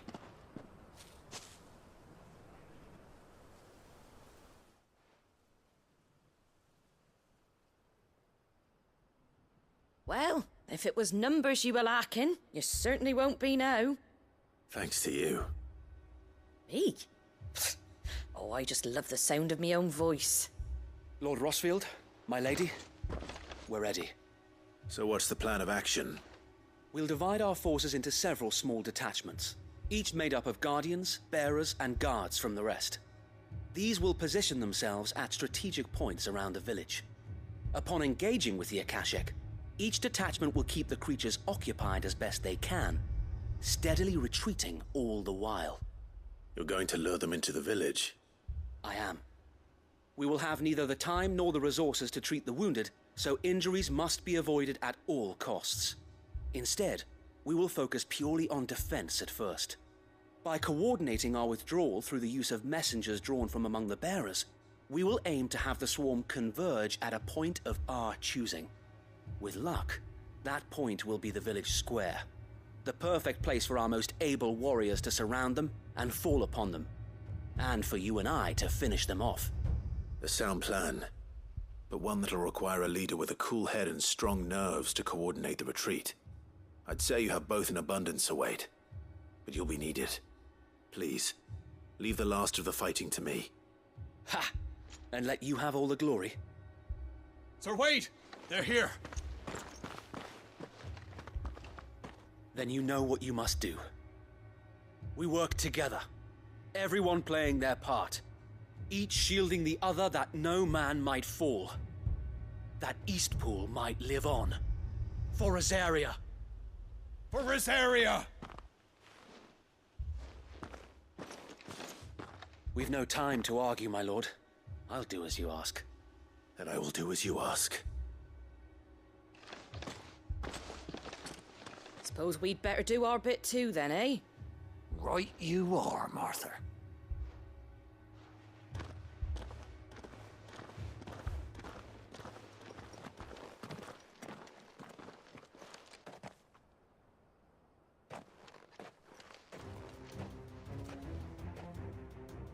The calm before the storm.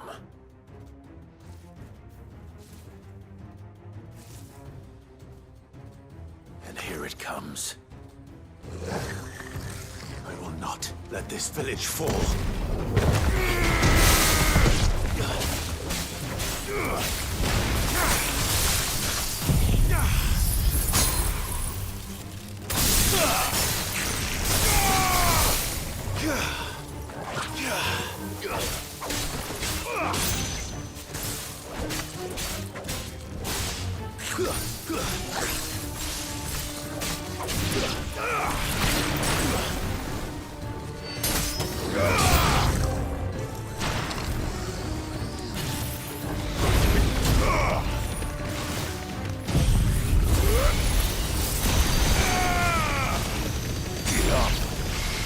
It's over.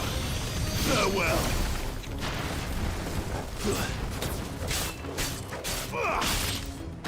Soil and stone.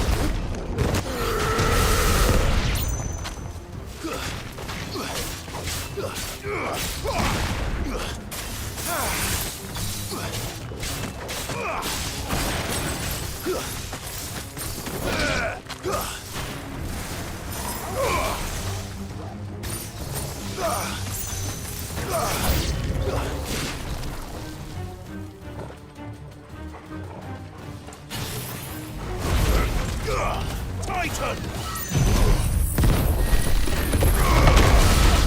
It's over. You're finished.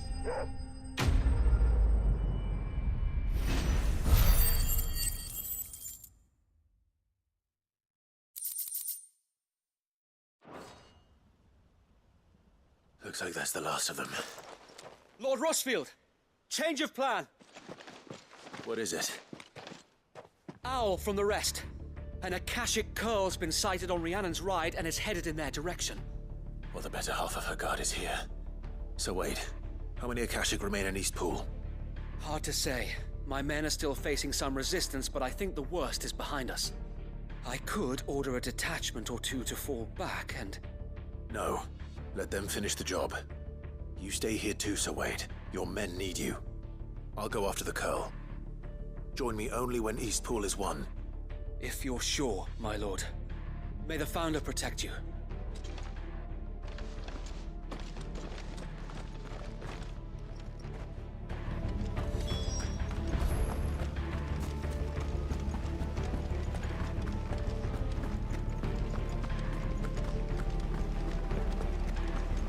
Next one's mine.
With me, Torgal.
All right.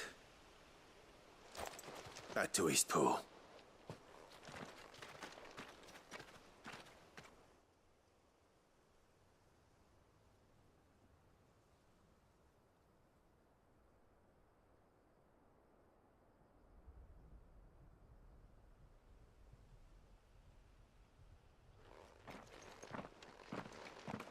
Lord Rossfield, the Curl, is it? It's dead. Thank the Founder for that. And for you, my lord. We were able to eradicate the rest of the Horde. I have guardians posted around the village to keep watch for further attacks, but all seems quiet for now. I hesitate to say it, but I think it might be over. I think it might.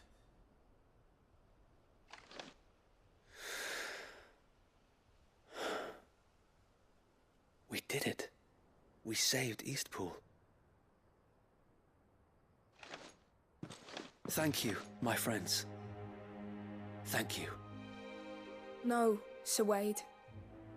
It's us who should be thanking you. You brought us together. Showed us what it means to fight for what you hold dear. We never had nothing to call our own before. We didn't know what it meant to protect it, but now we do. We really do. Forgive us, Sir Wade. You and your people saved us, and still we doubted you.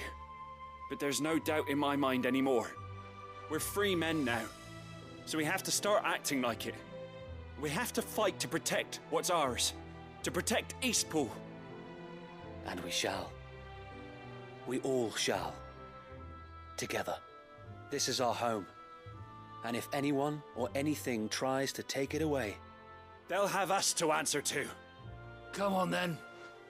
Let's get to work. This village isn't gonna rebuild itself.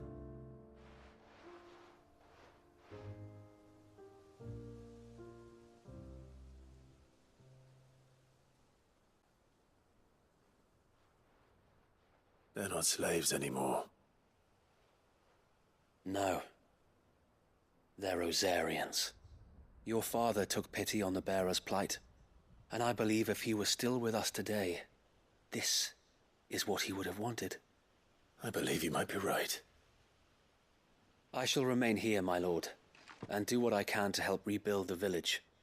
After all, this is my home now too, and I could hardly call myself an Eastpoolian if I didn't pull my weight.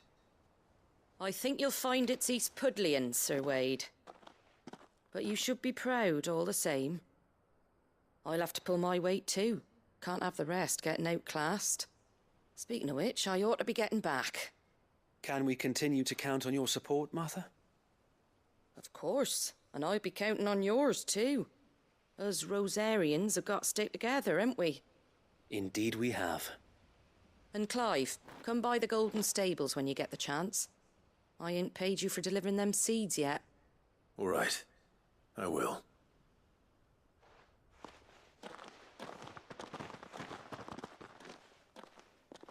Lord Rossfield, do you remember our very first mission together? Clearing the goblins from the Stillwind marshes? How could I forget?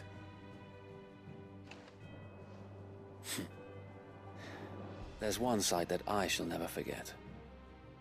You, facing off against that giant Morble. Not a trace of fear on your face. Since that day, there have been more than a few times when I felt like giving up. When the odds seemed so stacked in the enemy's favor, I thought I may as well just lay down my sword and surrender. But every time I would think back to the look in your eyes that day and remember what it means to be a shield. Know that whatever trials Eastpool may face, I shall never lose courage. Thanks to you. So Wade, you have always been a true shield. I know that Eastpool, and indeed all of Rosaria, will be safe in your hands. Thank you, my lord. I know the rest of the world will be safe in yours. I'll do my best.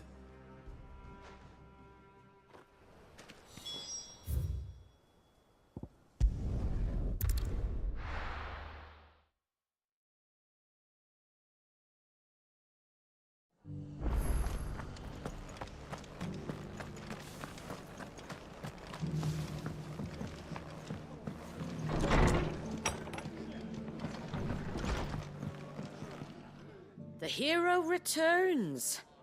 It's lucky you came by when you did, eh? Not only did my seeds get delivered, but you went and saved Eastpool and all. I just did what I could. And it's only right that you get rewarded for it. Take it before I change my mind. Thank you, Martha. So, Eastpool's finally back on its feet again. And a home to free bearers. Who'd have thought we'd see the day, eh? Well, it was your idea. I know that, but I never stopped to think what it would mean. Bearers in charge of themselves, thinking for themselves, working for themselves. Like your hideaway, but not even hidden away. though I suppose the rest ain't much different nowadays. You know, bearers living free like that reminds me of when I first met Sid. Loath as I am to recall that particular day. I take it you didn't always see eye to eye. What happened? Well, if you really want to know, I started doing what I do long before I met Sid. In fact, that's how I met him. Or at least how he came to meet me. He showed up at the stables one day, asking questions about who'd been buying up bearers. Founder knows what he thought I was doing with them. Running a hunt, poking around in their innards. Something awful anyway. Me, I thought he was a new constable. Thought the game was up. But somehow we both managed to work out what each other was about. And before I knew it, the cheeky arse was rattling on at me about how I was doing it all wrong. After all my hard work. Told me I was giving them relief but not freedom. That my bearers were still dying as slaves. Got right under my skin, it did. Told him if he didn't like it, he could bugger off and report me to the garrison.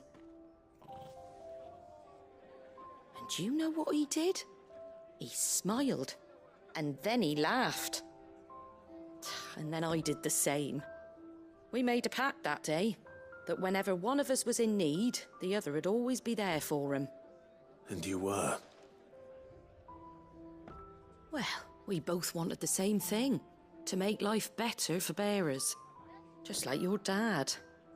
Do you know I was born right around the time Elwyn became Archduke? Growing up, I saw how he tried to change things. He certainly didn't lack for ambition, that one. Indeed. But the loftier one's ambitions, the harder they are to achieve. Which is why those of us who follow in their footsteps need to finish what people like Sid and my father started. Suppose you're right, aye. And if we don't manage it, there's always them who come after us. Good thing we've got a few half-decent sorts waiting in the wings, eh? It's almost enough to give you a little bit of hope. Just a little. Anyway, enough nattering. Better get back to work. Let's see about making everyone some dinner, shall we? The least the folks who saved Eastpool deserve is a hot meal. And you and me ain't gonna save the world on an empty stomach neither. That sounds like a wonderful idea.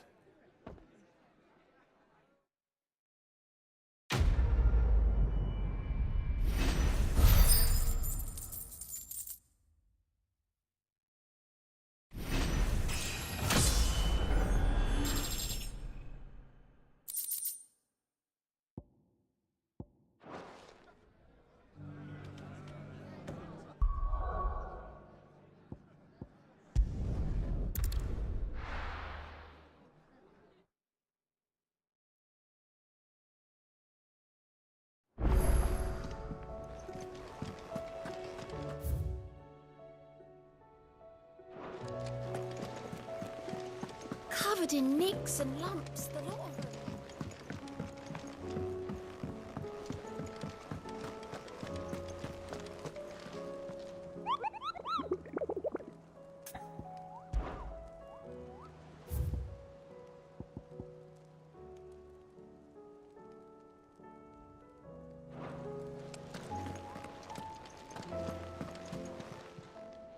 How may I help you today, Clive? All yours. All done?